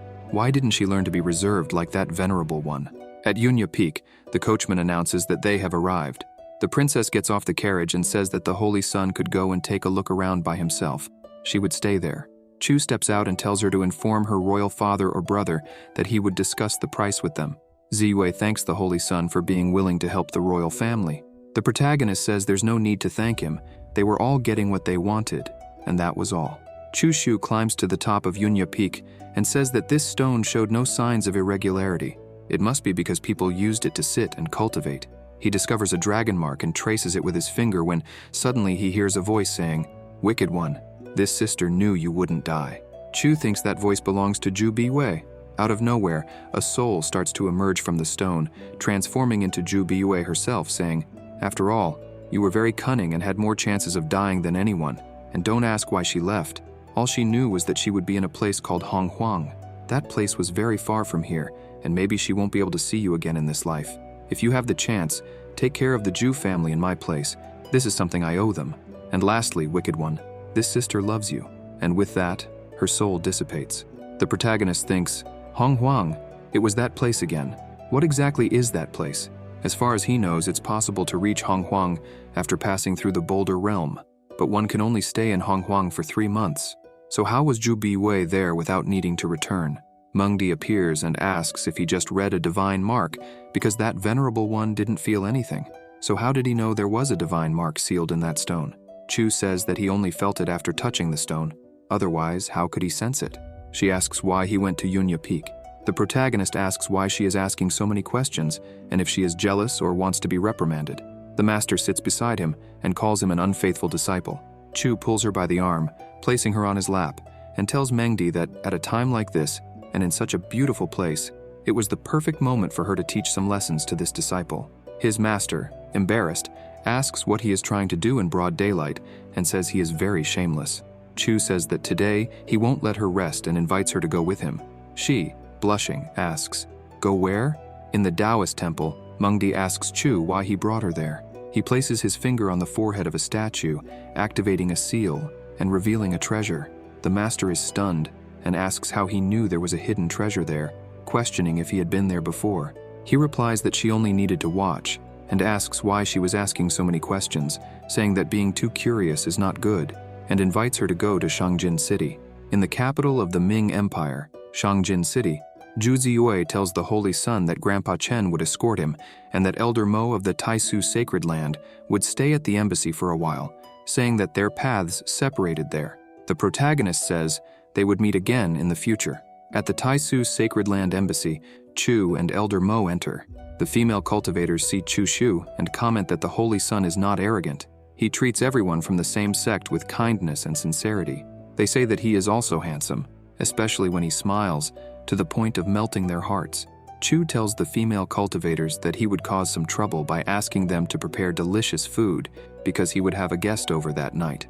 The girl in pink thought the Holy Son had spoken to her and called her his dear sister. Later that night, the protagonist and Yunfei were drinking, while the chick thought his hunch was right. There really was a guest, and he considered himself very clever. Chu tells brother Joe not to worry because he knows what needs to be done. He thinks that Joe was very generous, as he had given more than 30,000 divine spiritual stones.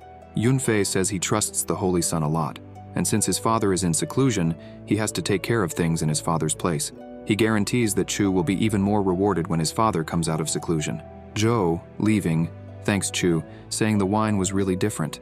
The taste was wonderful. The protagonist remarks that Yunfei was very kind and that after everything was over, they would have a big celebration. Joe agrees and says that Chu is right. The protagonist goes back inside when his master asks if he had given poison to Zhou Yunfei instead of wine and comments that just a short while ago he was calling him brother, and then he poisons him. He was indeed very cruel. Chu replies that if he isn't cruel to his enemies, he would be cruel to himself. He tells his master that she has cultivated for so many years and still hasn't seen many examples of that. She responds that she doesn't need him to remind her and says that she thinks he should keep his methods secret, because if a Holy Son uses poison and that spreads, he will become a joke. The protagonist pulls Mengdi by the arm and places her on his lap, saying that a black cat or a white cat, the only good cat, is the one that catches the rat. She tells him to stop touching her and says that someone is coming. Fairy Biyao knocks on the door, calling for the Holy Son. His master asks if he had arranged to meet a woman so late. Annoyed, she thinks that this unfaithful disciple really invited another woman, even though he already had this venerable one. Chu tells her not to be jealous and to hide, as this disciple would be hers alone later. Fairy Biyao says she brought floral nectar and tells him to try it. He instructs her to place it on the table. His master, hidden and eavesdropping, wonders if Fairy Yao had brought a love potion to enchant her unfaithful disciple. She questions if that disciple's strength was really so strong. Chu approaches the fairy, and she asks to help him. Mengdi, seeing the scene, gets upset and wonders if he would pretend that this venerable one wasn't there. Soon, she notices a skill and questions what it was, wondering why Fairy Biyao's eyes were the same as her unfaithful disciples. Chu orders her to take that with her and find a way to make Zhou Long smell it, but she shouldn't be discovered. He instructs her to return after an hour and tell Zhou Yunfei that she succeeded. She agrees and leaves. Mengdi asks what he did to her. He replies that it was just a soul control skill. She questions when he did that, and he says it was the last time they enjoyed drinking wine alone.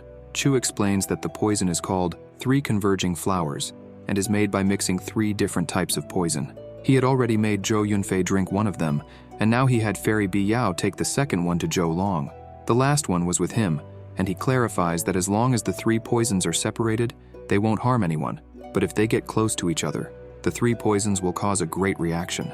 Even a superior saint like Zhou Long would become up to 40% weaker. His master comments that he was cruel. He barely met the other group and was already thinking about how to kill them.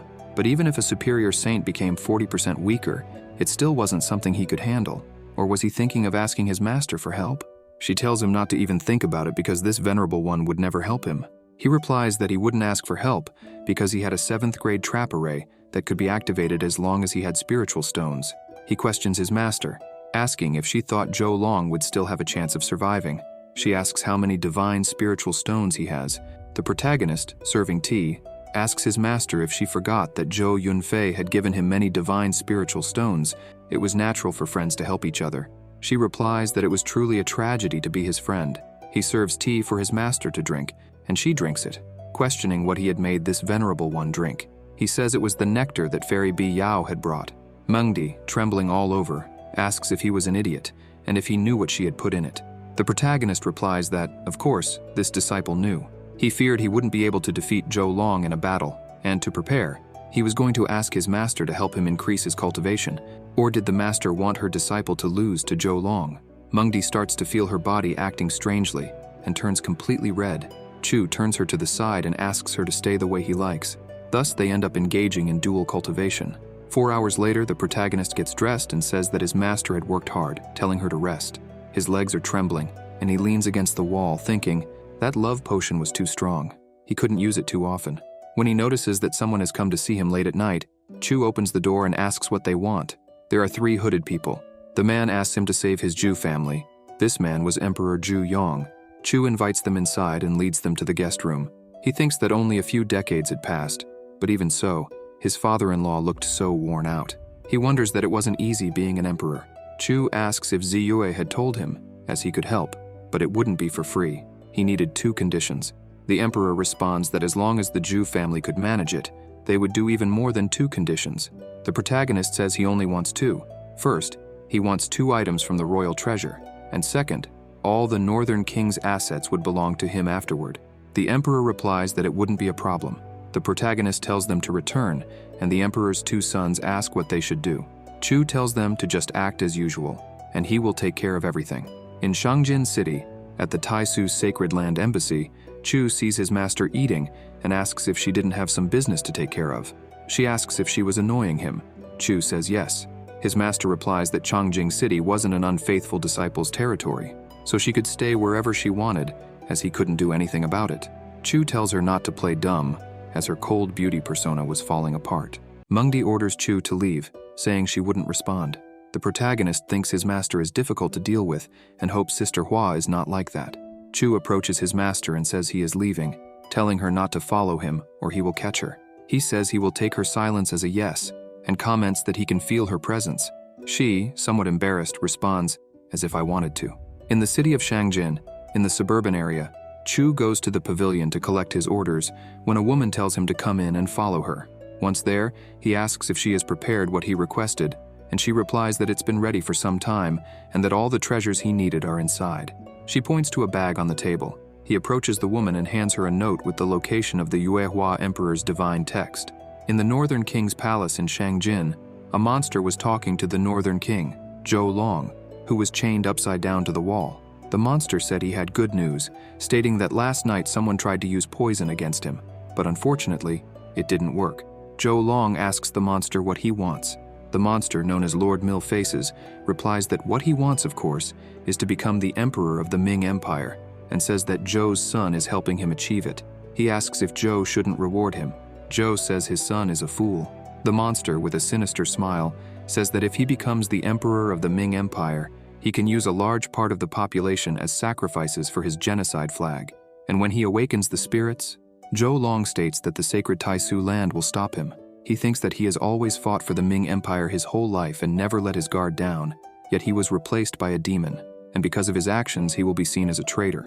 Lord Millfaces laughs and says that his precious son even invited the sacred Taisu land's holy son to Piaoshui Island. There they will have a meeting and discuss the coup against the emperor in detail. Long questions him, saying, "Is the sacred Taisu land supporting you in this coup? That's impossible." The monster transforms into him and commands not to worry, as he will take good care of Zhou's family, and Zhou Yunfei is obedient and a good son, and his consort is delightful. Zhou Long screams that he will kill him and make him have a miserable death. On Piaoshui Island in a tavern, Chu Shu and Zhou Yunfei are listening to 2 women saying that, according to Senior Qi Wu Hain of the Qi Shen sect, the Ming Empire will help the Shen Shen of the Sacred Purple Fire sect forge a sacred item within 6 months, and then host a battle tournament in the city of Changjing, inviting the young generation to participate. It seems Senior Qi Wuhen has promised to forge an item for the winner. The protagonist asks his brother Zhou if that Qi Wuhen is the same who forged the Gui Yuan. Yunfei replies yes, and says the Gui Yuan was created using all the senior's efforts to fight against demons. Chu thought that he had an item he wanted to forge for a long time, and never imagined this master would come to the southern territory. And he never thought Zhou Long was so cautious, even though the poison had failed. Fortunately, Fairy Biao hadn't been exposed. The people in the tavern loudly say that the Northern King is there. The protagonist thinks that's great and wants to see him. Zhou Long goes to their table, and Yunfei introduces them, saying that this is the sacred Taisu land's holy son, Chu Shu. The Northern King greets the holy son, and the protagonist greets Chu. Zhou Long invites the holy son to drink. The protagonist says he has achieved many feats, and it's an honor to drink with him. Chu, in his thoughts, wonders why he is feeling a demonic presence coming from the Northern King, and thinks it's no wonder the poison failed. as demons have innate abilities to manipulate poison. The Northern King asks Chu if he had told anyone what he discussed with his son. The protagonist responds by asking if he was talking about the coup, and questions if something had happened, thinking he would see how far the conversation would go and, when given the chance, attempt to poison him again. Suddenly, Yunfei falls to the ground. Long asks what's wrong with him when he starts coughing up blood. A woman sees it and starts screaming. Chu asks if Brother Zhou was poisoned.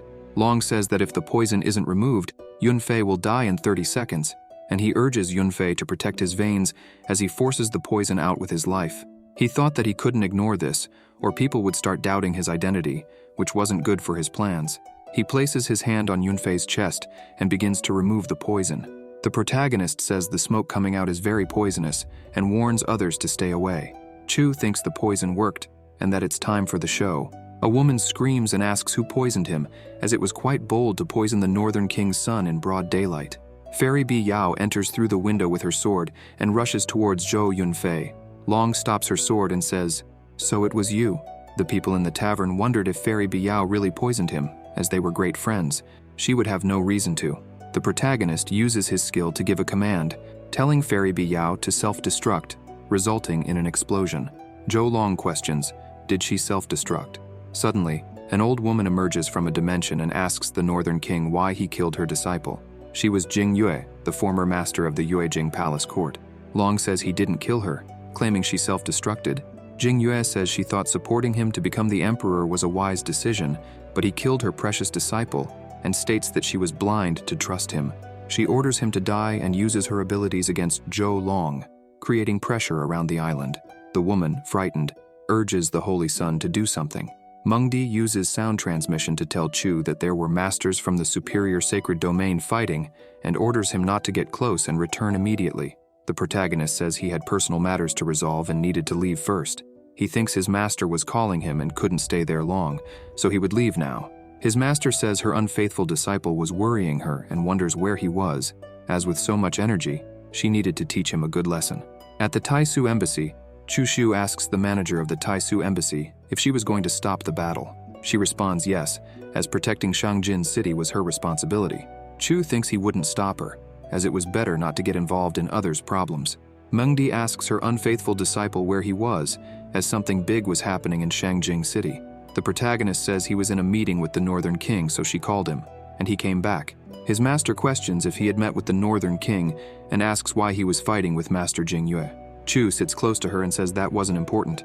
The point was that he believed the Northern King had been replaced by a demon, and that demon was powerful and difficult to deal with. He says what he can tell her is that something big was happening in Shangjin City and asks why they didn't flee from there. His master says he promised the Zhu family he would help them, so why was he trying to run at the first sign of danger? He replies that he was being cautious. What did a merciful person like her know about this? Mengdi, irritated, questions the protagonist. How dare he talk to her like that? And asks if he was looking to get beaten up. Chu, with a slight smile, tells his master not to forget that he could, at any moment, seal her cultivation again. He approaches her and says that lately she had been very aggressive and asks if she had forgotten the days when she was under his control. He questions if she wants to go back to that time. She says it was still daytime. He approaches and says, "Since when does doing that during the day or at night make a difference?" leaving her embarrassed. He then says that, besides, she should close her eyes, and everything would be as dark as night. Thus, he blindfolds his master and lays her on the bed. Mengdi, embarrassed, says that if he were a man, he shouldn't seal her cultivation. Chu says that's impossible, and makes his master let out some moans, and so they begin dual cultivation.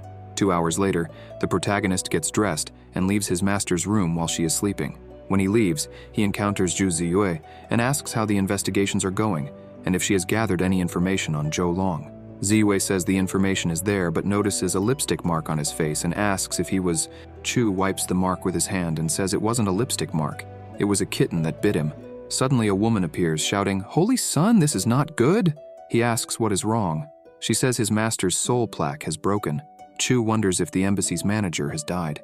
In Shangjing City, in the void space, Lord Millfaces asks a hooded man why he killed the woman and if he didn't know she was the manager of the Taisu embassy. The man replies that she saw him using a demonic ability. What other choice did he have but to kill her? Lord Millfaces says they could have captured her alive. It would have been better than killing her.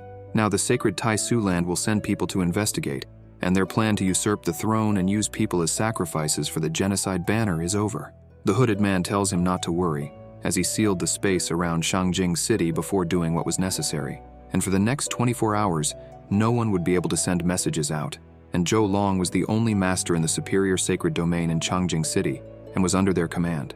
Besides, they had also killed Jing Yue, so who in Shangjing City could stop them? Lord Millfaces says that the sacred Tai Su land's holy sun is also in the city. The hooded man says that a holy sun who is not yet fully developed is not someone to fear. They can kill him at any moment, and orders them to stop wasting time. He commands Lord Millfaces to go to the castle and destroy the Great Star Arrangement core, while he prepares the blood sacrifice arrangement. In Chu Shu's room at the Tai Su embassy, Meng Di and her disciple watch the recording screen showing the hooded man killing the Tai Su embassy's manager. Meng Di says that man is powerful. He must be an intermediate superior saint. Including the false northern king, there were 2 superior saints in Shangjing City. The protagonist says he tried to send a message to the sacred land, but the space around Shangjing City was sealed, making it impossible to do so. He says it seems they have a big appetite and want to devour the entire Shangjing City. He asks why they don't flee. They could take the Zhu family with them. Wouldn't it be honorable if they protected them? She asks what would happen to the millions of mortals in the city if they fled, and says he can go, but she will stay, because protecting peace is the responsibility of a sacred land cultivator. Chu takes his master's hand and says that, in that case, she should go to the palace immediately. No matter what they want to do, they will need to destroy the Great Star Arrangement core. She asks, "And what about you?" The protagonist replies that he values his life and won't die so easily. Of course, he will stay hidden in the embassy and wait for her return. He asks her to be careful and take care of herself. His master says he has a heart and tells him to stay there and not leave. He replies that he will, and says she also needs to take care. Above the palace, a great explosion occurs. Lord Millfaces says it's a surprise to know that Qi Mengdi was in Shangjing City. Mengdi says, "So it was you who were pretending to be the Northern King?" He responds with a sarcastic face and asks, "So what?" Mengdi charges at Lord Millfaces and uses the sword skill, Icy Decimation. The monster wonders if she was using a divine sword skill right from the start and counterattacks, saying break, and hits her. Mengdi, with an enraged look, charges at Lord Millfaces with all her power, startling him and prompting him to call her a crazy old woman. He asks Alma Negra not to stand there and to help, as he was no match for her. Alma Negra appears and blocks Mengdi's attack with his black hand. He laughs and says it's a disgrace for Millfaces to ask for help. The Lord tells Alma Negra to shut up and says she is ridiculously strong for someone in the intermediate superior saint domain. Alma Negra suggests they fight together, 2 against 1. Even though she's strong, they could defeat her. Suddenly, an aura comes from the palace's direction. Lord Millfaces says someone has broken the seal where Zhou Long was imprisoned. Alma Negra tells him to go deal with Zhou Long and not let him recover. Otherwise, they'd be in big trouble if he joined Qi Mengdi. Lord Millfaces wonders who could be trying to ruin their plans.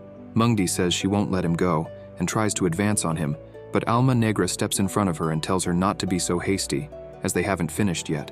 She uses sound transmission to ask her unfaithful disciple if he hadn't said he would stay hidden in the embassy, calling him a liar. She warns that Lord Millfaces was coming after them and tells him to be careful, saying that if he can't fight, he should flee. He tells her not to worry. Alma Negra comments that he had heard she possessed the heavenly fragrance constitution, and that dual cultivation with her would greatly increase his cultivation. He says it's useless for her to keep resisting, and questions if she's seen what was behind him. There was a sinister flag behind him, which was absorbing the bodies of sacrifices. Mengdi realizes it is the genocide banner, and says he had already activated the blood sacrifice arrangement.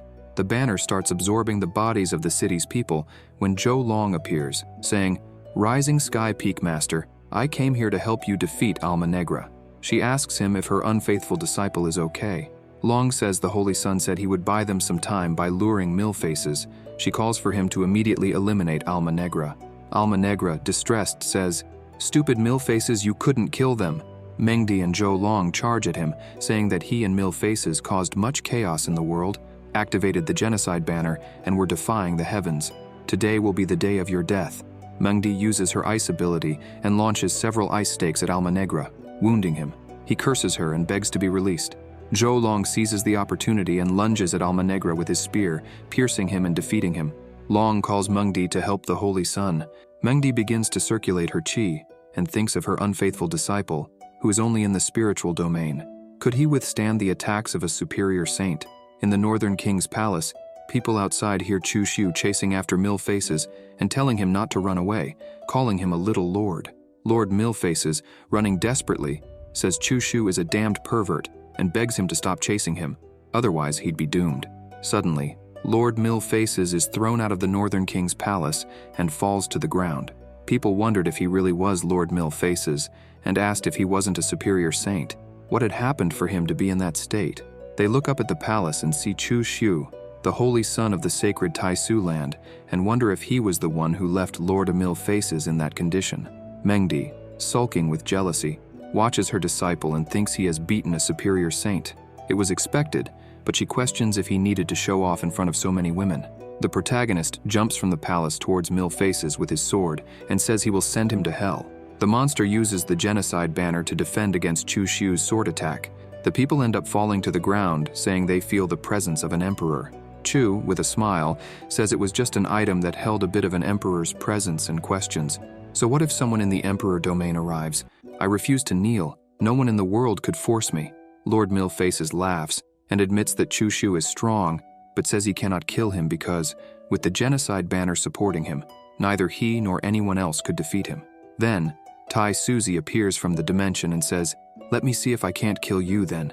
Chu thinks that Elder Mo was very efficient. She warned Tai Suzy the moment the seal weakened. That's when the Golden Monkey Lord appears, saying there was no need for her to intimidate the weak. Suzy tells the Golden Monkey that they are shameless because they came to human territory, killed people, and used them as sacrifices for the genocide banner. And she asks, "Am I intimidating the weak?" The monkey responds that they were wrong and asks the price to let the fox go. The protagonist says that he was the one who defeated Lord Millfaces, so he wanted his storage ring and a Luopuo golden lotus because he never did anything for free. The Golden Monkey Lord thinks that the ring is the least of it, but he wanted a treasure. Do they think monsters are rich? Tai Suzy tells him not to forget that they still owe 3 treasures. The Monster Lord agrees, but says the Golden Lotus will take some time since they need to find the primordial mist and check if a lotus has formed. In 3 days, he will bring all the items to her. Tai Suzy says she will keep the genocide banner for 300 years in exchange for the mortals who died, and orders the monkey to take that fox away and not let her walk in the human world again. The Golden Monkey says she won today and leaves, taking Lord Millfaces with him. In Shangjing City, inside a tea house, Chu was hiding in the VIP area, listening to people say that the Holy Sun was incredible. He was only in the spiritual domain. After the ancient era of emperors, the sacred Taisu land is the last dominant force. They have Tai Suzy, who is the master of the sacred land, and now a powerful holy son like Chu Shu. How could they not be envious? Chu should become Tai Suzy's successor. In Shangjing City, inside the Taisu embassy, Elder Hua asks Mengdi where her disciple is. She says she has no idea where he's wandering and asks if there is something to discuss with him, offering to call him. Hua asks if she wasn't going to take a walk and relax, as she said, and questions what she is doing in Shangjing City. She wonders if Mengdi is protecting her beloved disciple from the shadows. Mengdi tells her not to talk nonsense, saying she was just passing through and sensed a monster performing a sacrificial ritual. Hua responds, "Sure, if you say so." Mengdi says that in any case, she will not return to the sacred land. Hua says that even if she goes back, there would be nothing to do there, so she will stay around here and questions if she is not welcome. Mengdi, somewhat embarrassed, says that she is always welcome. The protagonist appears in the room, and Elder Hua stands up, smiling happily, saying he has returned. Chu asks when she arrived in Shangjing City. She responds that he looks tired. He says he will offer some tea. His master, seeing this, wonders since when they had such a good relationship. Hua says that his master is watching. Chu Shu says he will offer some tea to Sister Hua and asks if his master wants some as well. Mengdi, sulking, turns her head and says she is tired, so she won't. The protagonist takes Hua's hand and leaves, telling his master to rest. His master, annoyed, thinks how that damned unfaithful disciple dares to flirt with the sacred master. Moreover, after he took her hand, she got all cheerful and didn't let go anymore. Elder Hua and Chu were walking when the protagonist gives her a hairpin and says it suits her. Hua, blushing, tells him to stop playing around because his master is watching. Hua thinks it is so embarrassing to be seen like this by her best friend. She hopes that Mengdi does not think she is trying to steal her disciple. Chu tells her not to worry, as they weren't doing anything wrong, so the master wouldn't say anything. The protagonist notices that his master was hiding and thinks she was following them the whole way. She must want to join in. Mengdi, irritated, wonders why Hua was getting embarrassed and questions if her unfaithful disciple knew who Hua Luofei was. It seems he doesn't know. If he knew that Luofei is the sacred master, he wouldn't act like this. Feeling jealous, she thinks about why she feels so uncomfortable seeing him with the sacred master. Could it be? Impossible. It couldn't be jealousy. It's impossible. She's only here for the sacred master. Annoyed, she thinks that she needs to teach her unfaithful disciple a big lesson. A little girl selling flowers asks Chu if he wants to buy some for his companion. The protagonist picks one up and says, "Look how beautiful this flower is, but she is even more beautiful than that flower." Hua, shy, says he flatters too much. Mengdi, watching them, says it's ridiculous. How could he say something so disgusting? She wonders if her unfaithful disciple has ever said something like that to her, and says he has no talent and doesn't understand things. Hua uses sound transmission to tell Mengdi not to misunderstand, because she only treats him as a younger brother and elder sister, and argues why she doesn't return with her. No one in this world would be able to hurt him. Chi Mengdi, annoyed, thinks that she's explaining herself, but thinks that younger brothers and elder sisters don't hold hands, don't hug in public, and don't go shopping together. That damn unfaithful disciple. She knew she should have killed him when she had the chance. Hua uses sound transmission again and asks Mengdi what's wrong, why she isn't saying anything. Chi Mengdi says she's fine, that they are best friends. Of course, she trusts her and tells her to have fun because she will go back first. Mengdi, with a cup of tea in her hand, thinks she wants to leave together with her and questions how far this younger brother and elder sister act will go. The protagonist takes the tea and serves it to Elder Hua. She says he also needs to take some tea instead of just serving her. Chu tells Hua to look at how beautiful the city's night view is and says it must have been exhausting to travel from the sacred land to Shangjing City. He asks why she doesn't stay the night to rest and places his hand near Hua's chest.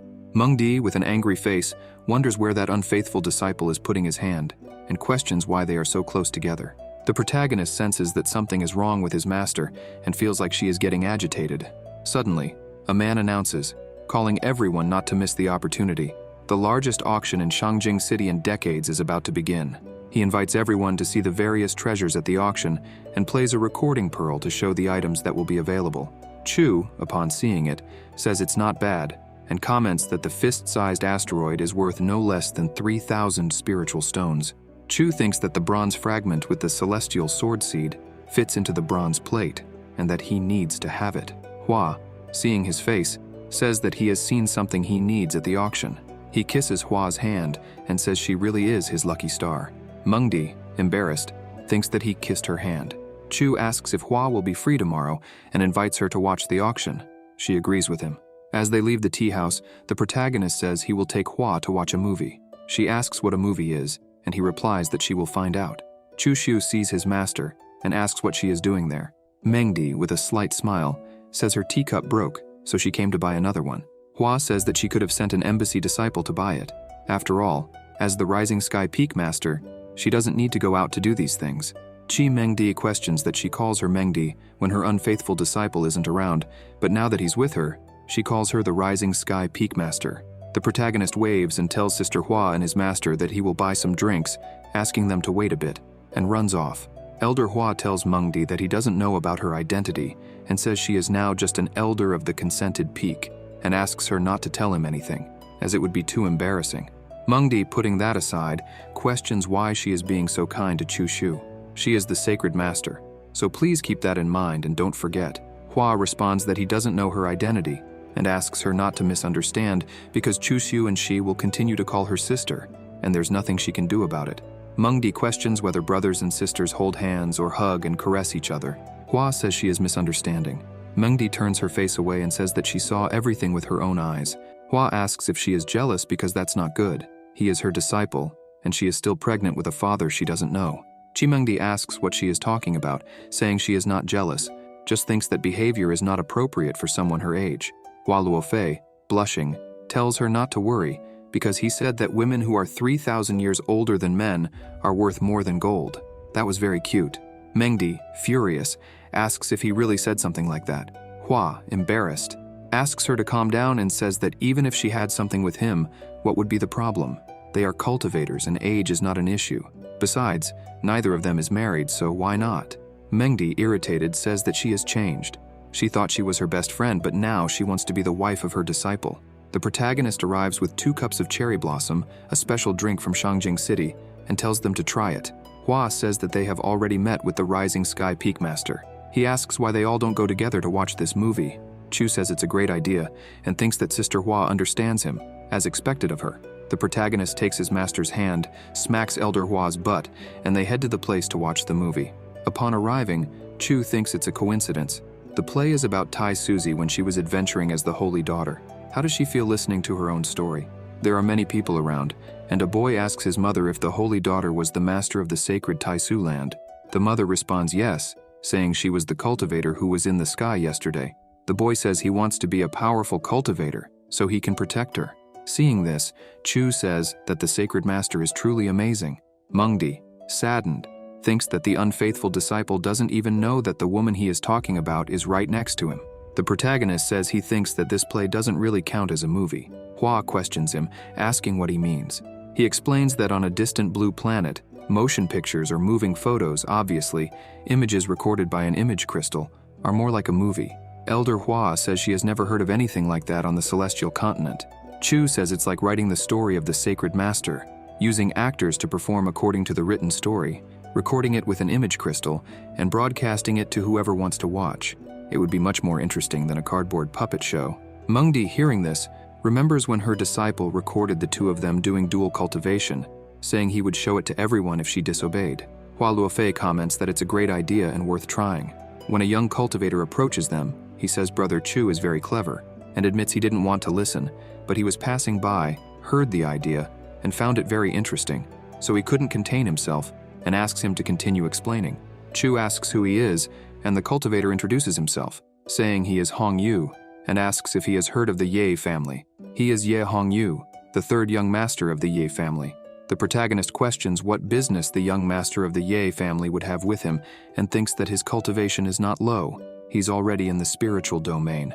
Hong Yu asks if he could explain this projection idea in more detail, and believes they could make a profit. Chu asks if Brother Ye is interested. He confirms, saying they could work together. Chu would provide the ideas and receive 30% of the profits. What does he think? The protagonist and Hong Yu start writing the idea on paper. Elder Hua asks Mengdi what they are writing, and she responds that it seems to be something very mysterious. At the Taisu embassy, Chu Shu takes Hua's hand and calls her sister Hua. His master, using sound transmission, indignantly questions what he is doing with Hua.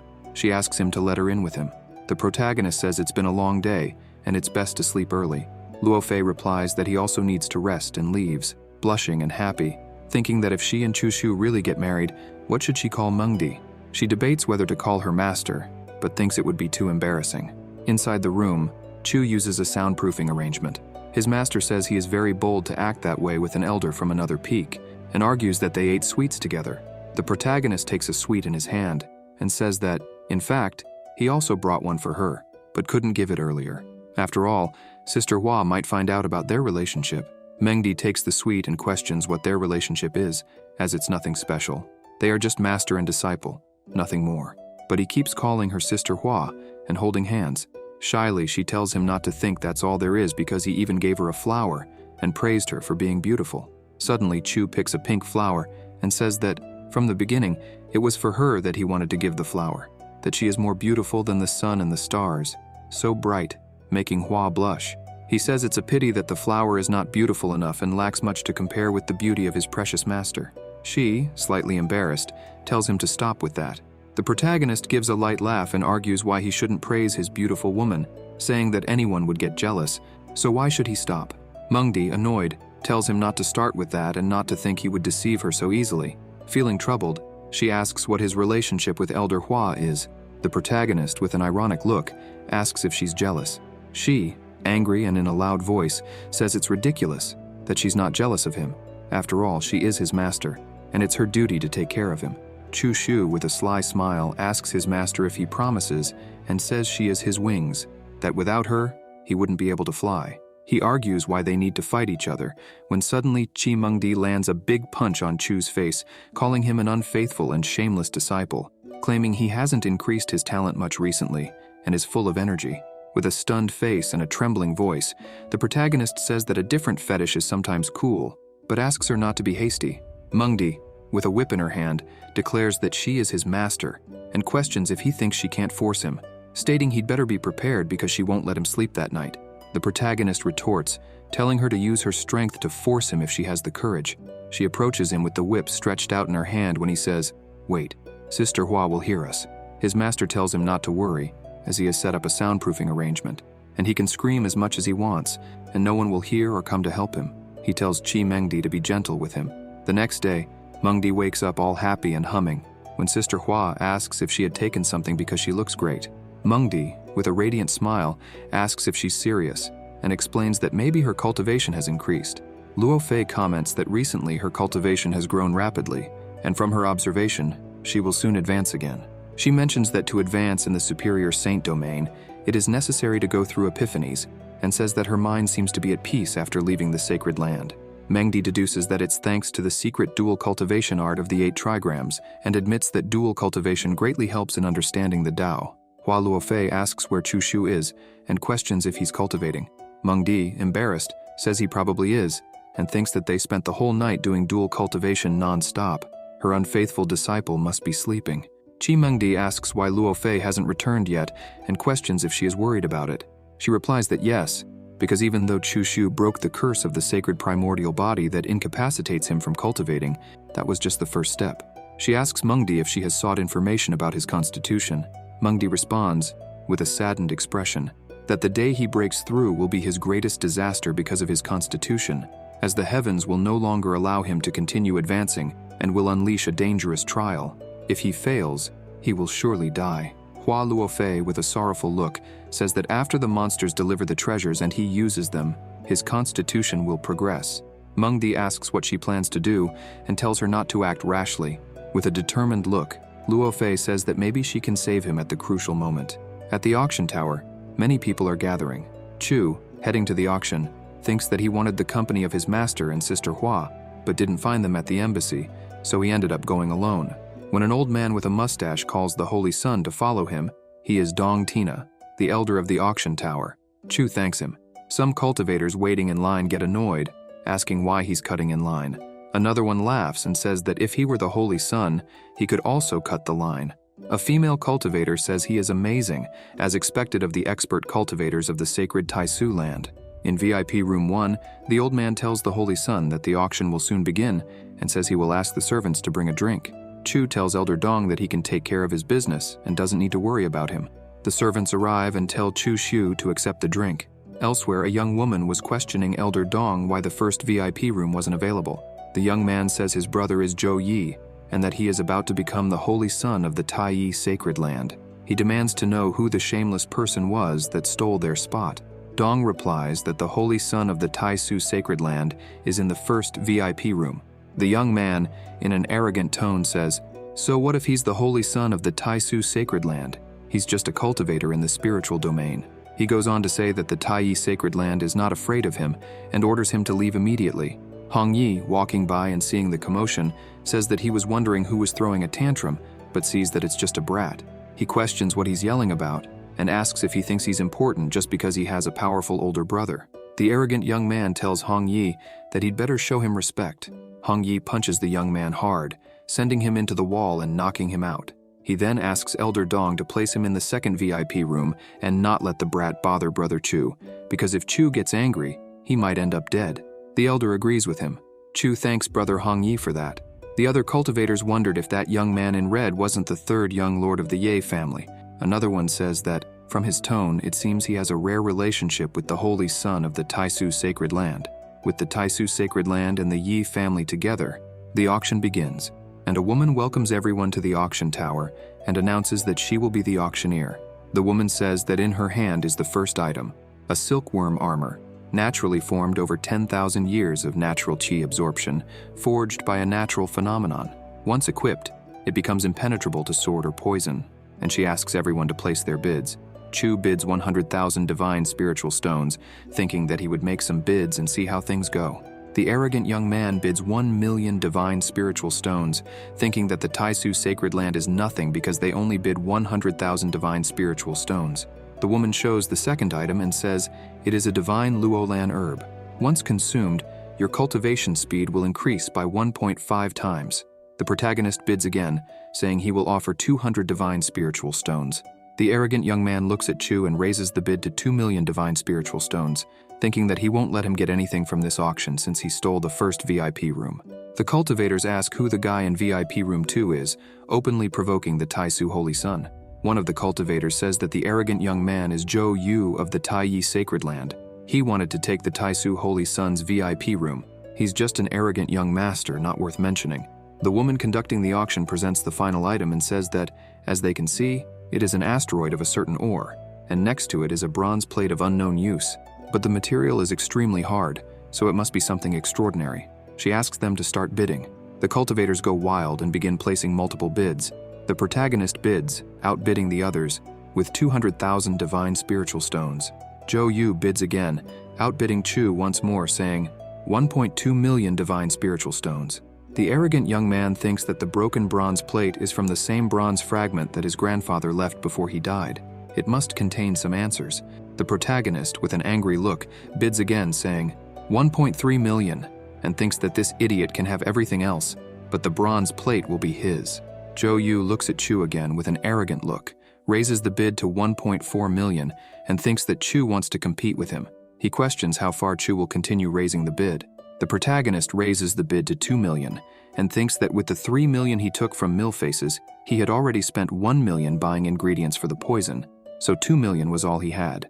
Zhou Yu, with an enraged expression, showing his middle finger, bids 2,000,001 divine spiritual stone, thinking that those were all the divine spiritual stones he received from his master. When he returns, he will certainly be reprimanded, but it will all be worth it if he can get the bronze plate. The woman conducting the auction says that the current bid is 2,000,001 divine spiritual stone and asks if anyone else will make another bid. Chu crosses his legs and has a gloomy look, while the other cultivators wonder if the Taisu Sacred Land won't increase the price. Others laugh and say that the Taiyi Sacred Land is not an easy target, and others say that Zhou Yu really wants to offend the Taisu Holy Sun. The auctioneer announces that the auction has ended and congratulates Mr. Zhou Yu for obtaining the asteroid ore and the bronze plate for 2,000,001 divine spiritual stone. Zhou Yu calls his servant to leave and collect their items. The protagonist tells Hong Yi that he has some business to take care of and advises him to enjoy himself.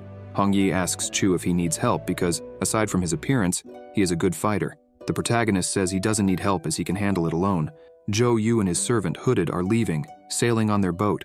Yu thinks that, judging by Chu Xiu's reaction to the bronze plate, he must have the bronze fragment that completes the plate, and he says it was wise to leave quickly to avoid incidents. Suddenly, the protagonist appears on a boat next to Zhou Yu and says that Chu Xiu of the Taisu Sacred Land is there to borrow something from Mr. Zhou Yu.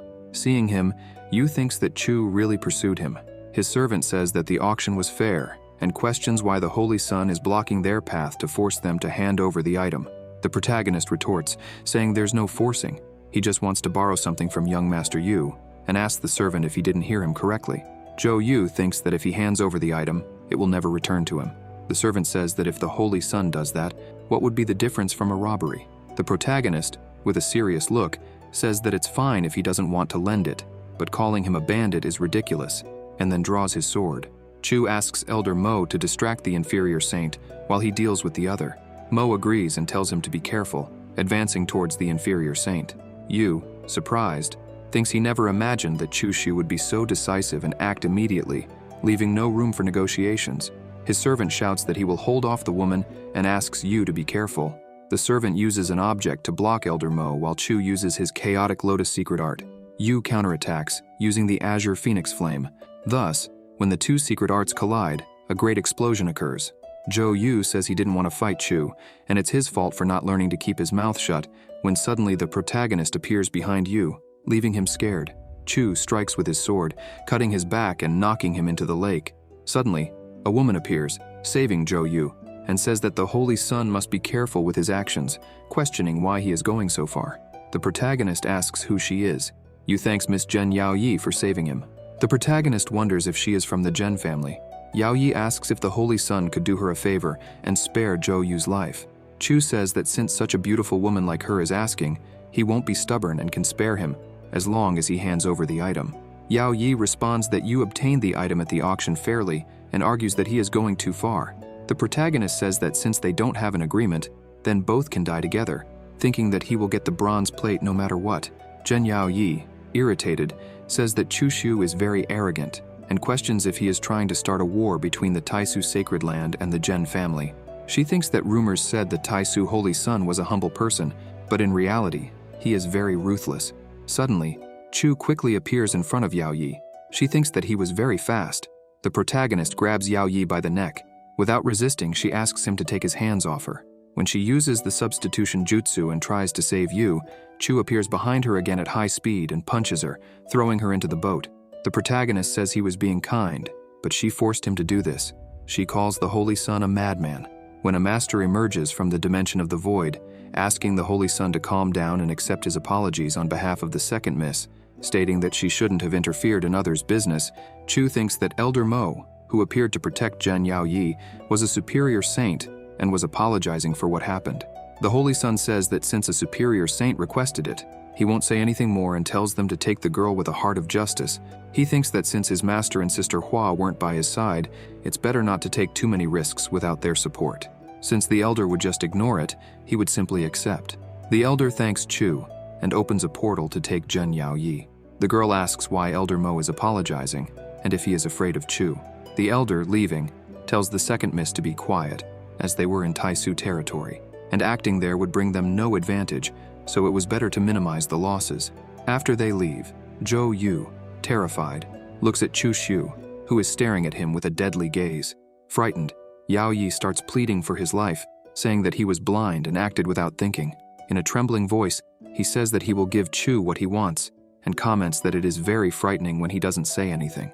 The protagonist asks him to hand over the plate, but whether he will be left alive depends on his mood. Zhou Yu thinks that he has always stood out wherever he went, but here he failed. Chu tells him to hand it over. Yu asks what. The protagonist retorts, asking if he wanted him to bend down to pick up the plate. Zhou Yu, with his trembling voice, says he will hand it over and asks if that's what he wants. Chu says he is very smart and thinks that the other part was with him and that Zhou Yu would end up dying there. Terrified, Yu asks if now that he has handed over the item, he can leave. The protagonist, with the sword at his neck, replies that he cannot. Zhou questions why not and says that Chu Shu doesn't need to do this. The protagonist, with a slight smile, says that without removing the roots, the grass will grow again after some time, so he prefers to remove the roots when he does things. Zhou Yu asks forgiveness from his parents for not being able to repay them and asks them to remember to avenge their son.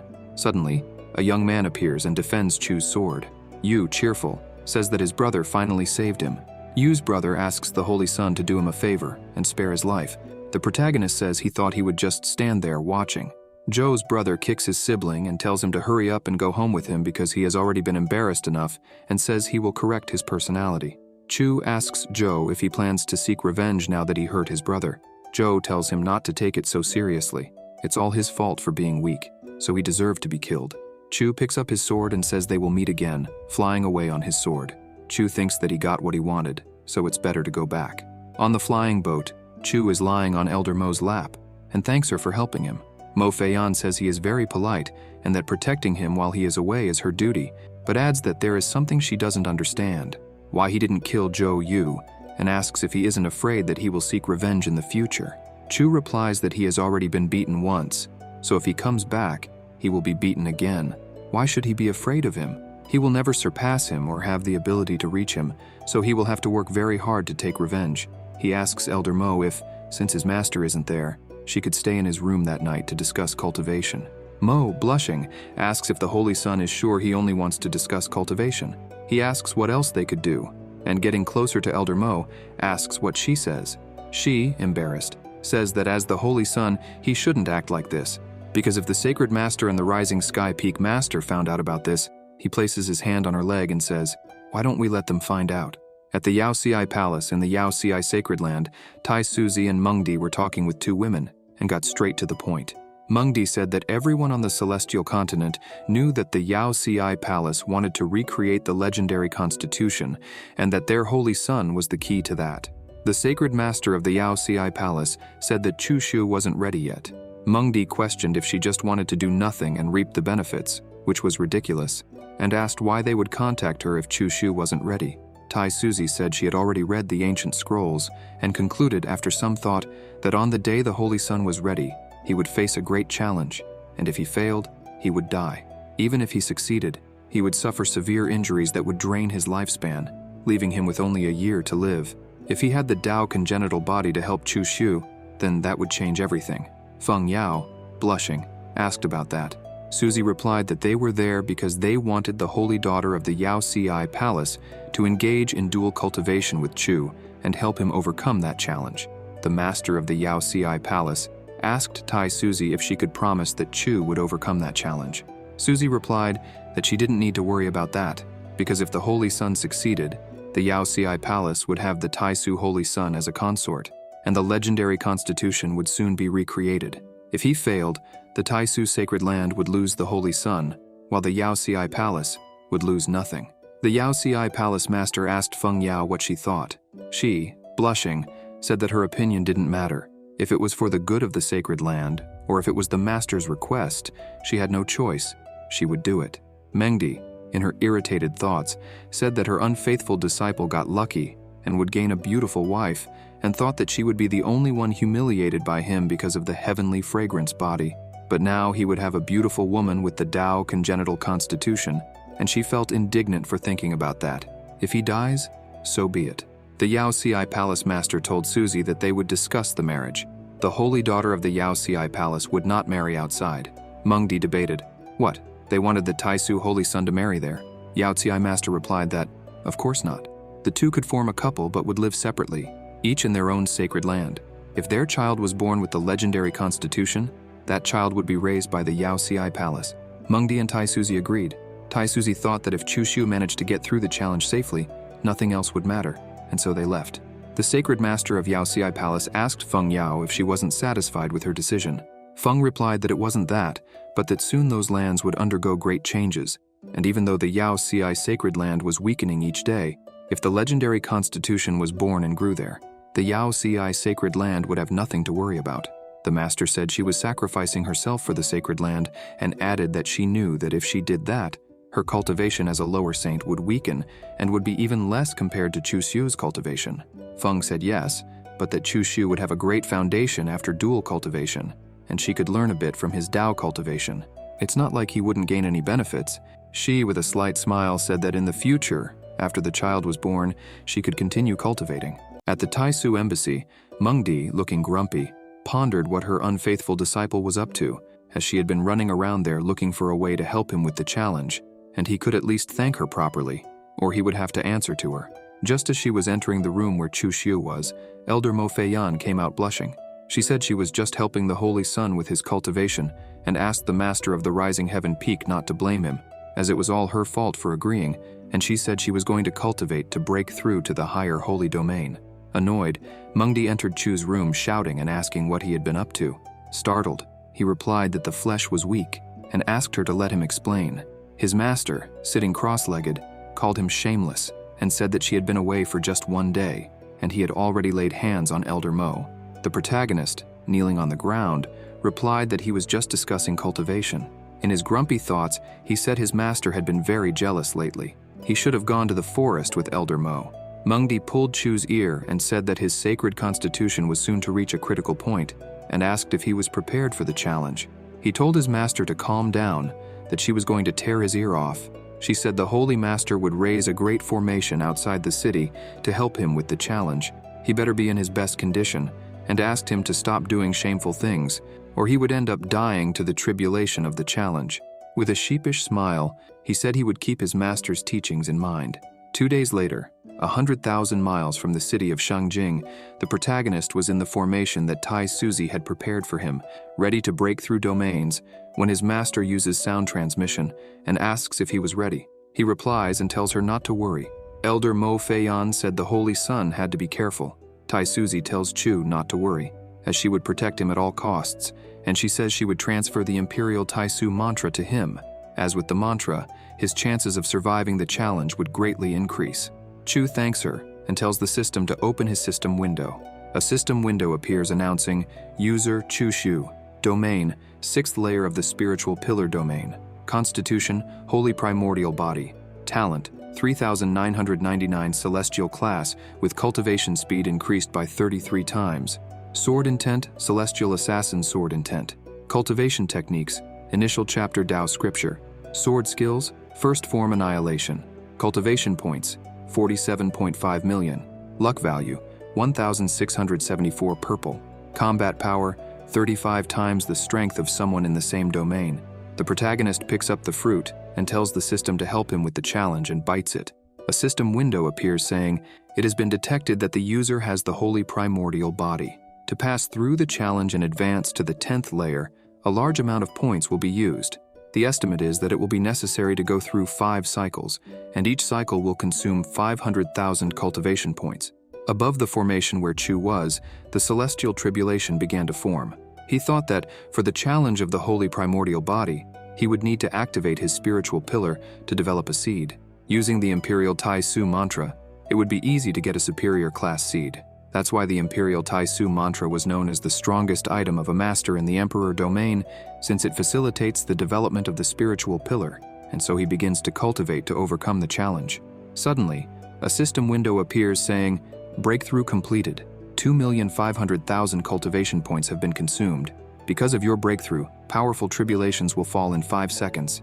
It's better for the user to prepare." The tribulations were about to begin. Chu thought that, with the help of Sister Hua, it would be easy to advance to the 10th layer of the spiritual pillar domain. And so the celestial tribulation begins and falls upon the formation where the protagonist was, causing a massive explosion at the site. Mengdi asks if the challenge of the holy primordial constitution had begun. Elder Mo says the tribulation was very powerful, while Tai Suzy thought for him not to die. The celestial tribulation fell upon Chu Shu several times, causing explosions and tearing his shirt. Several families came to see if Chu would overcome the celestial tribulation in their flying boats. The daughter of the Zhen family leader asked her father if he thought the Tai Su holy son would manage to pass the challenge. He replies that if he could pass the challenge of the holy primordial body, he would soar to great heights in the future, but if he failed, his fate would be doomed.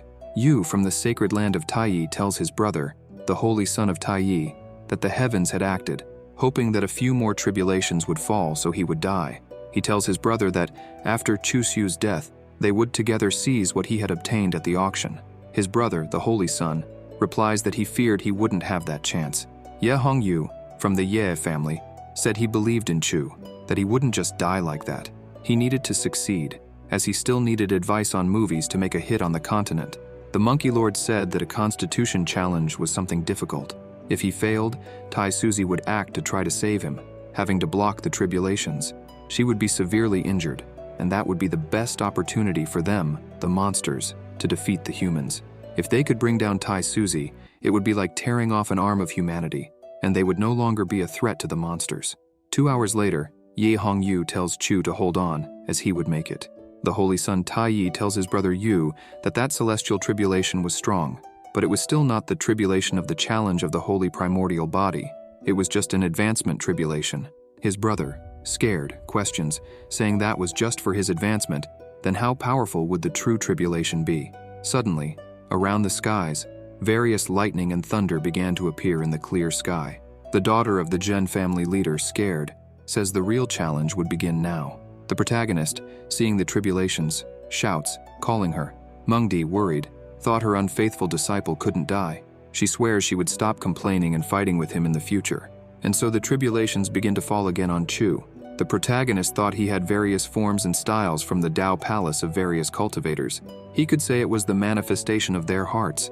Even though time washes everything away, it seemed that it was still very new. Centuries had passed, and it seemed that his spiritual pillar was still the same. In his thought, he said he had cultivated the 5 elements and 9 origins. Heavens, what quality of seed would he obtain if he succeeded? And with a look of excitement, he thought whether it would be of the divine class or even the legendary emperor class. The monsters asked the golden monkey why they didn't attack right away. The monkey lord replies that it still wasn't the right time, as the holy son was still going to face the challenge. The holy son Taiyi says that before the challenge, he had already faced several tribulations because of the advancement. That was something that had never happened before. His brother Yu, scared, asks if those tribulations were not the challenge of the Constitution. He replies that he really should be thankful for not having killed him that day. Suddenly, throughout the area, several strong red lightning bolts begin to fall, destroying some flying boats that were watching Chu's challenge, leaving everyone terrified. Tai Suzy says the real challenge would begin. The protagonist, within the formation, concentrated to overcome the tribulation, when a huge tribulation lightning bolt comes in his direction. Tai Suzy jumps towards Chu to defend him, and Mengdi tells her to be careful. The Golden Monkey Lord says that finally she made a move, and now was the chance. Tai Suzy takes another lightning bolt for Chu, getting injured. The Monkey Lord orders the monsters to attack. He thought that Tai Suzy must have been hurt by the tribulation for forcibly intervening in the challenge of the Holy Primordial Constitution. If they eliminated her, their morale would greatly increase, and so various monsters begin to attack. She uses seals and thinks that the monsters were really attacking. She uses sound transmission and tells Chu that she placed 5 drops of her blood essence on him. That would help him defend against the tribulations of the challenge. He thanks her and says she could focus on her battle, as he would take care of the rest. Tai Suzy, with her power, says that if they wanted to eliminate her, they should fight and leave the innocents out of it. Thus, she creates a golden lotus around her and the monsters. One of the monsters says that Tai Suzy had even used her blood essence. She must be very weak, and this was the best chance. The human cultivators appear to help Tai Suzy, saying they would support the master of the Holy Land, Tai Su. If she fell, it would be a great loss for humanity in their battle against the monsters. The tribulations continued to fall on Chu, hitting him squarely and making him vomit blood. Eldermo and his master were worried. Suddenly, a system window appears saying, "It has been detected that the user is connecting to the luck of the human race's blood. Soon it will be the crucial moment of the Holy Constitution Challenge. The user needs to be prepared." The protagonist asks the system what the luck of the human race's blood was. The system responds if he was seeing the river of blood from corpses. Chu, seeing that, asks what those images were and questions, saying that the river of blood was formed by condensing the blood of the human race, and asks how many needed to die to reach that level. A system window appears announcing, "Your understanding is correct. The human race is always involved with tragedies." Chu asks why there were only images of cannibalism and murders, why there were so many resentments among humans. He questions why, in the place that appeared, humans killed each other like animals, and asks why he was seeing those things. A system window appears saying, "Of course there is a reason for them to appear, and that is because of the qualifications of the heavens." Chu begins to focus and make a seal, thinking that the mind was like water, and water was like the mind, without winds and without waves. Elder Mo asks if the Holy Sun was managing to overcome the challenge. Mengdi thought her unfaithful disciple was incredible, and that in the final part he needed to hold on and not falter. The rays of the celestial tribulation take the form of Ashura, while Chu uses his chi to create a form of himself to face the tribulation, and thus goes up, overcoming the tribulation of the challenge of his constitution. The cultivators who stayed watching Chu Shu overcome the challenge are joyful, saying that the Holy Sun was incredible for having managed to endure the tribulation of the challenge. The monsters said he was still alive. Mengdi and Elder Mo went to Chu to see if he was all right. The protagonist tells his master that he had succeeded in overcoming the challenge, and that it was because of her incredible teachings. His master asks what he was wanting, and tells him to use that pill right away to help him recover. He thanks his master. Mengdi says that the Holy Master was severely injured because of him, and that she was still fighting against the monsters to protect him, and says that he needed to think about how he could repay her in the future. He tells his master not to worry, as he would definitely do something for the Holy Master, and starts to give a sinister laugh. A system window appears saying, "This little guy has nothing to use as payment except his own body." Suddenly, in the void dimension, a great explosion occurs, leaving everyone frightened, when suddenly a cultivator emerges from the void. Mengdi says that a superior saint had fallen. When the cultivator comes out of the void, it was Tai Suzy, all wounded, saying that the leader of the monsters had fallen, and orders the remaining worms to immediately disappear from human territory. Chu, seeing Tai Suzy, thought that she really was very injured. Mengdi tells Chu that Sister Hua had already returned to the Holy Land, and that this was a recording crystal she had left for him, and comments that Tai Suzy was seriously injured, and that she needed to go back and help her. Chu asks her to wait a moment, and says he wanted to ask the master to take that letter to Sister Hua. She takes the letter and says that this time, she would help him. The protagonist thanks her.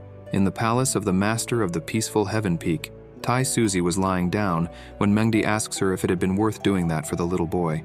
With a mischievous smile, she asks if Mengdi was jealous. Mengdi replies that of course she was not, and comments that he had asked her to deliver that letter to her. Mengdi turns her face away jealously, and thinks that she was curious to know what her unfaithful disciple had written.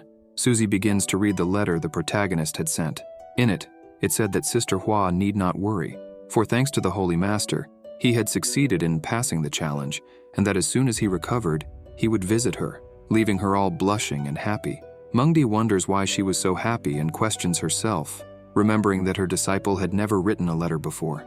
Tai Suzy comments that the protagonist usually seemed to be full of talent, but that his writing was so awful it was almost cute. Her master says that this was because she did not understand him, that he never had talent, but always made an effort. In her mind, all angry, she thought that if his writing was so awful, why was she keeping the letter? Suddenly, Tai Suzy feels pain. Concerned, Mengdi asks if her wound had opened, to which she replies it was nothing serious. Mengdi questions, asking how it could be nothing serious, and says that unless they find the pure path essence, it would be difficult to repair the damaged path. Tai Suzy asks her not to worry, as the pure path essence was hard to find but not impossible. In time, they would find it. Then she asks about Chu Shu. Chi Mengdi says that she was very injured, but still worried about her disciple. She tells Suzy not to worry, as perhaps it was because of the protection of her blood essence, but Chu's path had not been damaged. Tai Suzy says that was good, and that she wanted to see what face the sacred master Yaoqi would make after hearing the news. Mengdi asks if, with that, the marriage between her disciple and Yaoqi's holy daughter could be cancelled. Suzy asks why she was so happy about that. She replies that she just thought that if the marriage went through, the child would not belong to the sacred land of Taisu, only they would gain from it. Tai Suzy says that was true, but the sacred master Yaoqi would not give up so easily. She should come after Chu Shu. At that moment, the decision would only depend on Chu Shu making his. Angry, Mengdi says he wouldn't dare. Tai Suzy is speechless. In the city of Shangjing, at the Taisu embassy, the protagonist says that now that he has passed the challenge and healed his injuries, he could finally study how the bronze plate along with the mirror works. He wonders what the mystery of those combined items was, and what was at the location being shown on the map. Chu, thoughtful, says that considering the size of the celestial continent, how he would find that, when he notices an interaction between his ring and the bronze plate. Suddenly, a window from the bronze plate appears saying, Number 6, Welcome to Login Honghuang. Chat channels, Starlight Square, Secret Realm, Private Exchange Space, Arena, Cultivation Room, Universal Battlefield. The protagonist selects the Secret Realm option. Secret Realm. Secret Realms Open 1. Ancestral Star Tai Chi will open in 7 months, 8 days, and 4 hours. Notes: when the Ancestral Star Tai Chi seal opens, spend spiritual stones or divine spiritual stones to open the path to the Ancestral Star Tai Chi. Chu Shu wonders if that location was at the Ancestral Star Tai Chi. That place is a battlefield for superior saints. Someone like him in the spiritual domain going there would be suicidal. He thinks there were no teleportation arrangements for the Ancestral Star Tai Chi. Other cultivators would need to cross the starry sky to get there, but for him, it would be different. He could cross with the bronze plate, it would be convenient and quick, giving him a great advantage. No matter what, he needed to get to that location and take whatever was there. No matter staying on the battlefield for superior saints, he just needed to risk entering the Ancestral Star Tai Chi. Now that his cultivation was in the spiritual domain, he could go to Honghuang and try to find Zhu Biwei and test the teleportation function while he still could. As soon as he selects the option on the bronze plate, he teleports to a place and wonders if it was the Starlight Square. Suddenly, a monster questions Chu, saying there was a human slave walking around. The protagonist wonders if he was talking about him. On the other side, 2 monster women appear, and Chu questions why they looked strange. Are they monsters? But why would there be monsters there? He, thinking, says he was not familiar with that place. It was better to avoid trouble and go straight to the city and gather information. The giant 4-eyed monster says his name was Bata and was interested in him, and asks him to go with him as he would take good care of him. The ant woman says that Bata could be considered an expert in Honghuang. Among the millions of cultivators in the spiritual pillar domain, he was ranked 1088. She wonders why the humans who enter Starlight Square always seemed odd, but then again, by her observations, he too was in the spiritual domain. The elf woman says that if that little guy tries to fight Bata, he would definitely lose. Suddenly, while they were talking, Chu quickly moves towards Bata and delivers a powerful punch to his stomach, killing him with a single blow, leaving the women and their mount terrified. The monster women tell Chu to wait a moment. He responds and asks if she needed something. The elf woman tells him not to misunderstand, as she noticed it was his first time at Starlight Square, so he must have many questions she could answer. The protagonist questions her and tells her to state her objective. She replies that, speaking of objectives, she just wanted to meet strong people like him and create new connections, and asks if he wanted to talk privately about the city. He responds for her to show the way. At Starlight Square, inside a tea house, the woman says her name was Dogra, from the Wind Spirits race, and asks for his name. He responds that he was the Sunlight Boy. Looking around, he thinks there were many stories about the sale of human souls and flesh. What kind of place was this, where the human race's position is very insignificant? Dogra asks if he had come alone, and if he didn't know about the human race's condition. He responds that he had been cultivating in isolation, so he didn't know much. She says he might not know that the human race was also known as the sinful race, a race cursed by the heavens. They are unable to cultivate from birth. Not only that, if other races stop killing humans, the prosperity of the race would decline, or they might even face extinction.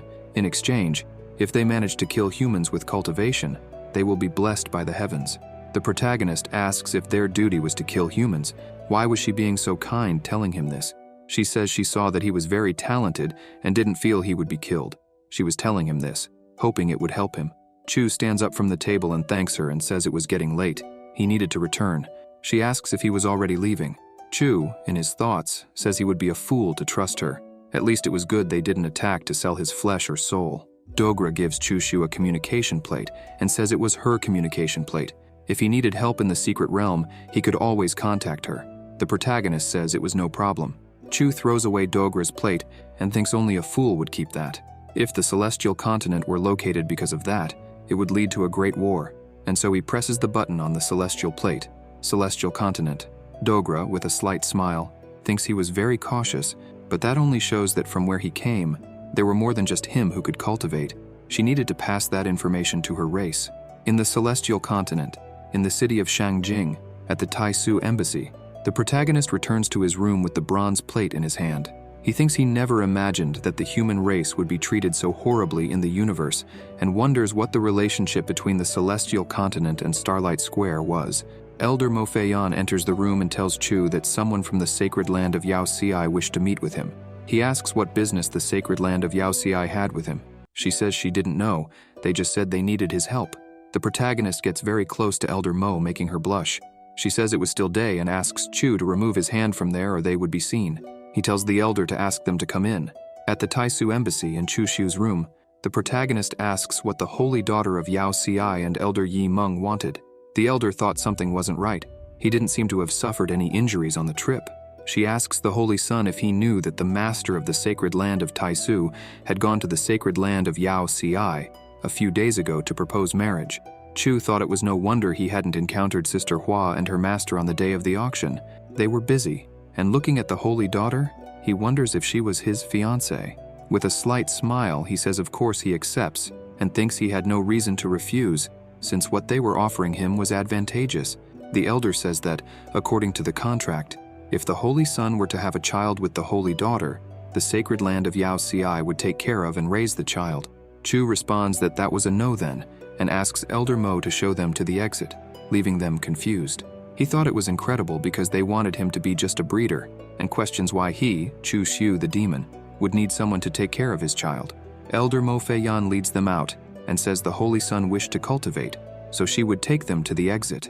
Elder Yi Meng apologizes and thinks they were too passive since the holy son of Taisu had not been injured, and because of that, there wasn't much room for negotiation. It was better to discuss the matter of marriage another time.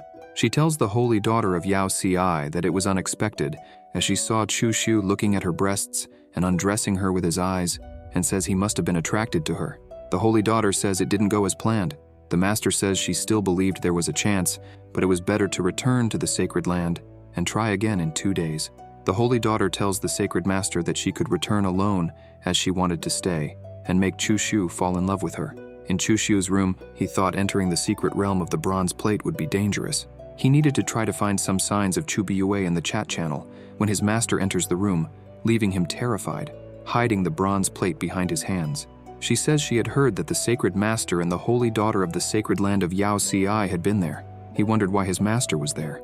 Mengdi comes close to Chu and says she saw that the holy daughter of Yao Xi was a gentlewoman, besides being one of the most beautiful in the entire celestial continent, and says he was lucky to marry her, calling him a disloyal disciple. The protagonist, preparing tea, responds that the holy daughter of Yao Ci was indeed beautiful, and thanks the sacred master for bringing them together. Chu, embarrassed, thinks his beautiful master was jealous again. Mengdi, upset, asks Chu that by his tone he also agreed with the marriage. He responds how could he, and says how could the holy daughter of Yao Ci compare with his beautiful master. His master, annoyed, asks when she said she was his, and tells him to stop that. He responds if she had asked his opinion before going to the sacred land of Yao Ci, and even questions her for saying she was his. She says it was for the Constitution challenge, and only by cultivating together with the holy daughter of Yao Ci, he would be able to heal the damaged path. The protagonist, with his hand on his master's waist, says he understood, and is happy that they were worried about him, and asks how the injuries of the sacred master were. Mengdi says it wasn't good, as only the essence of the path could heal her. He grabs the bronze plate in his hand and says that mirror was something he got in the secret realm when he fought against the leader of the monsters. With it, it was possible to enter a place called Honghuang, and maybe it was possible to find a path essence inside. The protagonist thinks he remembered someone talking about the path essence on the chat channel. Maybe he could enter and try to get it. His master asks where that was. He responds he hadn't discovered it yet. He only knew it was a place where humans were not welcome. Many races hunt humans, especially human cultivators. Mengdi asks if there was such a place and wonders why she had never heard of it. Chu, with a serious look, says he never imagined that humans were so pitiful in the starry sky outside. But if there was a path essence in Honghuang, he needed to enter and get it to repay the sacred master, no matter how dangerous it was. Mengdi says she would go with him and take the opportunity to investigate that place, Honghuang, while they were there. He responds that was great, as he wanted to test if he could take someone with him. Suddenly a system window appears saying, "Master, you do not yet have the right to bring people to Honghuang." Both are puzzled. Chu Shu says it seemed he could only enter alone, and says that if other races reached the celestial continent, the human race would face a great calamity. He needed to tell the sacred master. She needed to prepare. She, with a firm voice, says no. Chu questions what she meant by that. She responds that it was too dangerous for him to go alone. Taking the opportunity, he places his hand on his master's chin and asks if she was worried about him. Mengdi calls him a fool and says she was only afraid that no one would be able to bring his corpse back if he died inside. The protagonist says his beautiful master was so cute and tells her not to worry, as he was not powerful yet, so he would not go in alone. She asks her disloyal disciple to stay there with her. He takes the opportunity and throws his master on the bed, saying it was getting late, and asks why they shouldn't practice a bit. She, angry and blushing, asks him to leave, but in the end she gives in, and they end up performing dual cultivation. A week later, on the city streets, various cultivators said the great artifact forging master was coming to the city of Shangjing. Others said it had been a long time since the last time the great master appeared there, and now that he was coming, it would attract experts from other forces. Still others said they heard rumors that the holy daughter of Yao Ci was courting the holy son of Taisu. The third sister of the Zhen family, in a tavern house, said she was fed up, as everywhere she went, she heard the name Chu Xiu, and said she had to avenge her brother Hao. If it weren't for Chu Xiu, brother Hao would not have suffered severe injuries, and says she had to kill him. The daughter of the master of the Zhen family tells her that Shanggong Hao was already dead, and tells her to just forget it, and tells Wu to take her and lock her in the room, and not to release her without her orders. The daughter of the leader of the Zhen family thought her third sister would not blame her, as she had already met Chu Xiu, and he was a bloodthirsty man. It wouldn't be good to be his enemy. The protagonist breathes while performing dual cultivation with Elder Mo, and thinks who is speaking ill of him, and thinks it would be so nice if his beautiful master were as obedient as Mo Feian. After the dual cultivation, the elder says that the holy daughter of Yao Ci had been there since the morning. He asks her to just ignore her. Outside Chu Xiu's room, his brother Ye said he had big news. Chu tells the elder that she could leave first. She responds that she understood. The protagonist asks Ye what was happening, and he says that the third young miss of the Zhen family came to the city of Shangjing. She declared that she would marry whoever could kill him. Chu Xiu, thoughtful, asks Ye who the young miss of the Zhen family was, and if she had offended him. He responds and asks if he remembered Shanggong Hao, who was her childhood friend. Chu, thoughtful, says he remembered and says he was that show-off with the fan, and asks brother Ye if he wanted to make a fortune. Ye says that, as expected of his good friend, he had the same goal. Chu says he should bet at the betting table, and that they would bet that they would fight against him in the same cultivation domain without killing. Ye says that, with the invincible physique, it would be easy to defeat everyone, and let the bettors make money with that. The protagonist tells him to find someone he knows to defeat him, so he would be the only one betting on his defeat, and with that, they would make a lot of money. He asks Brother Ye if there would be any problem on his side to carry out that plan. He responds that Chu didn't need to worry and tells him to just sit back and wait for the money. And if Zhen Yaoshui finds out that he would use her vengeance to make money, she would be furious. Chu says they would celebrate the victory beforehand.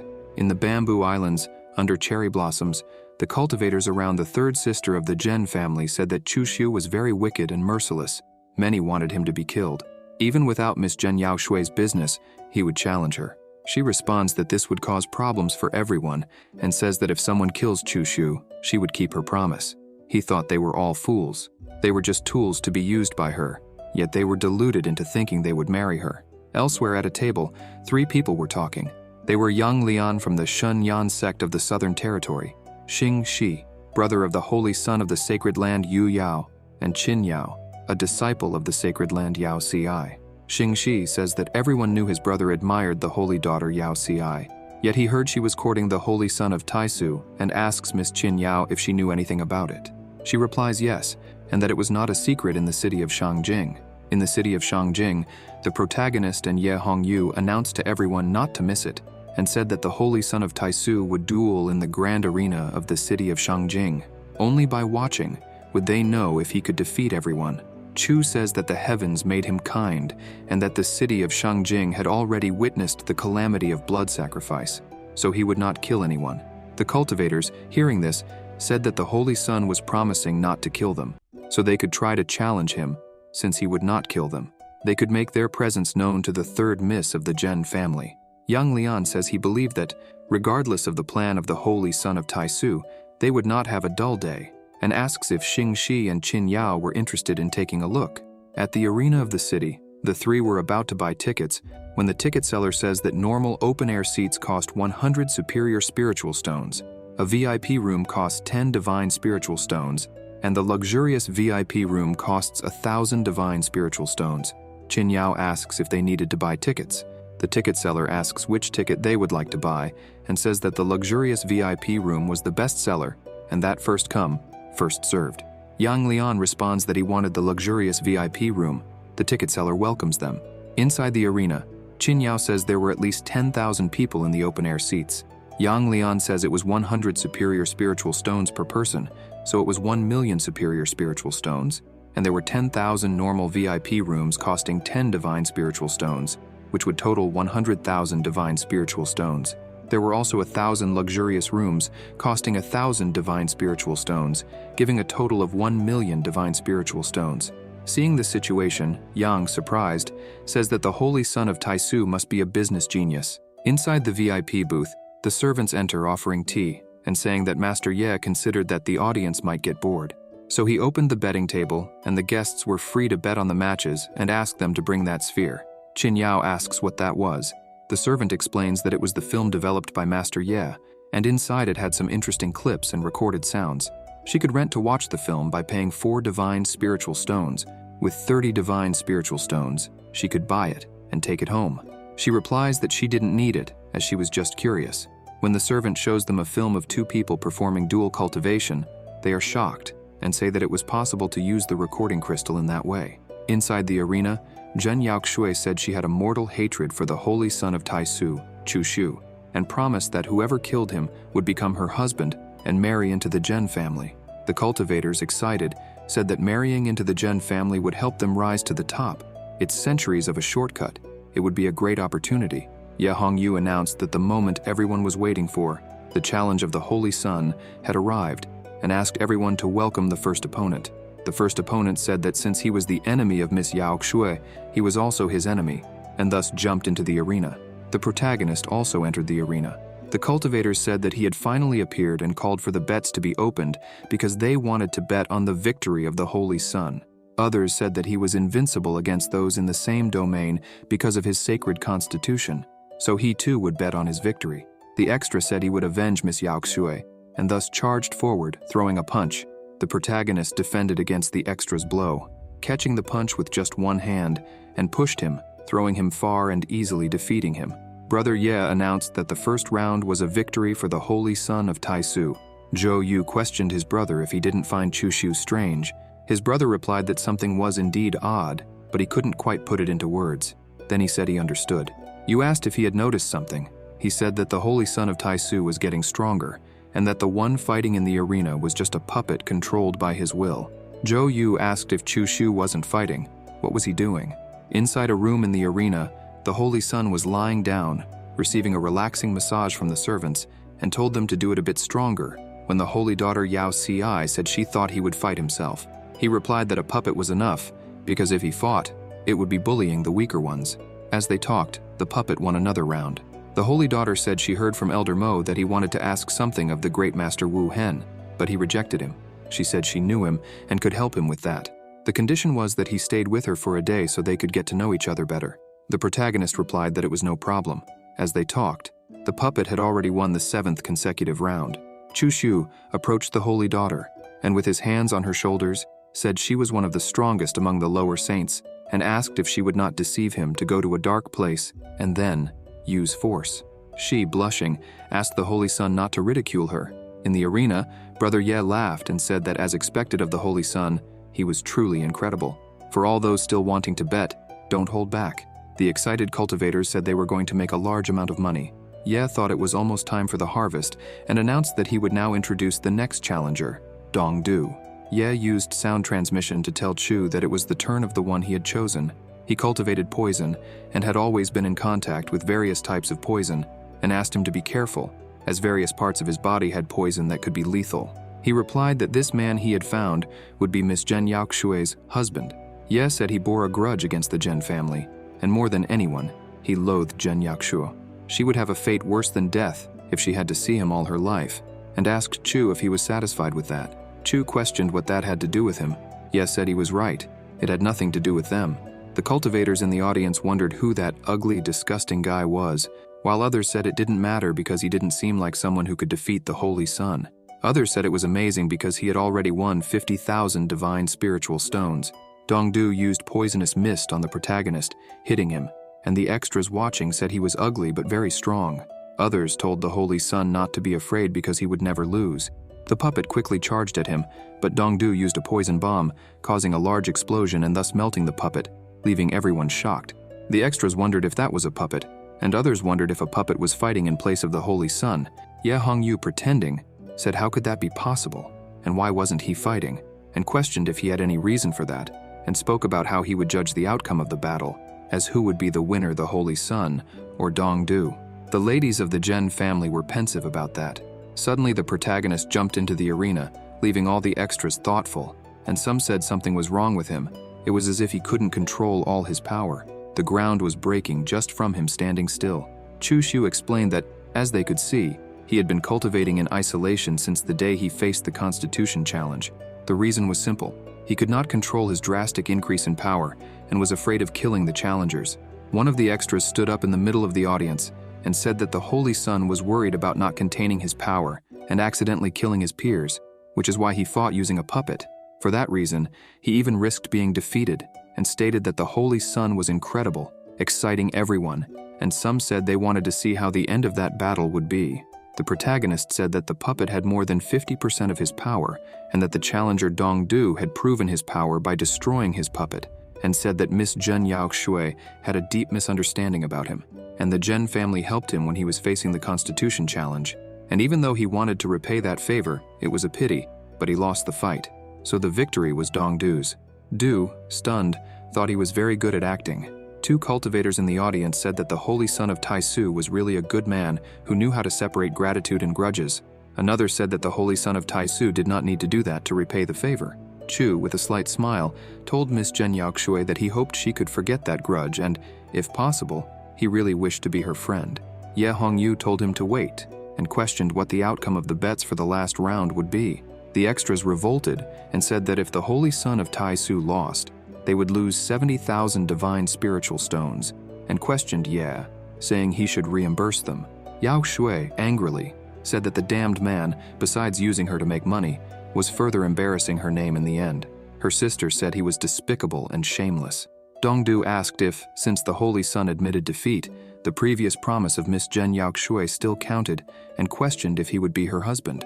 Yaoxue, annoyed, loudly said that he was working together with Chu Xiu behind the scenes and questioned if he thought everyone there was stupid. The extras commented that the Holy Son had intentionally lost the battle to end the grudge between him and the Zhen family, even knowing that outsiders would laugh at him for being defeated. Others said that the young miss of the Zhen family was very ridiculous, as the Holy Son of Taisu had surrendered, so she had to fulfill the promise. Yaoxue's sister said she had misspoken, and the Zhen family would not go back on a promise.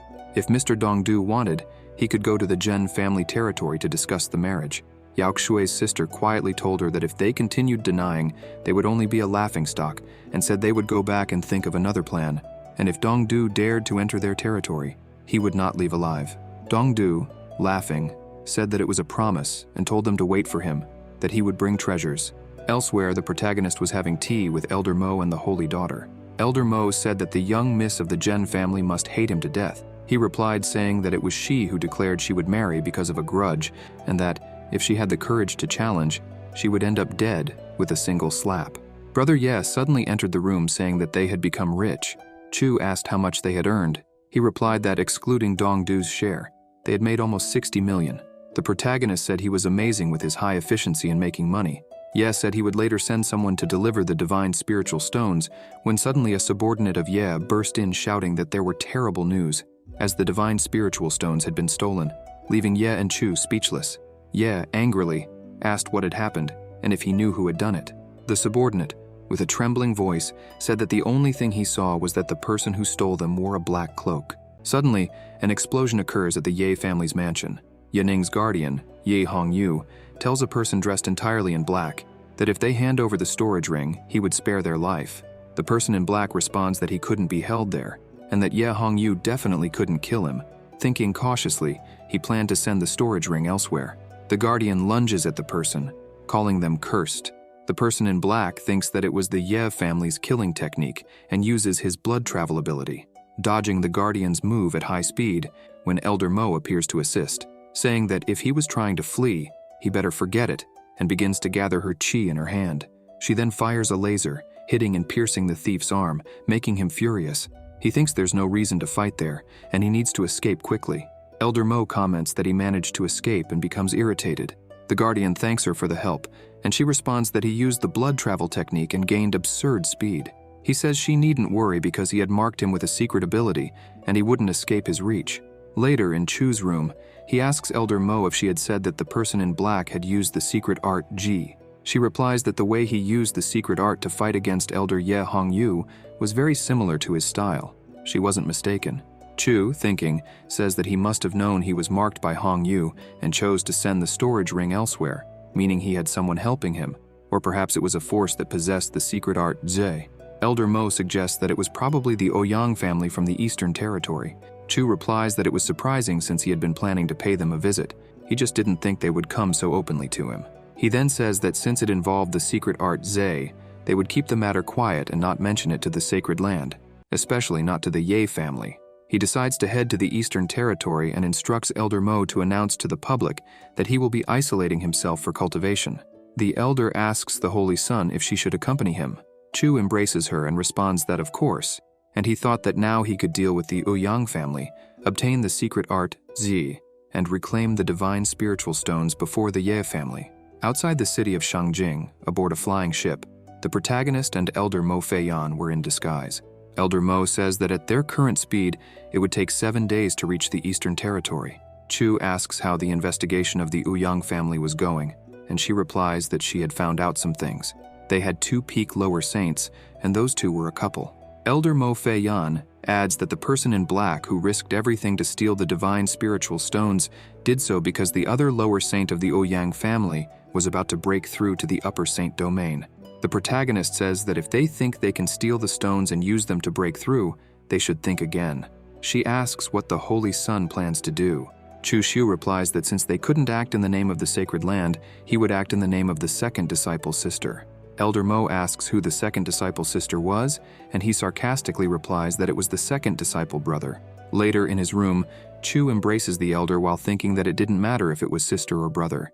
In any case, Xiao Yifeng, he would avenge him and tell him to take a good look at samsara.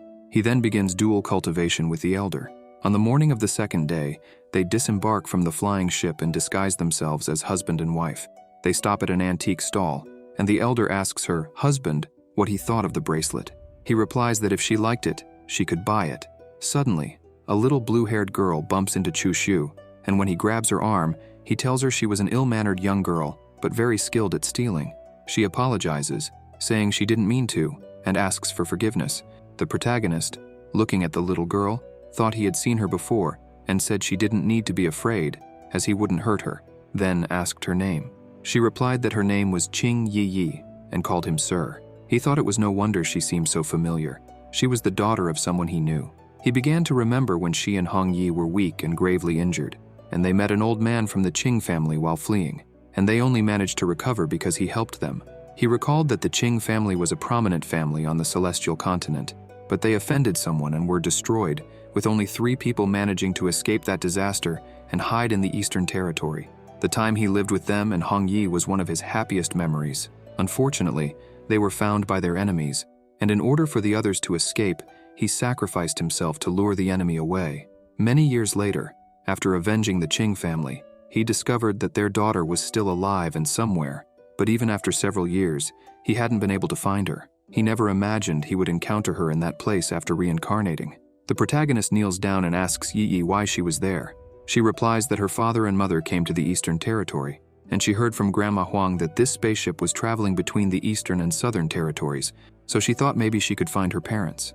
Chu sighs and thinks it was better not to tell her what had happened to her parents. He gently pats Yi Yi's head and says she should come with him, and he would teach her about cultivation.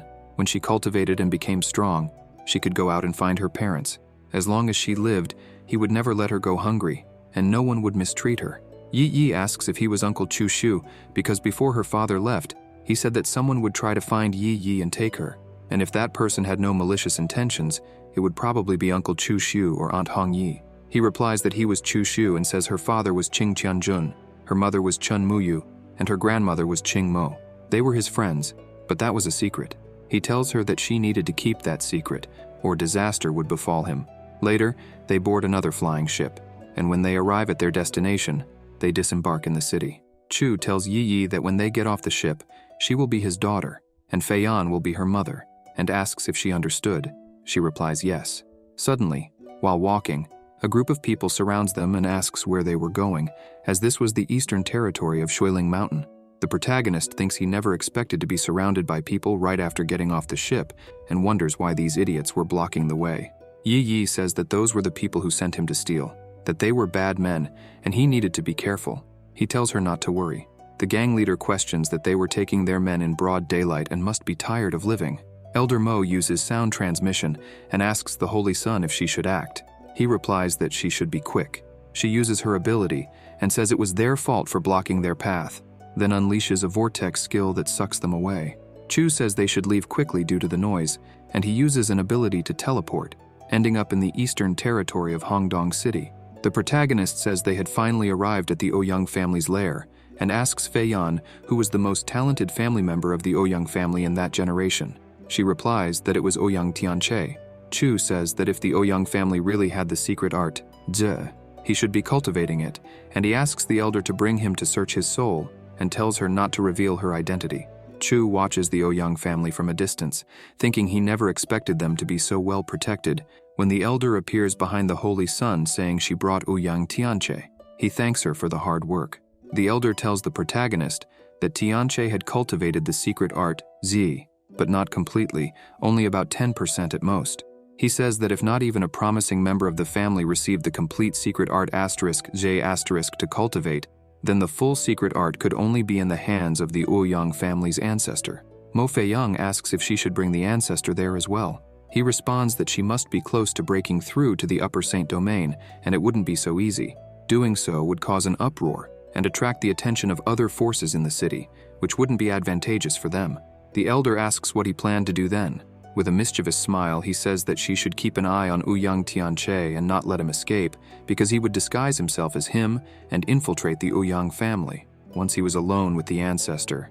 Then, at the Ouyang family palace, Chu Shu, disguised as Ouyang Tianche, passes by the family guards, who comment that the young master has returned. When he enters, he sees Tianche's wife, named Xu Wanrong. She stands up and says that his father had arrived a little while ago and told him to go to the temple immediately upon his return because the ancestor wanted to see him. He replies that he understood and wonders why she was making that face. She asks, with a sad expression, if he would be coming back that night. He thinks that the way she asked suggested that Ouyang rarely returned and left her to sleep alone, then turns and says it would depend on his mood. In the Ouyang family ancestor's palace, the protagonist thinks that he never imagined the ancestor would ask to see him right after he returned. He would conceal his presence as the Holy Son and avoid being exposed. When he enters and sees her, he thinks that the Ouyang family's ancestor was quite something. The protagonist approaches the ancestor and asks what matters she had with him. She responds that it had already been a month since the last time she saw him, and she had missed him. She stands up and walks over to him, saying that she should pamper him while his grandfather hadn't returned yet. Chu, in his thoughts, says he knew something was up. No wonder Tianche stayed out every night. He was sleeping with the old woman. The protagonist tells the ancestor that he had already mastered the secret art Z she had passed on, but it still wasn't enough, and he asks when she would teach him the complete secret art. She responds that his cultivation level was too low, and what he had learned was already enough. The ancestor hugs him and says she couldn't wait any longer. He replies that every time he cultivated with the ancestor, his body ended up twisted and dry, and says he would only be able to fix that after learning the complete secret art Z. She grabs a chain and says that naughty boys were unpleasant, asking if he wanted her to use force. He thinks to himself that this wasn't kindness, this was bizarre. She wraps him in the chains and says that it was a new item she had acquired, and that he would temporarily lose his cultivation, making him like a mortal, and it would be a new experience for him. She gets close to him and says he should be a good boy and let his ancestor kiss him all over because she was about to break through. Chu, worried, thinks that his cultivation had been sealed, and if he didn't act soon, he would die at her hands, so he decides to use the 3-flower poison to suppress her cultivation and throws the poison vials in her face. When the poison hits her, she temporarily loses control, and her old wrinkled face reappears.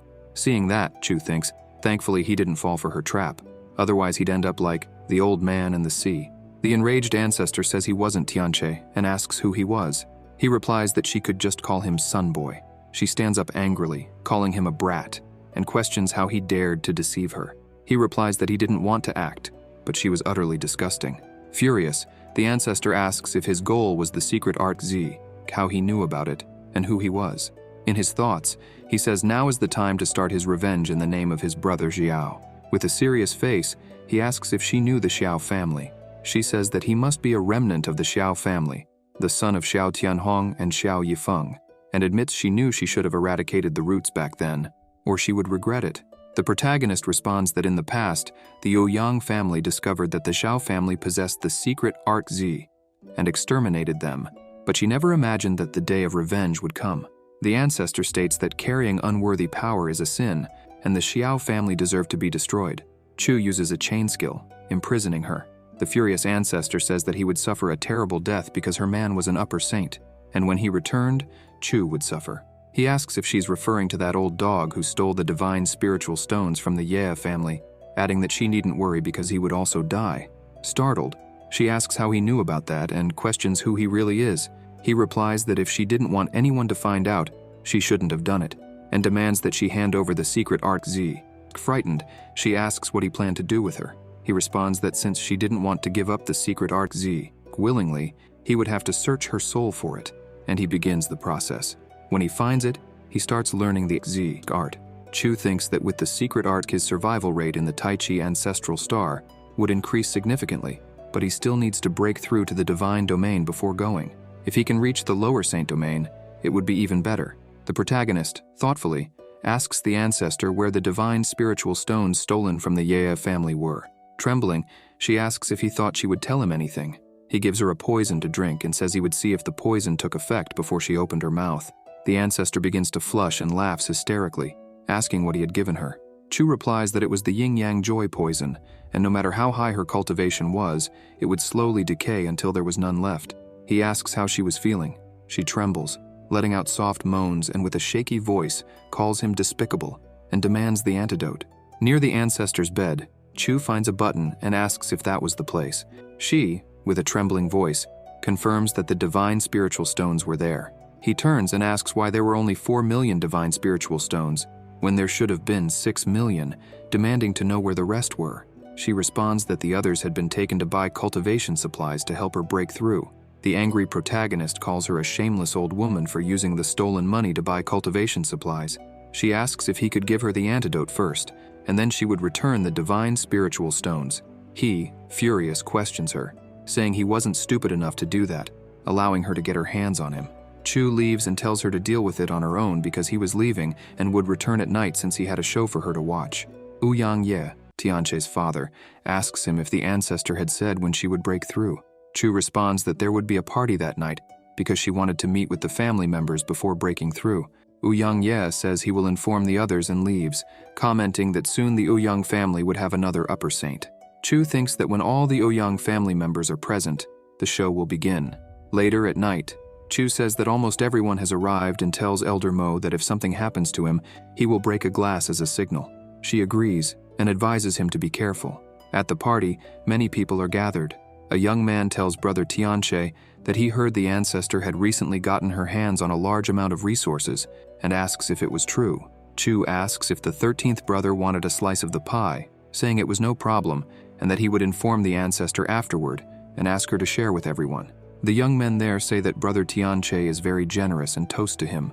The 13th brother then asks Tianche why the ancestor hasn't arrived yet and suggests he go call her. Chu replies that he will go fetch her. The protagonist returns with the ancestor in hand and tells everyone to look because she was now present. Seeing the ancestor's condition, everyone became enraged and questioned how she had ended up like that. They said that Tianche was disrespecting the ancestor, who had always treated him well, yet he repaid her kindness with pain, and they wondered if Tianche was planning to rebel. They drew their weapons, saying that he had forced them to take such measures. The protagonist took a vial of poison and threw it in their direction. The young men shouted that it was poison, and to hold their breath. Chu said that even if they held their breath, that kind of poison couldn't be avoided so easily. The poison they inhaled left them confused and motionless. Chu Shu gave a command, telling them to kill each other, and thus a terrible massacre began. Holding the ancestor, the protagonist asked if she was enjoying the show and remarked that they could have lived longer. Unfortunately, she had stolen the divine spiritual stones, so it was all her fault. He used the ancestor as a shield when an arrow flew in their direction, saying he had acted on instinct and apologized, asking if it hurt, adding that it was very dangerous there. He then said he would visit the treasure room and asked if she had any problem with that. Chu remarked that he wouldn't take her along because the show wasn't over yet, and as the ancestor, she should stay until the end. He said he'd leave her in a VIP seat, tying her up with a rope and hanging her up. Watching the massacre, she wondered why her family had provoked a maniac like him. Tianche's wife asked if he was heading to the treasure room. He confirmed and said that he wasn't her husband. She, with a slight smile, said she realized that yesterday when he arrived. Ouyang Tianche's eyes always looked at her with coldness and despair, but in his eyes, she saw dominant pride. Chu wondered, dominant pride, huh? And asked, since she had realized he wasn't Tianche, why didn't she expose him?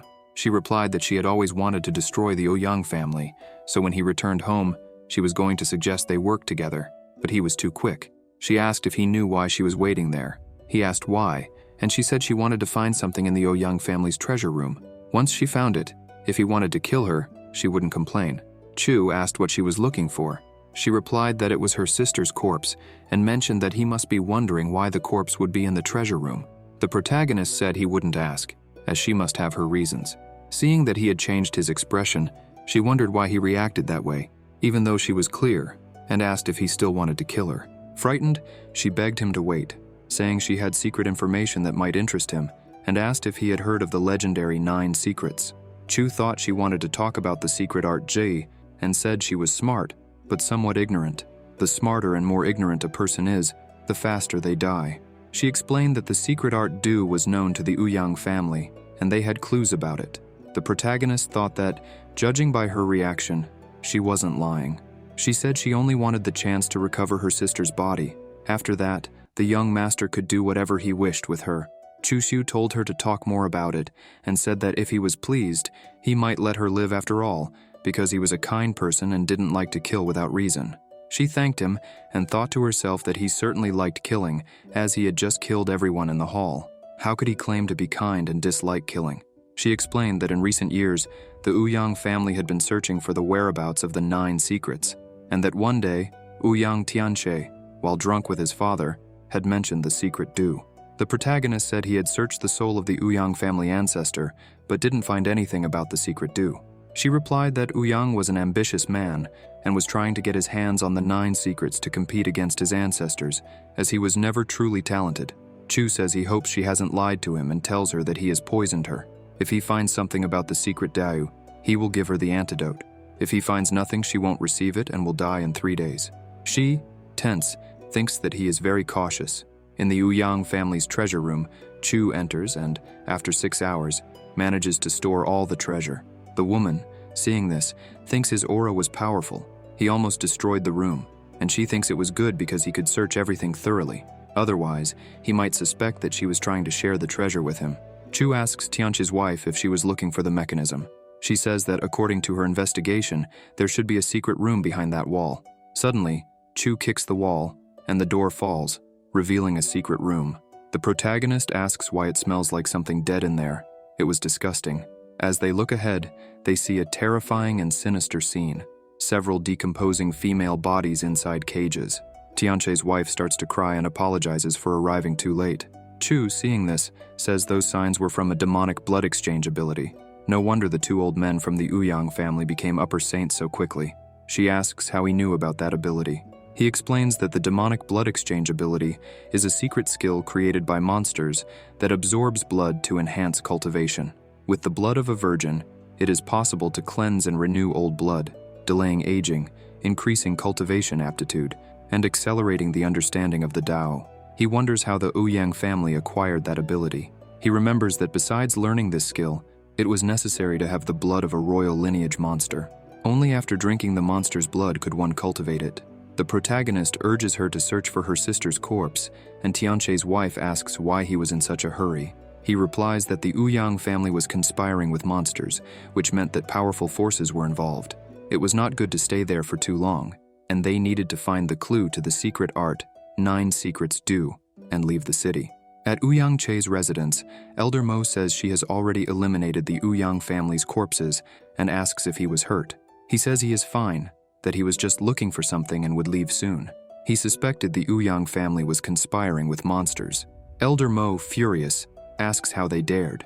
Chu says that it was just another method used to pursue power, and selling out one's own race was nothing. He thinks he couldn't find clues to the secret art do and wonders if Tianche's wife had lied. Elder Mo, concerned, calls for the Holy Sun. He slaps her on the butt and tells her not to worry, saying that while he wanted power, he wasn't so obsessed as to kill mortals to improve his cultivation. Besides, he preferred human women over other races, which made Elder Mo blush and step away, when suddenly she steps on a mechanism that reveals a bookshelf containing a chest with a silver plaque. The protagonist realizes that was why he hadn't been able to find it earlier. It had been hidden by a mechanism. He tells Feiyan that they will leave Hongdong City immediately. Suddenly, a portal appears above the Ouyang family mansion. It was the husband of the Ouyang family's ancestor. Along with him comes a monster, saying they had arrived too late. Miao shouted, asking who had done this, who dared destroy the Ouyang family. Ouyang Miao, enraged, tells Piao Shui, a royal monster, whether it was possible for that person to appear and reverse time, as he couldn't accept the death of everyone without eliminating the one responsible. The royal monster says that whoever did this was smart. He disguised himself as a member of the Ouyang family before acting, making it difficult to discover the culprit's true identity. Not only that, but he also used a 7th-grade trap formation to disrupt time and space. When Piao Shui realized it seemed like their secrets had been exposed, he thought the culprit must have entered the secret room, seen the corpses, and discovered their connection. Miao, terrified, asked what they were going to do. The royal monster told him not to panic, because he had a way to resolve it. With so many missing people's corpses, it meant they were thrown into the void, and there must have been an upper saint involved. Therefore, they could enter the void of Hongdong City and search for recent activities, allowing them to follow the traces and catch the culprit. He instructed Miao to inform the other families and cast a wide net to see if they could escape the Eastern Territory. Miao, with an irritated face, said he understood, and then entered the void. Piao thought that Miao had recovered from his injuries unusually quickly, and it was hard not to make connections to the legendary lost human ability. 2 days later in Yinyue City in the Eastern Territory, in a restaurant, many people were saying that the Ouyang family in Hongdong City had been destroyed in a single night. The family's ancestor was furious and searching relentlessly for the culprit. Others told them to be quiet because the Mu family was present. In the midst of the crowd, everyone fell silent. Chu was disguised among the people in the restaurant. After the Mu family left, the cultivators resumed talking, saying that the Mu family and the Ouyang family were great partners, and now that something had happened to the Ouyang family, they wouldn't sit idly by without finding the culprit. In a room, Elder Mo and Yi Yi were present. The elder gave her a new outfit and asked if she liked it, to which Yi Yi replied that she loved it. When Chu entered the room, Elder Mo asked how things were going. He sighed and said it was complicated. The Ouyang family wasn't the only one conspiring with monsters. Elder Mo asked the Holy Sun if she should draw their attention, giving him and Yi Yi a chance to take the flying ship back to the Southern Territory. Chu asked the elder if she knew the consequences of that action, and she replied that she could die. She wasn't foolish enough to fight so many enemies head-on, so she would do everything to escape to the Taisu sacred land, where she would be safe. The protagonist lightly slapped Elder Mo on the head and called her silly, saying if she thought she was the only one who knew that every cultivator heading toward the Taisu sacred land would be watched, even someone like her, a superior saint. She angrily responded that she knew this, and said that without long-distance communication with the Taisu sacred land, it would be difficult to request support or leave the Eastern Territory. They couldn't stay hidden there much longer. The protagonist said, of course not, and added that if they wanted to play, then they would play with him. Chu Xiu told Mo Feiyan to go out and buy the things he needed. She asked if those ingredients were for the poison he planned to use, and the protagonist nodded in confirmation. Meanwhile, Miao told Piao that several days had passed, and they still hadn't found the culprit. Maybe they had already left the Eastern Territory. Piao replied that Miao worried too much. They still had people watching all the borders of the Eastern Territory, and even a superior saint wouldn't be able to fly without being seen. Besides, they weren't without clues. Those leads came from their associate, Tang. A few days ago, a couple with a little girl arrived in the Eastern Territory from a flying ship coming from the Southern Territory. They reached Zhuiling City. The woman's cultivation was high, probably a superior saint.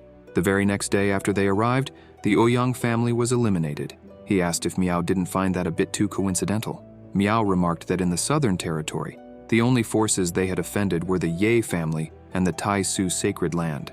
Piao says that if they truly are from the sacred land of Taisu, this would mean trouble, not only for his family, but also expose the connections of the Tan family, the Mu family, the Yang family, and the Qi family with real monsters. If they don't eliminate them soon, everyone will have to leave human territory and seek refuge in the monster's territory.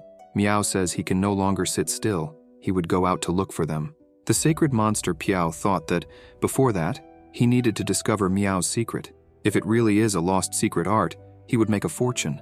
Suddenly, a void portal appears, and Lord Mil Faces asks what idiotic thought Piao Shui was having, and he responds that he was impressed with him, as he had quickly recovered his true body.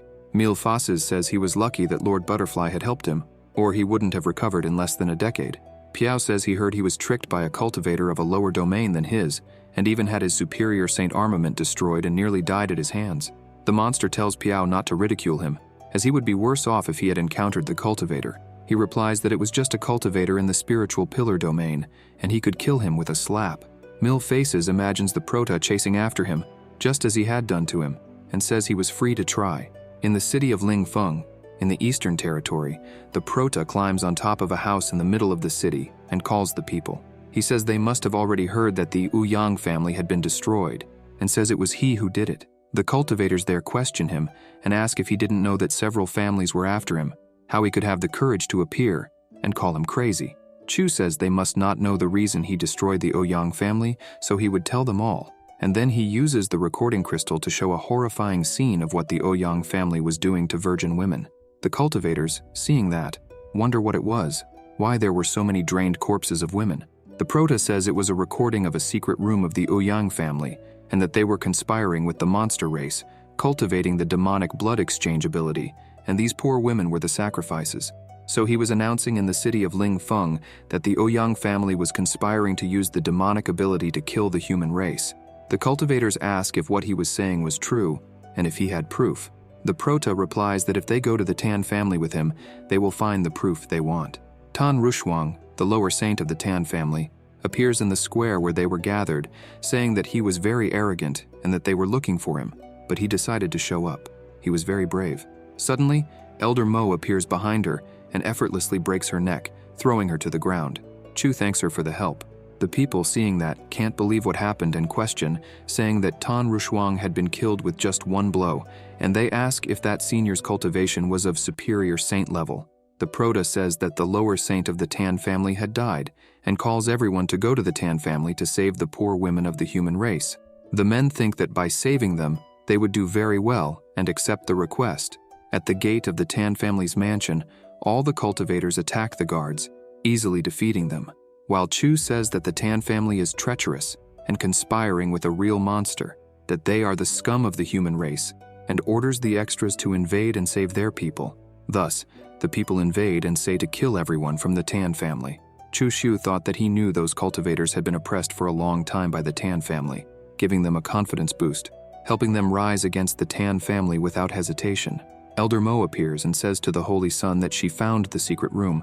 He slaps her on the butt and asks her to go ahead and tells the cultivators to go with him, as he would show them the truth about the Tan family. Thus, they break the wall of the secret room, and from it emerge several drained human corpses, leaving all the cultivators angry. Thus, they said that the Tan family were monsters, and they should die. Chu tells them that it wasn't just the Tan family, but the Mu family, and even the Qi family, all were in it together. They could no longer be considered human because selling out their own race only meant that they were enemies to everyone. One of the angry cultivators says that he was right, and that those families should all be destroyed, and says that they would kill them one by one until they all died. Suddenly, a giant palm from the void moves toward them, leaving everyone frightened. They said that the ancestor of the Tan family was there. The angry ancestor says that he would not be human with them and would kill evil beings like them, and starts killing the extras. The Prota and Elder Mo, from the outside, watched everything. Chu says that the Tan ancestor had activated the formation. Mo Feiyan tells the Holy Son that she was worried about him, as it was getting very dangerous. He tells her not to worry, as the Thousand Faces Lord, a superior saint at the 5th layer, had been defeated by him to the point of vomiting blood. The Tan ancestor was just a superior saint at the 3rd layer, and so he pats Mo on the butt, leaving her blushing. The ancestor shouts loudly, asking who dared to attack his family and asks for them to show up, as he would ensure a quick death. Behind him, a giant cloud of poison appears, catching him off guard, making him protect himself, covering his breath. Chu says that poison was called poisonous gases, and they used 3 types of superior flowers, in addition to mixing fragrance, 10 softened bones, madness herb and laughs, romantic poison, and other little things, and says that he would use a 6th degree containment arrangement to trap him, and asks Elder Feiyan to kill him. The elder uses her technique, Great Blossom Thousand Hands, and thus attacks him, causing a huge explosion. The Prota says that it only took 1 strike to kill the ancestor of the Tan family, and says it was as expected from his woman, and thus he hugs her. She replies that it was all thanks to his training. Mo says that soon the news about the destruction of the Tan family would spread, and the other families would be afraid of being discovered and would hide, and calls the Holy Son to go to the Southern Territory. He responds that when they returned, he would be able to reward her better. On Qilian Mountain, in the Southern Territory, Miao was running from Piao and Thousand Faces. Miao questioned how Piao dared act against him. Piao said that he should be obedient and let them search for something in his soul. They just wanted to take a look at the secret art he used, and said that he didn't need to run. While running, he said that he had no secret art at all. Thousand Faces and Piao appear next to Miao, holding him by the arms. Thousand Faces says that he wouldn't be able to escape. He responds that, even if he couldn't escape, he wouldn't let them get the secret art Zay and self-destructs, causing a huge explosion. The Thousand Faces. Lord wondered if he had self-destructed. Piao replies that it didn't matter, because the person who destroyed the Ouyang family should have gotten their hands on the secret art Zhe, and said that they needed to find that person, even if they had to turn the entire human kingdom upside down. 2 days later, in the mountains, Yi Yi was outside cultivating, while Chu and the elder were doing dual cultivation. Mo asked the Holy Son not to make noise, as Yi Yi was outside cultivating. With a slight smile, he says that it was better for her to bite the pillow and not make noises. She, all blushing, whispered that she hated him. Chu asks if she wasn't enjoying it. If not, he would stop then. She, pleading, said that he should help her, that she was almost advancing to the 3rd layer of the superior saint domain. He lies down next to her and says that then she should move, that he would help her advance, and so they continue doing dual cultivation. After a while, she screams that she was advancing. After advancing, she lies down next to Chu, all breathless. He congratulates the elder on advancing again and says he would show her something, and then reveals a golden seed in his hand. The elder, seeing it, asks the Holy Son if he had synthesized a divine energy seed and says that only the ancient emperors managed to synthesize divine energy seeds when they were young, but he had succeeded. A system window appears saying, Tao Return Seed, Type, Divine Energy Seed, Class, Emperor, Phase, Newborn, Subsequent Phases, Growth, Maturity, Perfection. Note, when the seed reaches perfection, it would be possible to use it to break through to the Emperor domain more easily. Elder Mo says she would make food to recover body energy. The Prota thanks her for that and thinks it was very intense. He would need to find a place to better study the seed. The Prota finds a stone in front of a cave and thinks that place was rich in spiritual energy. He would use it there to cultivate and begins to use the seed. When a system window appears saying, First time use of the energy seed detected, rootless divine water will be released to assist in the cultivation of the seed. Chu Shu wonders what rootless divine water was when the stone on which he was cultivating cracks in the middle. He jumps and asks what had happened. Amid the dust from the stone, the Prota sees the silhouette of a woman and asks who she was. The cultivator asks how long she had slept and asks Chu in which era they were, and if it was the primordial times. The Prota greets the senior when he gets a nosebleed. She asks if she looked that old. He, all embarrassed, asks if he should call her Little Miss. She asks why he was adding little before Miss. Chu responds that it wasn't small, no, and adding little before was just to emphasize that she was beautiful and young. She responds that he wasn't bad at all, that he was good with words, and would reward him with the leg of an azure dragon of superior saint class to eat, and says that, unfortunately, she didn't have anything of king saint class with her, so asks him to accept that for now. He, seeing that, thinks that was insane. She would give him meat from a dragon of superior saint class as if it were nothing, and questions who she was. The woman begins to clean the dust off her and says that he had completed the lower challenge of the sacred primordial constitution and says that he wasn't bad at all, and asks what his name was. He replies that his name was Chu Shu and asks if he would be lucky enough to know the name of the Little Miss. She responds that her name was Luo Qingyu. The Prota says that he could feel that she was strong, but couldn't accurately describe her power. Was she a Ninth Order Holy King? She ponders and says that should be how they called a pseudo-emperor in that era, but her strength was still being suppressed by the heavens, so she was in the intermediate Holy King domain. The Prota, in his thoughts, excitedly says that the Ninth Order was the pseudo-emperor. It was great luck. He needed to catch her. Chu sits on the tree and says it was incredible that Miss Luo had become a pseudo-emperor in that era. She sits near him and tells him to stop testing her, as he must have thought he was not from that era. He asks from which era she came, and why she only appeared now. She replies that she sealed herself in the primordial era, and awoke with the energy of the rootless divine water. The Prota thinks that the primordial era was billions of years ago. Luo says she was only 5,000 years old before she sealed herself. She was probably the youngest among the pseudo-emperors. He thinks that he had been sealed, but awoke because of her, and wonders if that was what they call fate acting in mysterious ways. Chu asks why she sealed herself, and she replies that, during the primordial times, there was an emperor who learned a secret that allowed predicting the future. He asks what secret, and she replies that it was the outer heaven. If they could enter the outer heaven, the Tao would be increased, allowing them to break the lifespan's limits to become immortal. Unfortunately, not even an emperor managed to find the path to the outer heaven during the primordial era, so some of them sealed themselves, hoping to find the outer heaven in the future and become immortal. The protagonist asks Miss Luo if, following her words, this meant that there were several pseudo-emperors like her who had sealed themselves. She replies that she didn't know exactly how many had done that, but she certainly wasn't the only one. Chu asks what about the emperors? Did they also seal themselves? She says that an emperor's imperial connection with the world and the Tao was very strong, so it was difficult for them to seal themselves. And she says that where they went or where they were, there was no way to know. Besides the artifact-creating emperor, no one witnessed the death of a great emperor. She says that since he had broken her seal, she should give that as a thanksgiving. On that jade plate was sealed her energy clone. In times of danger, he could break that plate, and her clone would help him solve the problems. And if he encounters an enemy that even her clone can't face, she herself would appear to help him. She thanks him and asks if she was already leaving. She asks why the question. He says that with the direction of the conversation, she wouldn't beautifully leave after opening a hole in the void, leaving an unforgettable sight after he gave her the jade plate. Luo says that he was a very interesting little boy. Billions of years have passed. The ocean has become farmlands. Nothing remained the same. No one in that busy world knew her, and she had no idea where she would go. Chu asks if she had no place to stay. Why wouldn't she go with him? She hugs him and says that he really understood her, and asks what he thought about her giving him some lessons. But, judging by his powerful presence, women must not be lacking for him. He, startled, thought that women from billions of years ago were so impulsive and open about relationships, and thinks that this woman was like a succubus, the kind that, once started, wouldn't stop until she drained him completely. She comes close to the protagonist and says that they hadn't even started yet, and he was already all embarrassed. He replies that it wasn't that, because if he continued with that, he wouldn't be able to hold back. He, tense, thought he couldn't predict what she would do.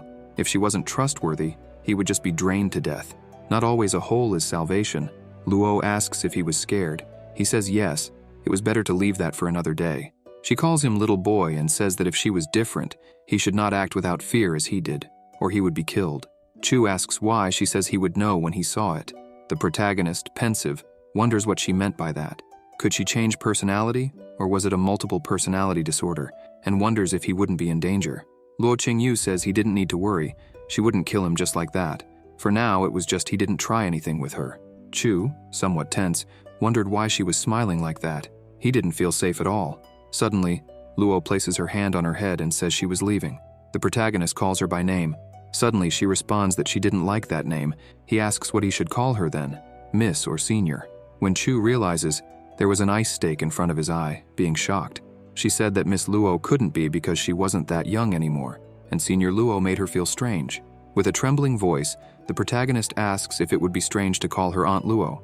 She responds with a slight smile that she liked it. He replies that from now on he would call her Aunt Luo. The protagonist thinks who would have thought there was someone who liked to be called Aunt.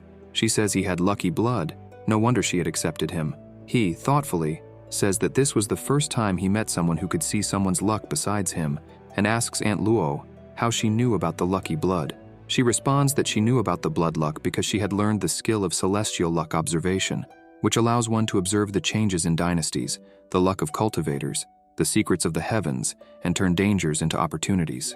Chu Shu says he had read about that observation skill in very ancient books, but it was long ago, and he hadn't thought that Aunt Luo would know how to use it.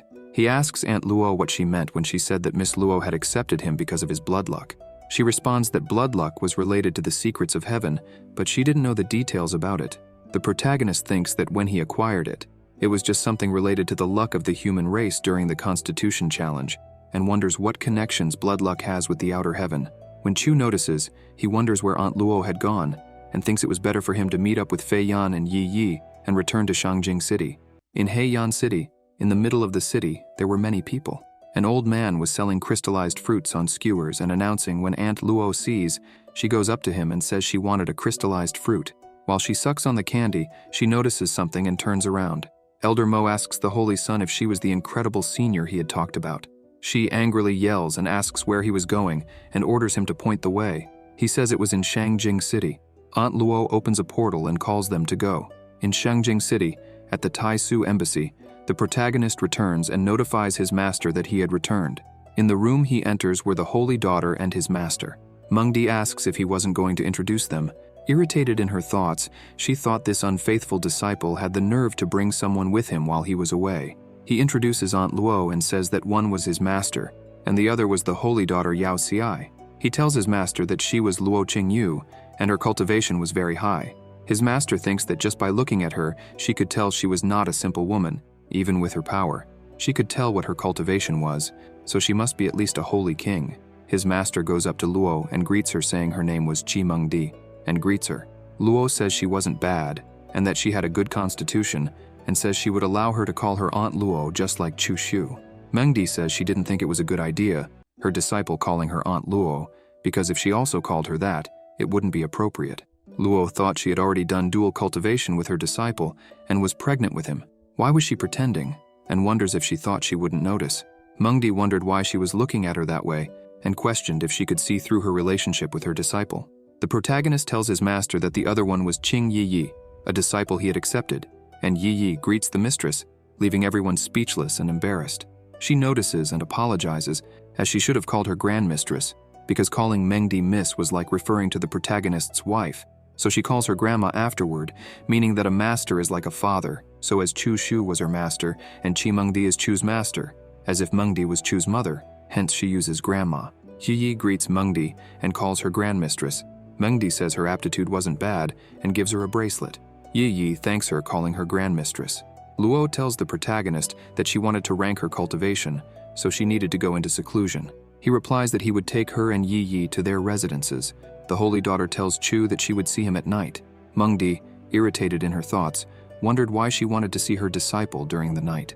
Later, Chi Mengdi asks her disciple where he had been in the last month and observes that Elder Mo's cultivation had increased very quickly in just 1 month, suspecting it was his doing. He replies that she was his wings and asks her not to be jealous. She insists it was better to be honest with him and questions what wings he was talking about, affirming that he wasn't jealous. The protagonist asks her not to be so angry. She turns her face away and tells him to leave and stay with Mo, highlighting that she was very kind to him. Chu hugs her from behind and playfully asks if his sweetheart was getting chubby recently. Mengdi, blushing, asks what he was doing. He replies that he would recite a poem to her.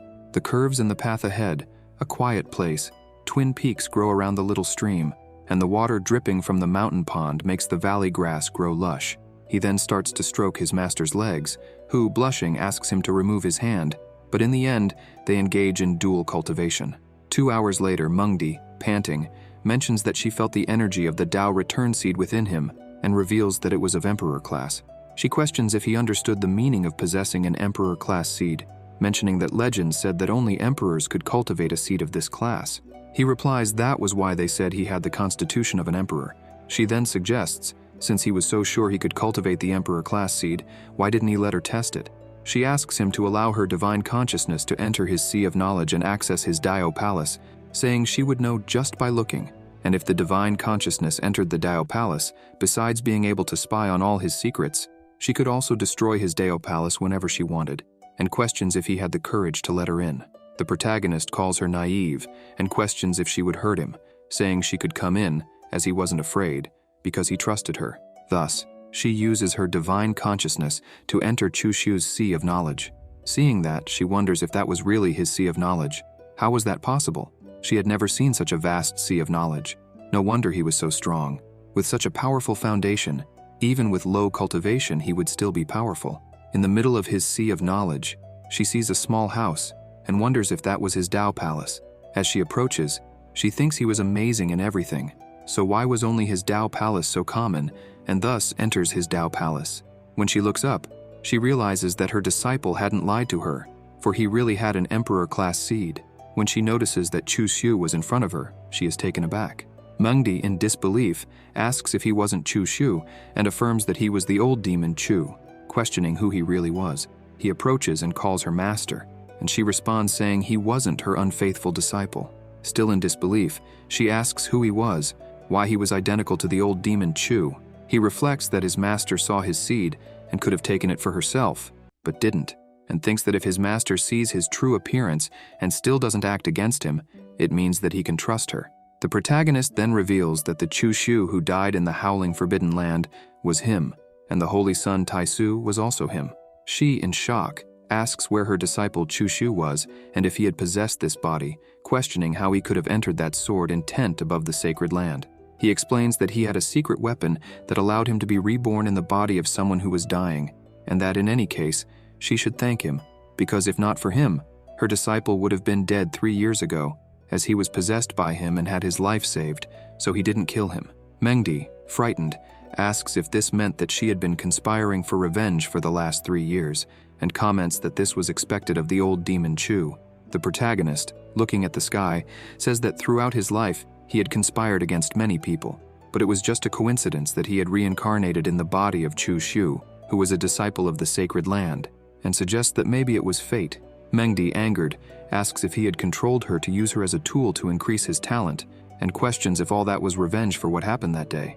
He admits that at first, he really saw her as a tool and wanted revenge, but after some time together, he noticed her cuteness and ended up falling in love with her. She tells him to stop talking about love, stating that he was not her disciple, and asks if he really thought she would forgive him for having conspired and deceived her. He responds that this was his Dao palace and that she could do something against him. He wouldn't be able to stop her and says if she wants to do something, he wouldn't resist. Chu stands still and Mengdi raises her hand to hit him, but he encourages her to go ahead. She, hesitantly, lowers her hand. The protagonist then asks why she joined them in hunting him in the past.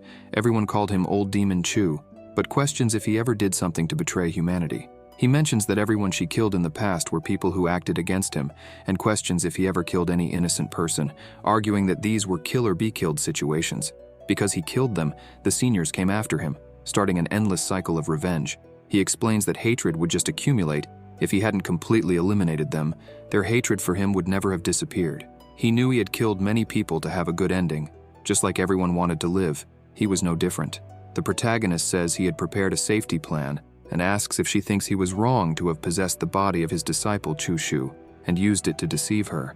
But he didn't think he had done anything wrong. Whether he liked it or not, he would already be dead. And firstly, he saw his life as more important than anything, and secondly, he gave him a new life, allowing him to live longer, which he considers merciful. He then asks Mengdi, since he became the elder brother of the rising sky peak and the holy sun Taisu, if he had done something that was unforgivable to the sacred lands. He accompanied her when he went out on missions.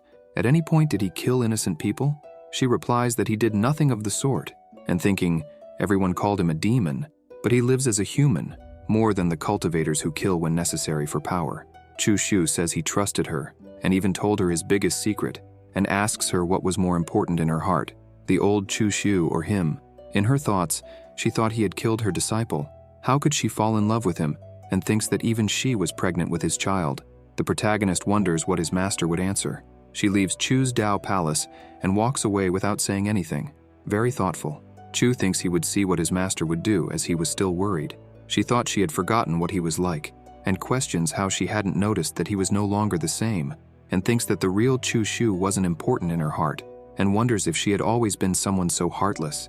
She, crying, wonders why she didn't hate him and still felt attracted to him, and thinks when things got this way, and wonders when he had become so important to her. Mengdi walks away crying. Tao Yao sees the master and asks why she was crying, and asks if something had happened to the elder brother. She asks her master not to scare her. She responds that her elder brother was fine. Yao sighs and says that was good. Mengdi says that if someone looks for her in the next few days, to say that she was in isolated cultivation. Yao responds that she understood. In Chi Mengdi's palace, she thinks that this was the rootless divine water that her unfaithful disciple had given her. She would drink it and find out its uses, and begins to drink. Chu, seeing, thinks that she was drinking the divine water he had given her. It seems that she had already accepted the reality. After he deals with his beautiful master, it will be easier to deal with Sister Hua. Chu Shu was observing his master in her room when the sacred daughter asked if he could step out for a while. Surprised, he thought the sacred daughter Yao Ci was after him. He stepped outside and asked if something had happened. She said she had the divine class artifact he wanted, explaining that when the Grandmaster Qi Wuhen was forging it, he added some materials that allowed for future enhancements, potentially making it a life-saving treasure, just like a superior saint's weapon. Chu Shu thanked the sacred daughter and mentioned he was planning to look for Qi Wuhen. He never thought the master would have already forged the artifact for him. The sacred daughter then asked when he would be free to go out with her. Embarrassed, he said he planned to enter isolated cultivation and asked what she thought about going out after he finished. He thought it wasn't that he didn't want to go out with her, but he was mentally exhausted after what had happened with his master. She replied that it was okay and she would wait. Chu Shu sighed, thinking that a man really couldn't be too attractive while cultivating. A system window appeared saying, "The master is wanting to evolve the sword intent. This system can hardly wait to go relax." Annoyed, the protagonist told the system that he knew very well that he was gaining a lot from it. The system window replied, "This system swears to the heavens that it is not. If this system lies, the user's cultivation will not progress." Chu Shu told it to stop talking nonsense and evolve the sword intent. A system window appeared announcing, "First evolution completed. The user's understanding of the celestial assassin sword intent has come closer to the inferior order. Second evolution, the user's understanding of the celestial assassin sword intent has come closer to the inferior order." 16 hours later, the system appeared saying, "Congratulations to the user. The understanding of the celestial assassin sword has completed the third evolution." Your sword intent has reached the inferior order. The protagonist said he felt his mind clearer after evolving the sword intent. Chu stepped outside, and at a table were Elder Mo and Luo. She said he had finally come out. Chu Shu asked Luo if today was her day off. Miss Luo asked if he didn't like her, and asked if he wanted her to ask Aunt Luo to leave. He replied that's not what he meant, and asked, in any case, what she was doing. Elder Mo told the Holy Sun that she had advanced very quickly in recent days, so she was asking some questions to Senior Luo to strengthen her cultivation. Thoughtful, he said he understood. Miss Luo took a piece of meat and put it in Chu's mouth, and said that when cultivators break through to the lower holy domain, they need to feel and understand the rules of heaven and earth, confirming what their own Tao would be until they achieve a qualitative change to break through to the Holy King domain. The Holy King domain would continue to improve the Tao of their body until their body and Tao were ready to advance to the Emperor domain. The protagonist asked what the purpose of life for an emperor was. Miss Luo said that an emperor seeks the understanding of the heavens, and if they can incorporate their own Tao into the heavens, they would enter the path of a great emperor. In each era, there is only one emperor who manages to break through to the great emperor domain. If successful, they become a great emperor, but if they fail, they die, and the Tao of those who die becomes nutrients for the Tao of a new emperor. The protagonist asked if Miss Luo had discovered her own Tao. She replied that she had given up and sealed herself. Regarding those who succeeded, she believed it was Lord Butterfly and said she was very strong and could be considered invincible. She said there were at most 2 cultivators who managed to fight against her, and said she would lose in 10 moves if she fought against her. Chu Shu asked if there had been any cultivator in her era who cultivated an Emperor-class divine energy seed. She gives a slight laugh and says there was no Emperor-class divine energy seed, and Lord Butterfly only had a divine-class seed. He asks if a person who cultivated the 5 elements and 9 origins fused them into one. Miss Luo says that Lord Butterfly did what he said. Miss Luo calls him a little boy and says he couldn't be as strong as those monsters, but he shouldn't be disappointed. He was definitely a special person in that era. She pinches Chu's nose, saying it wasn't impossible for him to become a great emperor. He grabs Miss Luo's hand and says it was a beautiful vision of hers, and he could even see himself becoming a great emperor. Elder Mo, in disbelief, thought the Holy Sun was very bold to do that with an empress. Miss Luo gets close to Chu and places her finger on the protagonist's hand and says that was good. So she decided to follow him, and if they entered that place, who knows what could happen. Embarrassed, he thought that was the opposite of what he imagined.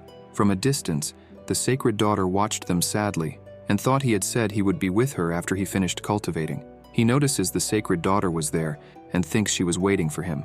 The protagonist tells Elder Mo and Miss Luo to go to bed early, as he had some matters to resolve.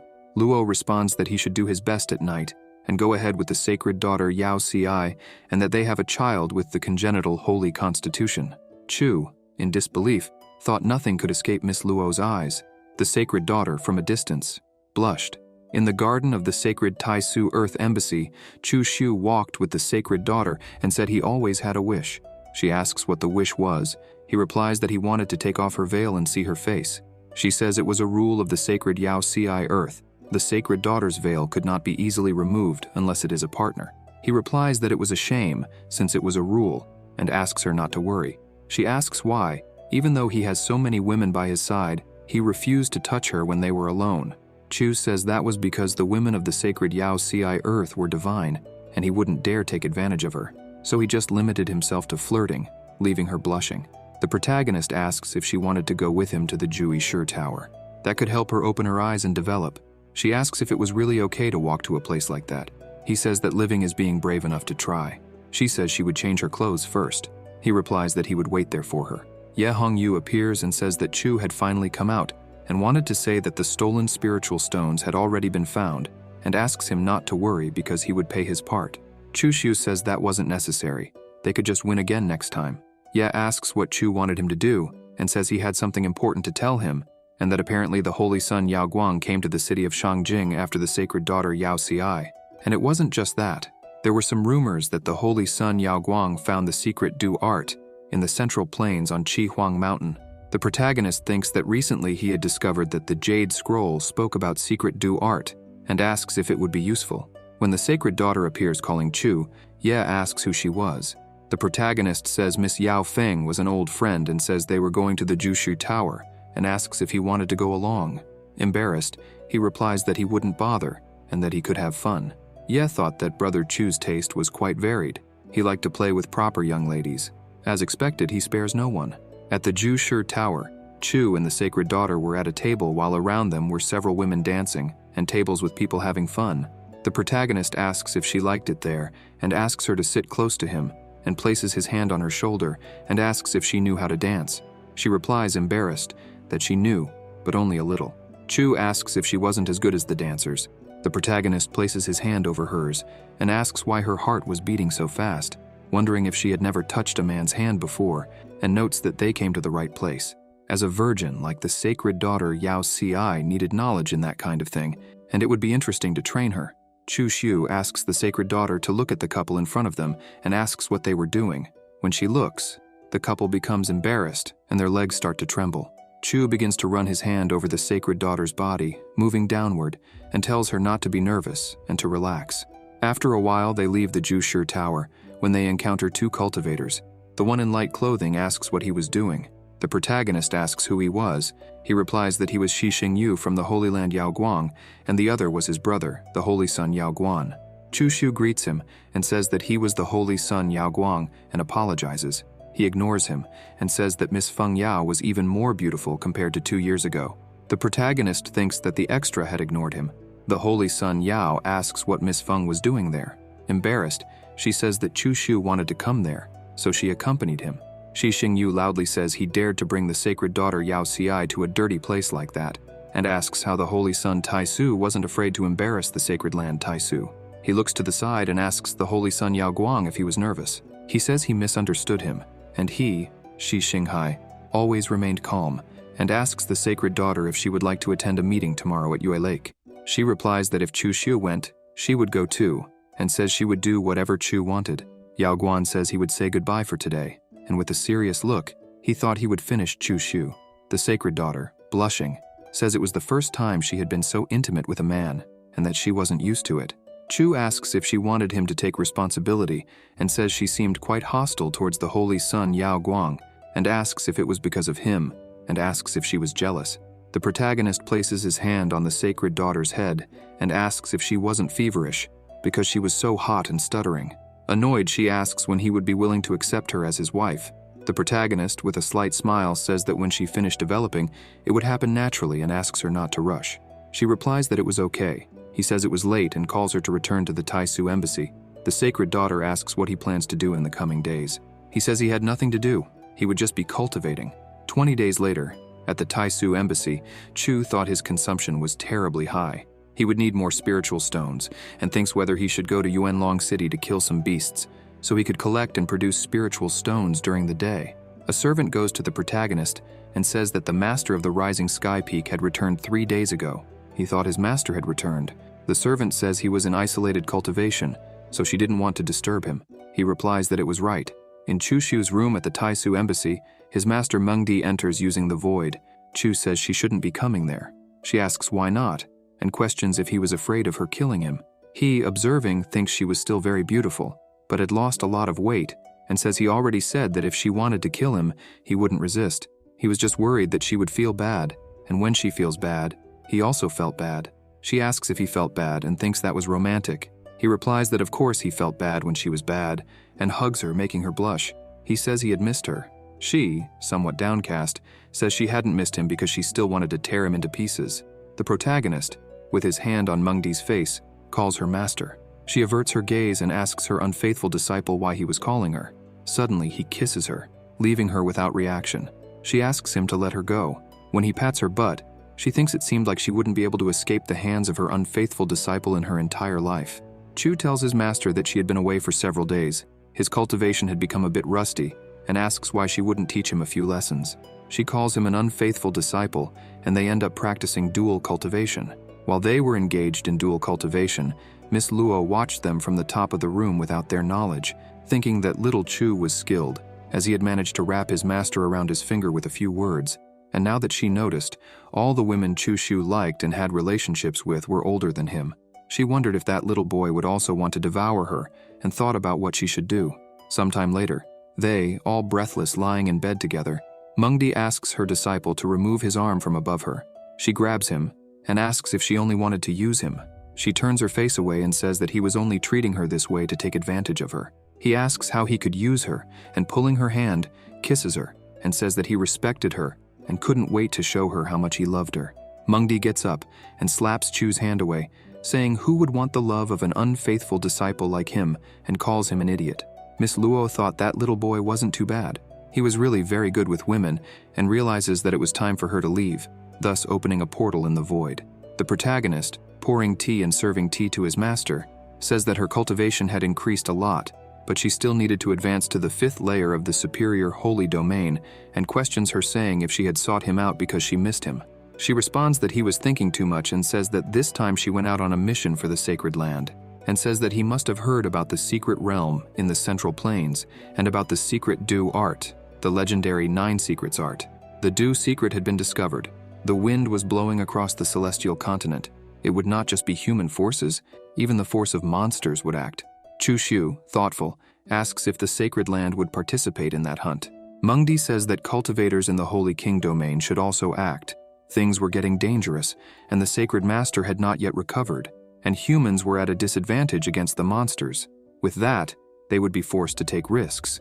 The protagonist questions and says that meant that the monsters would also go to Mount Tihuang, and thinks that being only in the spiritual Dao domain, it was difficult for him to join in the battle for the secret Dao art against humans and monsters in the Holy King domain.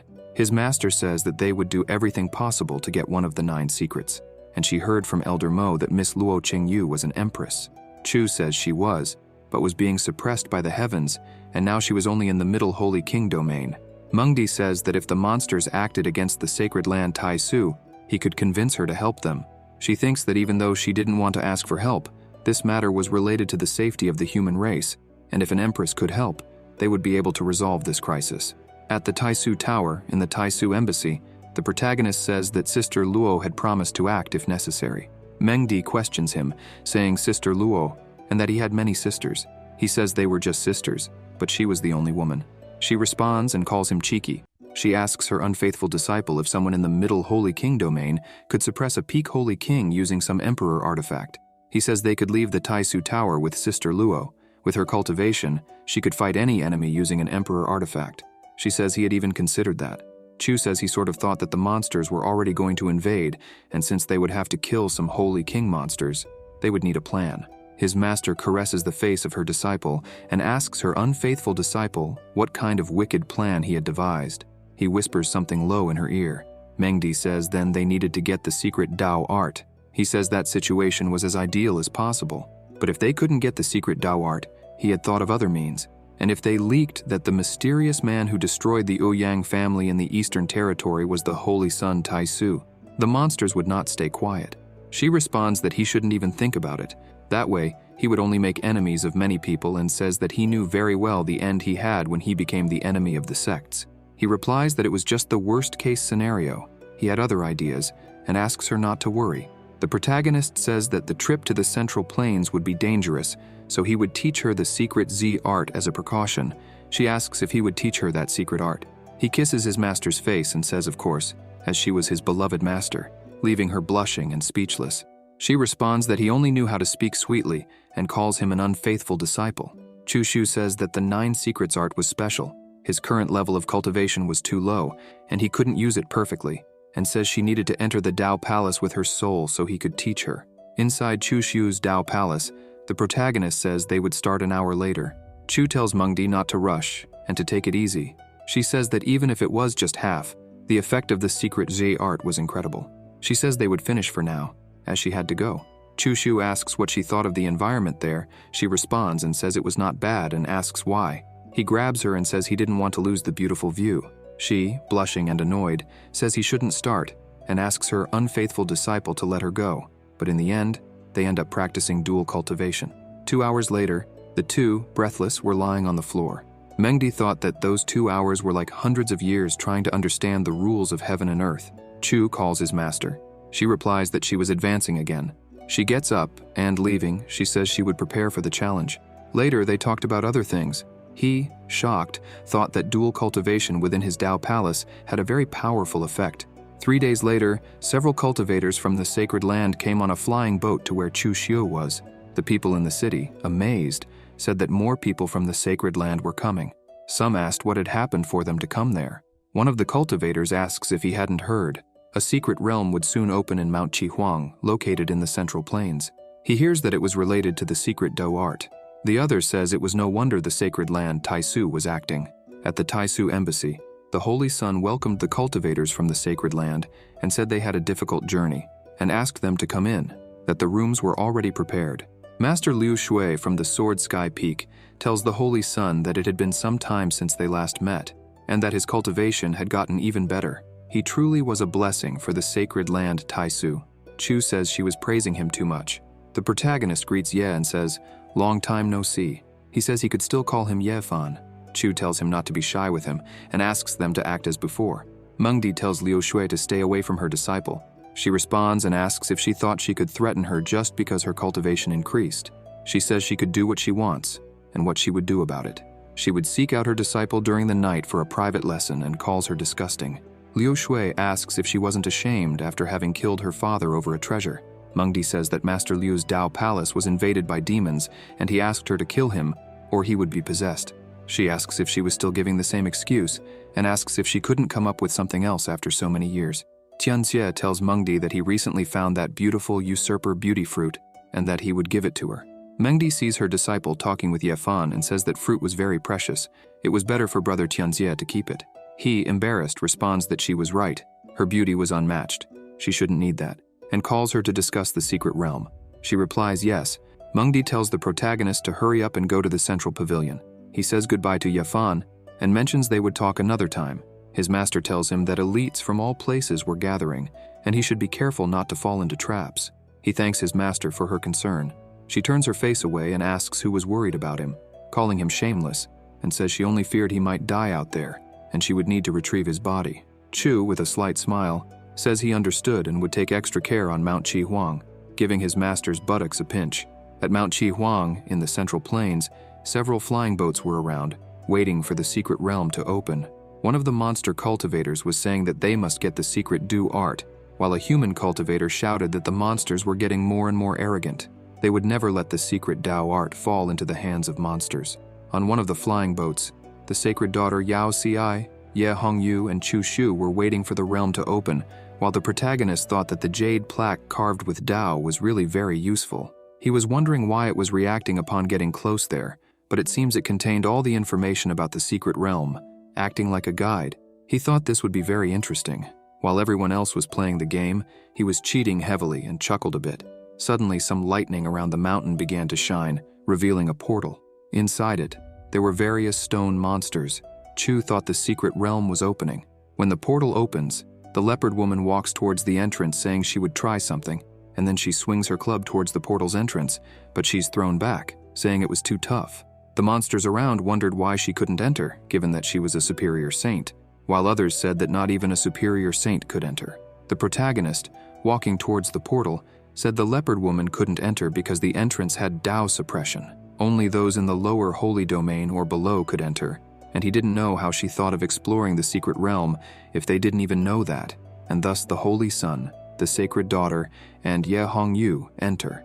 Inside the secret realm, Chu thought they had entered thanks to the Dao suppression. His master uses sound transmission to speak with her unfaithful disciple and tells him that his jade plaque must not be exposed, as many of the monster race were entering. If they acted against him, she wouldn't be able to keep him safe from outside. He responds that he knew and had the secret Z art and that his speed was unmatched, and asks her not to worry. He says that place was extremely dangerous and suggests the other disciples give up on entering. She says she didn't need to remind her of that, and says she would tell them it was dangerous and would let them make their own decisions. The Minotaur calls the monsters to follow him, and they rush towards the stone dolls. The leader of the dolls charges at the Minotaur and with his sword cuts the Minotaur and several monsters in half. The dolls begin to move. The cultivators, seeing this scene, say they shouldn't have entered. That secret realm was a damn killing field. The sacred daughter Yao Xi asks Chu what they would do now, and asks if he knew any way to get past them. He replies that they had no choice but to confront them head-on. The Holy Sun Yao Guan tells the sacred daughter that she could join them, as they were in greater numbers compared to the people who entered with the sacred land Taisu. The protagonist wonders why that idiot was there. The sacred daughter Yao Ci takes Chu Shu's hand and says she appreciated the holy son Yao Guang's invitation, but she chose to stay with the holy son Tai Su and wouldn't change her decision so easily. Yao Guan remains silent with a serious look. Man Long, the son of the barbarian clan, questions why humans were talking about romance at such a time, arguing that there was no reason to continue with it, and asks the humans what they thought about working together to get through the challenges as they advance towards the stone dolls. Chu agrees that this was the only option and launches an attack against the leader of the dolls, using his human Emperor Fist ability, destroying several dolls and their leader in a single strike. The sacred daughter uses her thread ability to bind the dolls, allowing the protagonist to seize the chance and use the human Emperor Fist again, destroying several more dolls. The sacred master of the Yao Ci Palace observes and comments to Mengdi on how well the Holy Son worked in team with the sacred daughter, mentioning that the primordial sacred constitution and the congenital Dao constitution were a perfect match. Mengdi reflects that the master had no idea that he had all that power because of the lessons he had alone with him. The protagonist asks Feng Yao how she was and if she could continue.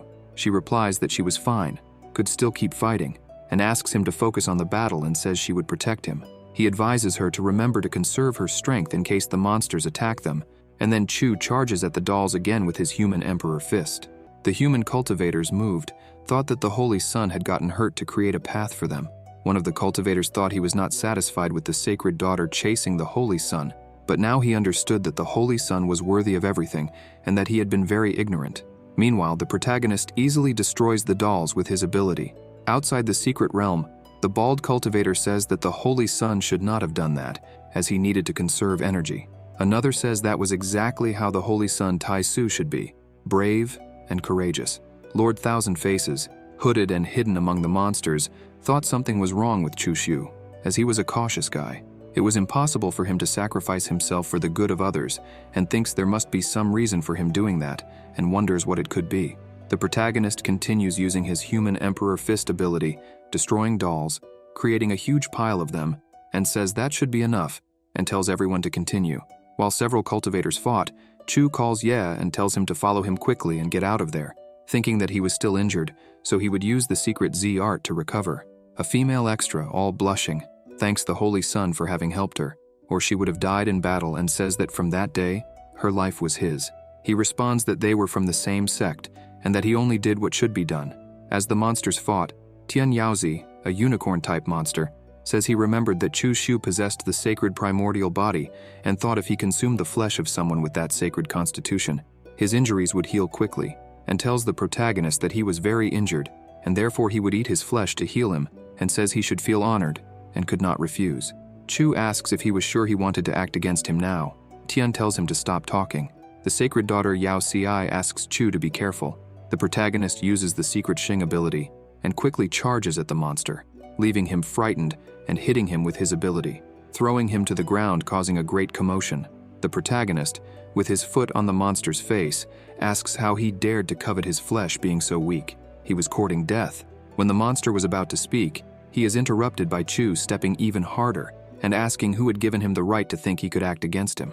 The human cultivators say it was to be expected of the Holy Son Tai Su. Chu Shu calls Feng Yao and says they didn't need to waste time on that. She replies that they did. The monsters claimed he was dangerous and couldn't be left alive, so they had to find a way to kill him. A red portal appears, and one of the monsters says it's time for them to enter. Chu stops the Holy Daughter with his hand when suddenly 3 platforms appear, one black, one white, and one gray for them to cross to the other side. The protagonist thinks that, according to the information from the Jade Plate, the black part of the bridge was the safest.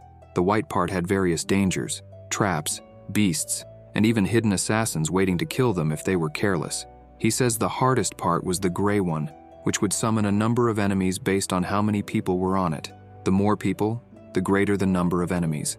Chu Shu says that this bridge was by far the most dangerous of the first part and asks them to be careful. The Holy Daughter tells them to heal their wounds as quickly as they can and conserve energy. They could only take advantage of the opportunities if they were alive. Chu, seeing the cultivators running toward the bridge, thinks that in such a situation, it would be difficult for many people to reach the end of the bridge. Most had already arrived on the bridge.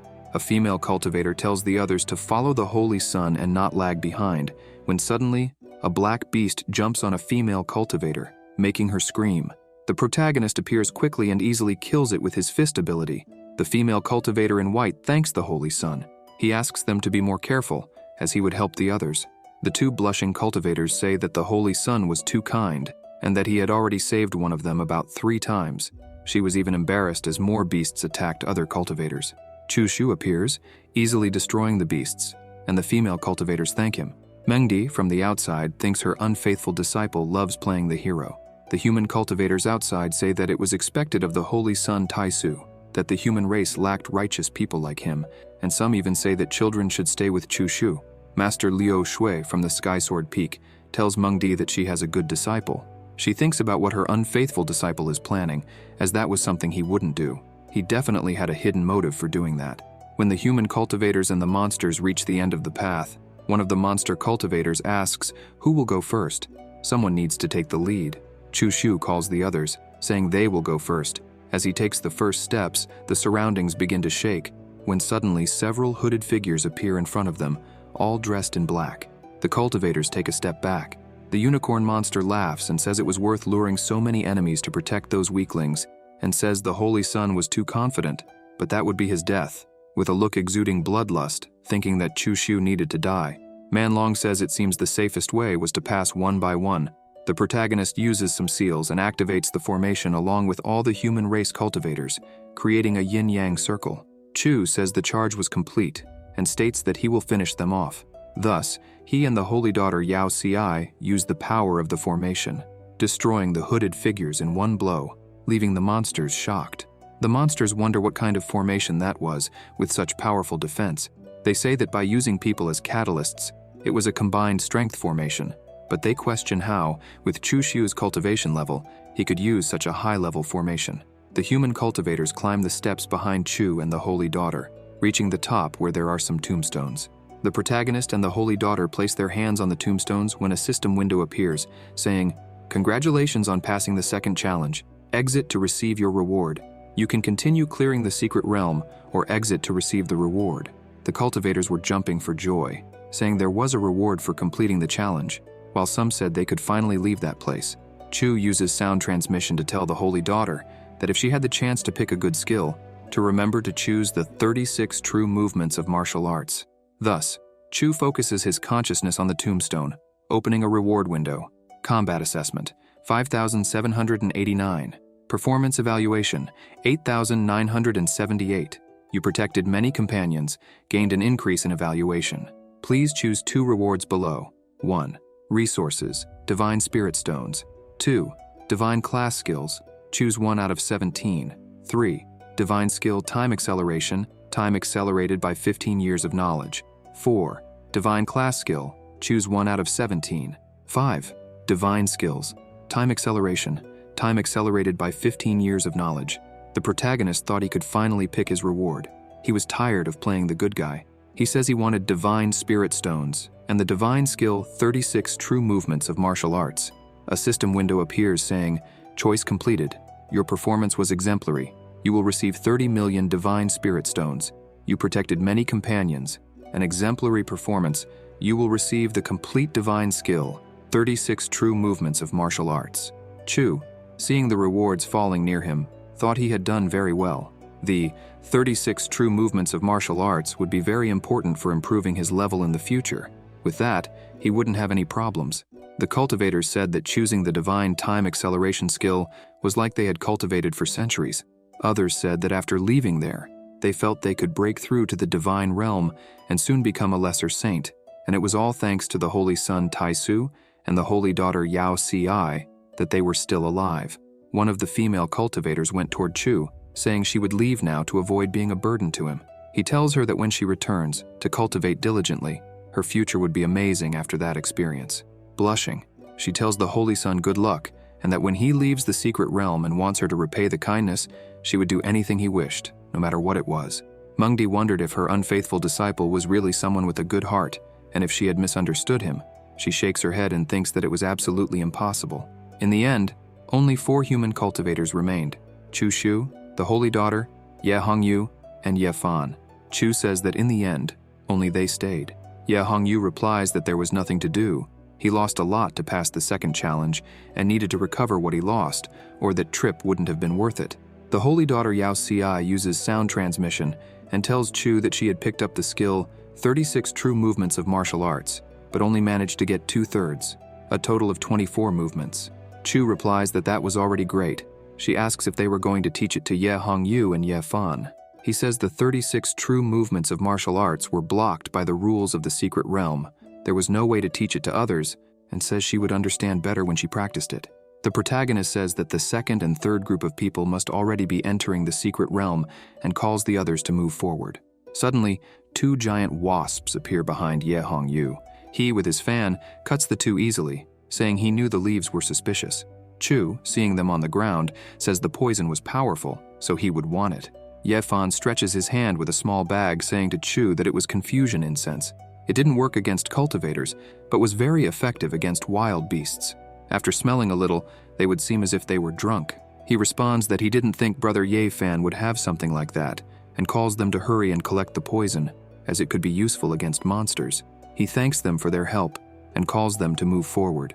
Elsewhere in the secret realm, they were walking when they encountered 3 giant stones.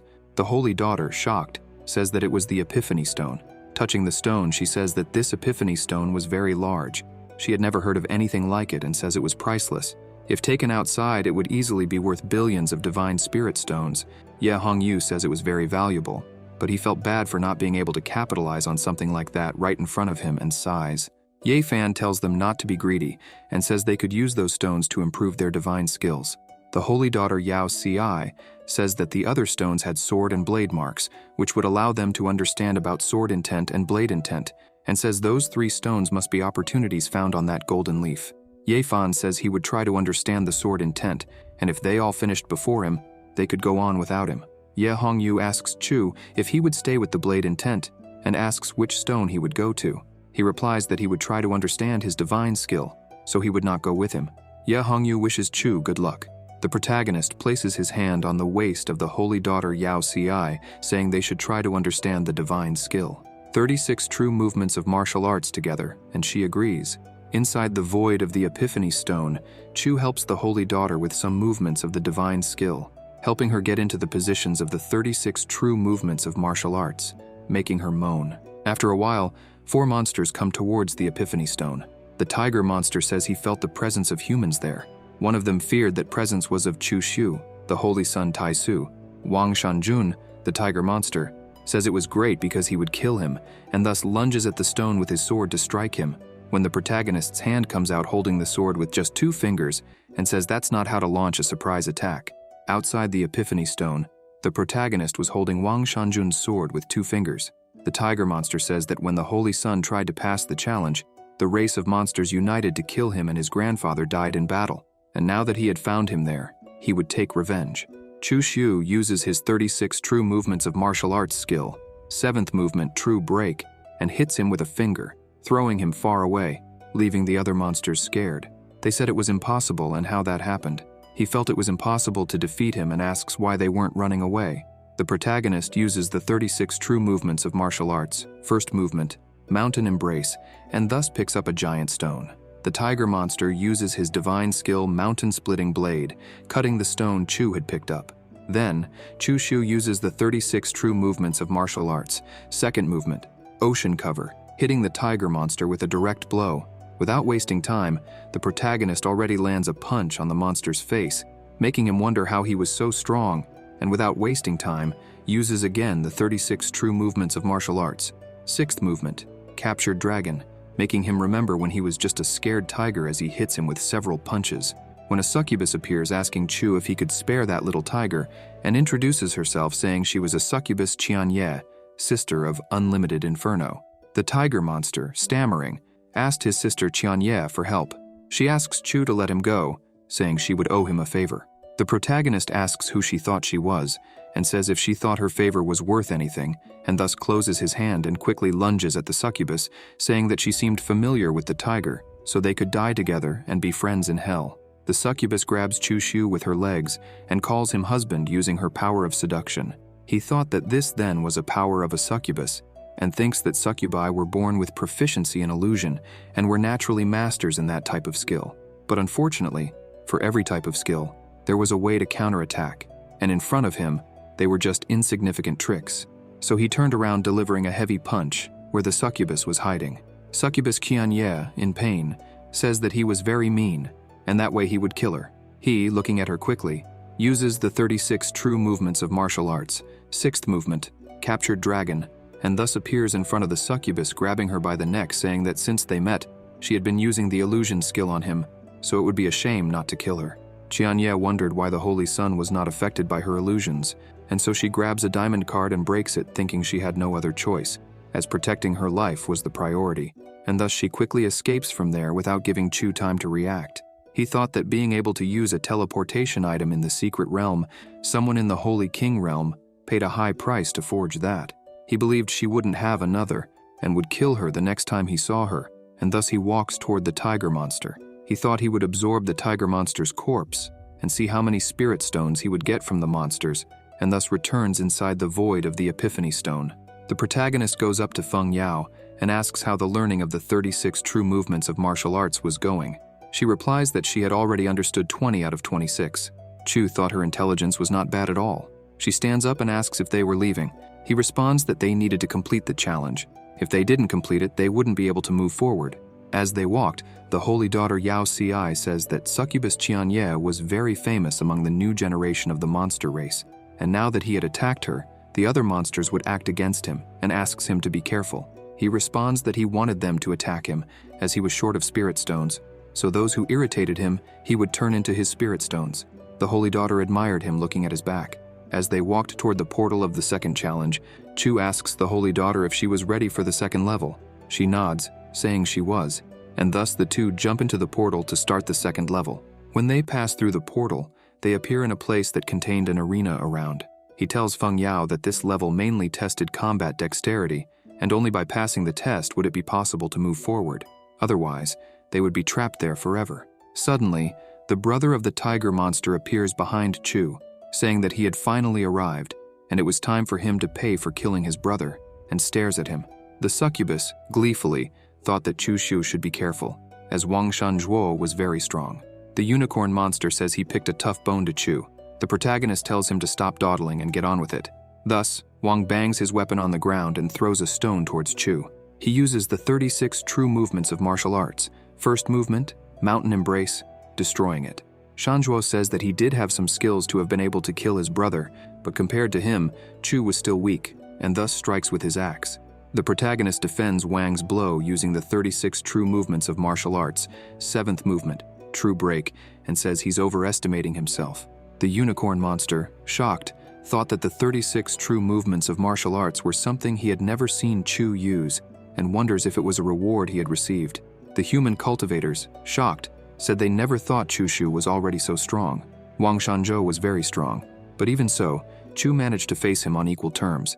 The protagonist advances towards the tiger monster, saying it was time for them to fight seriously, and asks him to use all his power, and uses the human emperor fist. The monster advances with his axe, saying it was time for him to die, and thus the blows collide, causing great pressure. Shanzhou spits blood after their blows collided. Chu tells him not to back down, noting that he at least managed to block an attack. The unicorn monster asks his companions if they were just going to watch this human kill Wang Shanzhou, saying that if Shanzhou dies, they would be next, and they advance towards Chu Shu. The human cultivators were about to attack the monsters when Chu raises his hand, stating they didn't need to act. They should watch him kill all of them alone, adding that it had been a long time since he had fun killing bugs, and it felt nostalgic. He uses his 36 true movements of martial arts, inverted sky palm, thus creating a gigantic hand in the sky that descends towards the monsters, leaving them terrified and screaming for help. When the palm strikes the monsters, it causes great destruction, defeating some and leaving others injured. The protagonist kicks Shanzhou away and quickly appears in front of the unicorn monster and the succubus, grabbing them by the neck and saying that they were excellent corpses to obtain spirit stones. He couldn't waste them. He says he would try not to break them. The unicorn monster, with a trembling voice, tells Chu Shu that his grandfather was a lord of the monster race, and if he killed him, before he could finish speaking, Chu cuts him off, asking if he thought using his grandfather to threaten him would make him afraid, and thus uses the 36 true movements of martial arts, 6th movement, captured dragon, making the soul of the unicorn monster leave its body. The succubus, seeing this, says there was no enmity between him and her. There was no need to do that.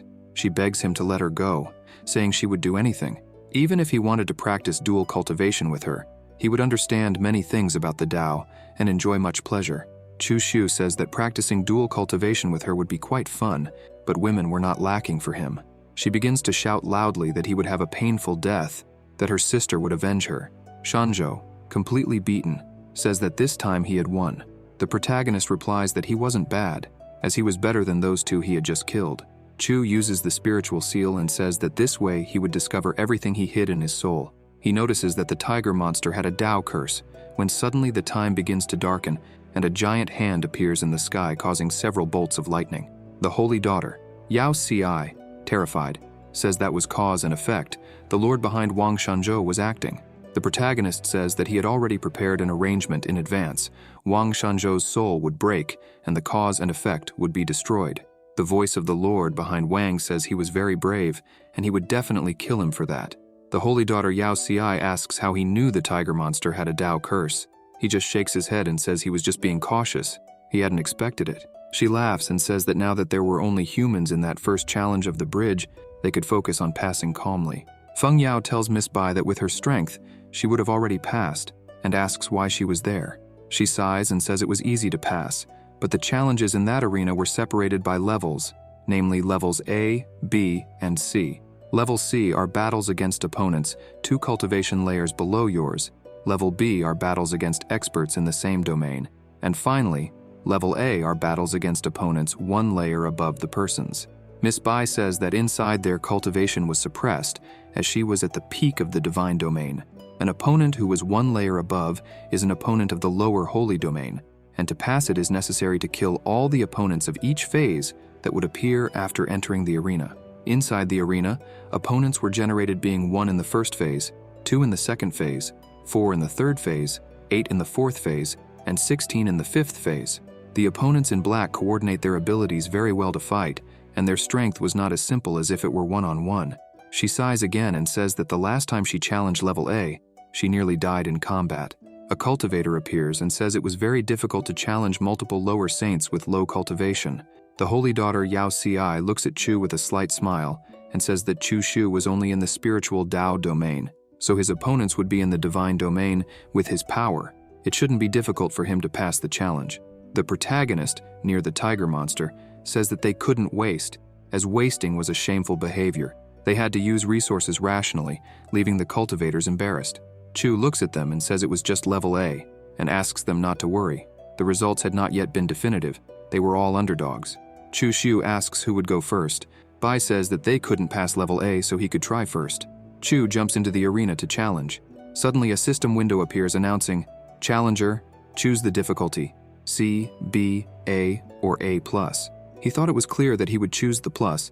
He thought Miss Bai hadn't mentioned anything about the plus difficulty. It didn't hurt to test. Maybe he could get hidden rewards. Suddenly, 2 cultivators at the peak of the divine domain appear to face Chu Shu, leaving Bai and Feng Yao worried. Miss Bai asks what was happening. Why had 2 peak domain opponents appeared against Chu Shu? The holy daughter says that was problematic, because if it was doubled, it meant that in the 5th phase, Chu Shu would face 32 opponents at the peak of the divine domain, and the difficulty was very high.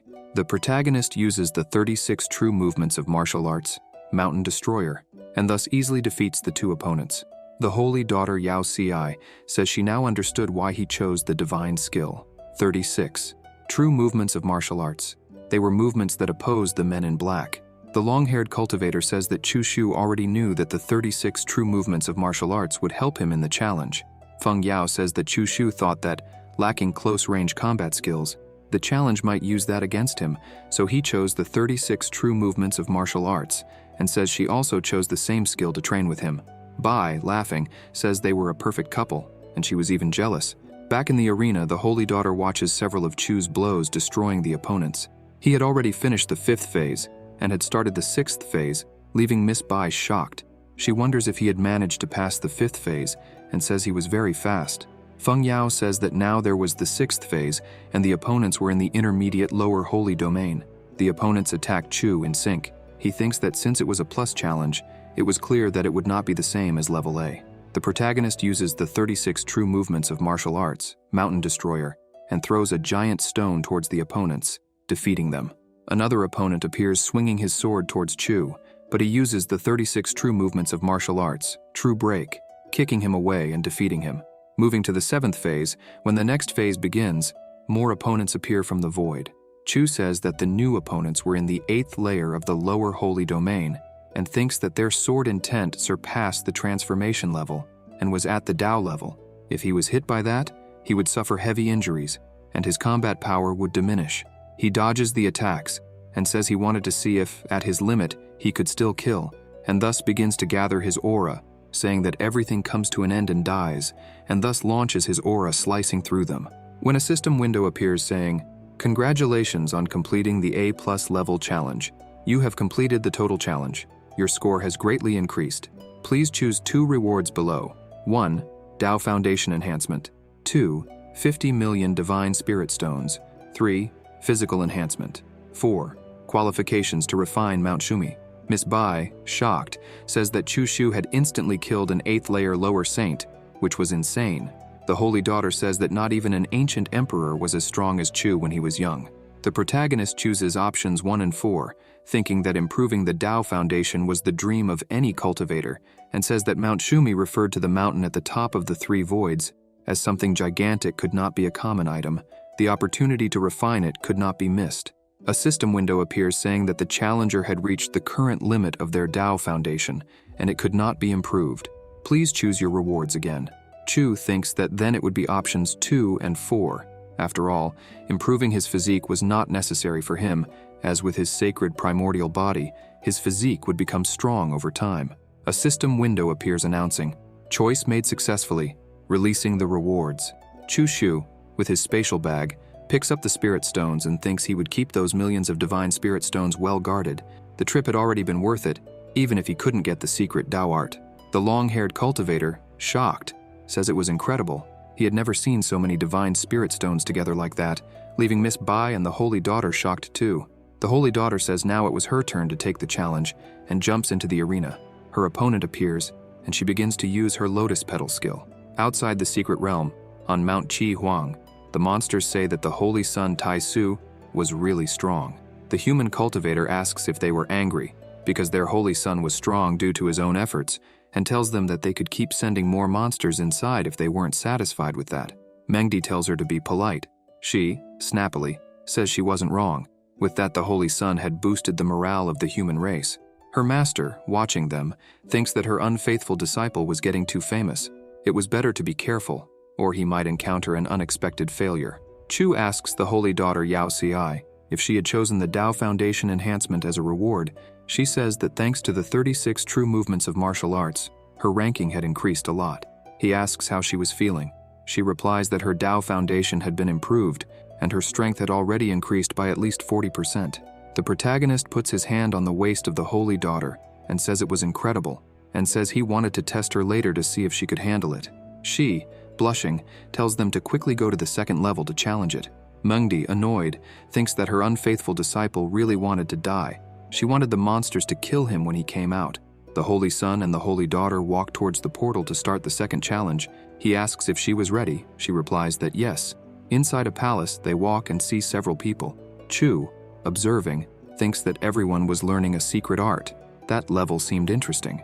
The judge of the 2nd level welcomes them and tells them to be careful, as in that level they could not fight or kill, and if they disobeyed that rule, they would be eliminated. The judge says that the level mainly tested the challenger's comprehension. The moment he stepped onto the challenge platform, their abilities would be locked, and they could only use the secret art they learned from the statue, and says that if the 2 were ready, they could start. The protagonist thinks that the judge looked a lot like the Jade Bunny from the Legends of Earth, and thinks he wanted her for himself. The Holy Daughter asks if he liked the bunny. He replies that no, because that bunny was clearly a puppet, not a real person, and thus pinches the Holy Daughter's butt, saying that now she already knew how to flirt with him. It was very interesting, leaving her all embarrassed and joyful. The Holy Daughter says that they should first learn the secret art. Chu agrees with her, and as they approach the statues, they sit down. The holy daughter thought that this secret art was an improved version of the secret art of the 36 true martial arts movements, and wonders if she had known the true utility of this secret art from the beginning. The protagonist tells her not to be so surprised. She thinks that he definitely liked to show off. Holy daughter Yao Xi, cultivating the secret art, wondered what kind of secret art the 36 true movements of martial arts were to have so much power. Chu tells her honestly that it was part of the secret art of Tao and asks if she wasn't excited. She thanks him for reminding her and says that she wouldn't have chosen the Tao Foundation improvement as a reward from the previous challenge and would have had many difficulties in overcoming that challenge. He says that just thanking him with words wouldn't work. She could start by having his child, but he would raise it. He couldn't let it be raised elsewhere. Blushing, she says more, but Chu interrupts and says it was nothing serious and, if she were disobedient, he would. Embarrassed, she says they first had to get through that challenge. An hour later, Chu Shu was heading towards the platform. The monster said it was impossible, but he was going towards the challenge platform, and they wonder if he had understood it already. Others said the secret art within the statue was very mysterious and difficult to learn, how he managed to understand it. Another said he was just trying to test the depth of the bunny's test. The challenge judge asks if he had decided to challenge, and says he only had 3 chances, and tells him to be careful. Now he would seal his abilities. He could only use the secret art he learned. He tells her to talk less and start the challenge already. She says she wouldn't hold back and asks him to be careful and charges at him. The protagonist uses the true move, the 7th true break move, throwing an aura sphere, hitting her squarely. She says it wasn't bad and congratulates him for passing the challenge. He wonders if that was all. A system window appears announcing, "Congratulations to the challenger for passing the challenge. Please select 2 rewards below. 1. 5 million Divine Spiritual Stones. 2. Tao Foundation Improvement. 3. Physical Strength Improvement. 4. Qualifications. Update detected. Modifying reward. Modifying reward.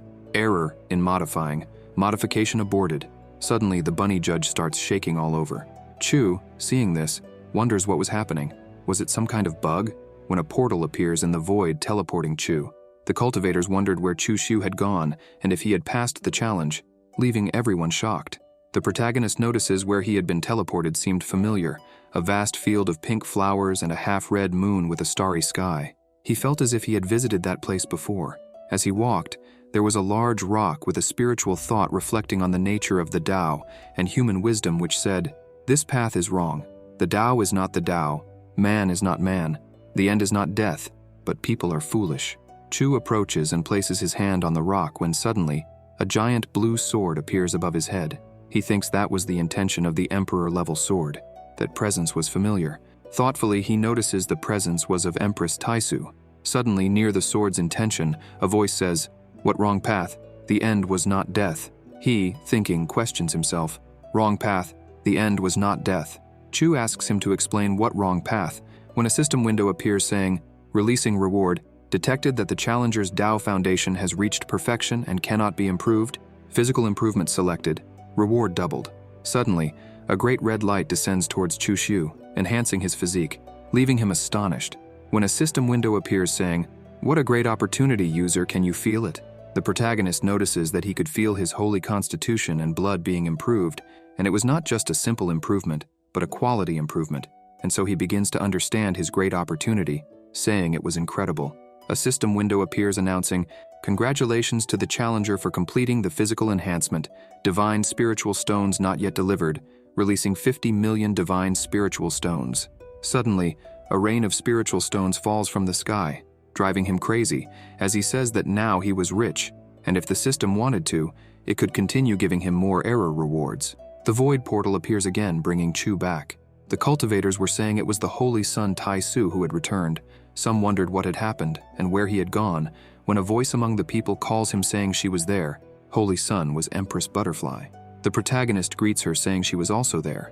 Empress Butterfly, all embarrassed, pulls the ears of her friend saying that Chu Shu had smiled at her and even said her name, and asks her friend if that meant he was in love with her, and asks her not to stay quiet and say something. The bunny, hitting her arms in pain, responds that she was right. Empress Butterfly asks why she was crying if she was right. She responds, calling her Your Majesty, that the ears were the lifeline of the rabbit race and it was hurting her. Chu goes to Holy Daughter Yao Xi and asks what had happened, where she had gone. She replies that she was dragged to another space and received some rewards. She holds Chu Xiu's arm, saying she was going to take the challenge and asks if he could wait for her before going to the 3rd level. He hugs her, saying it wasn't bad. She also knew how to act cute and says that it was a great improvement. He tells her to hurry up, that he would wait for her. The other cultivators were saying that she was also going to take the challenge, as expected of Holy Daughter Yao Ci, while others were saying that the secret art was very complicated and wondered when they would be able to understand it. Others said it was better for him to go back and continue his comprehension. Outside the 2nd level, near the portal, there were several monsters blocking the passage. A monster woman was telling all humans to stay away from there, or she would kill them. The human cultivators were saying that they, the monsters, were being unfair. She responds so what that she was being unfair, and tells them to blame the Holy Son Tai Su for having killed her sister Qianye. She says that Chu killed someone he shouldn't have and made them angry, so he should pay the price. The protagonist thinks that he was noticing a great presence of the monsters outside. Something was wrong. Empress Butterfly realizes that Chu was coming towards her and asks if he had come to invite her on a date. He says he wanted to borrow something from her and points to her axes. She gives her axes, saying it was no big deal. He thanks her and says that next time he would take her out to dinner. She, all silly looking at Chu, thought he was very cool. He headed outside with the axes and thinks he would see what was happening outside.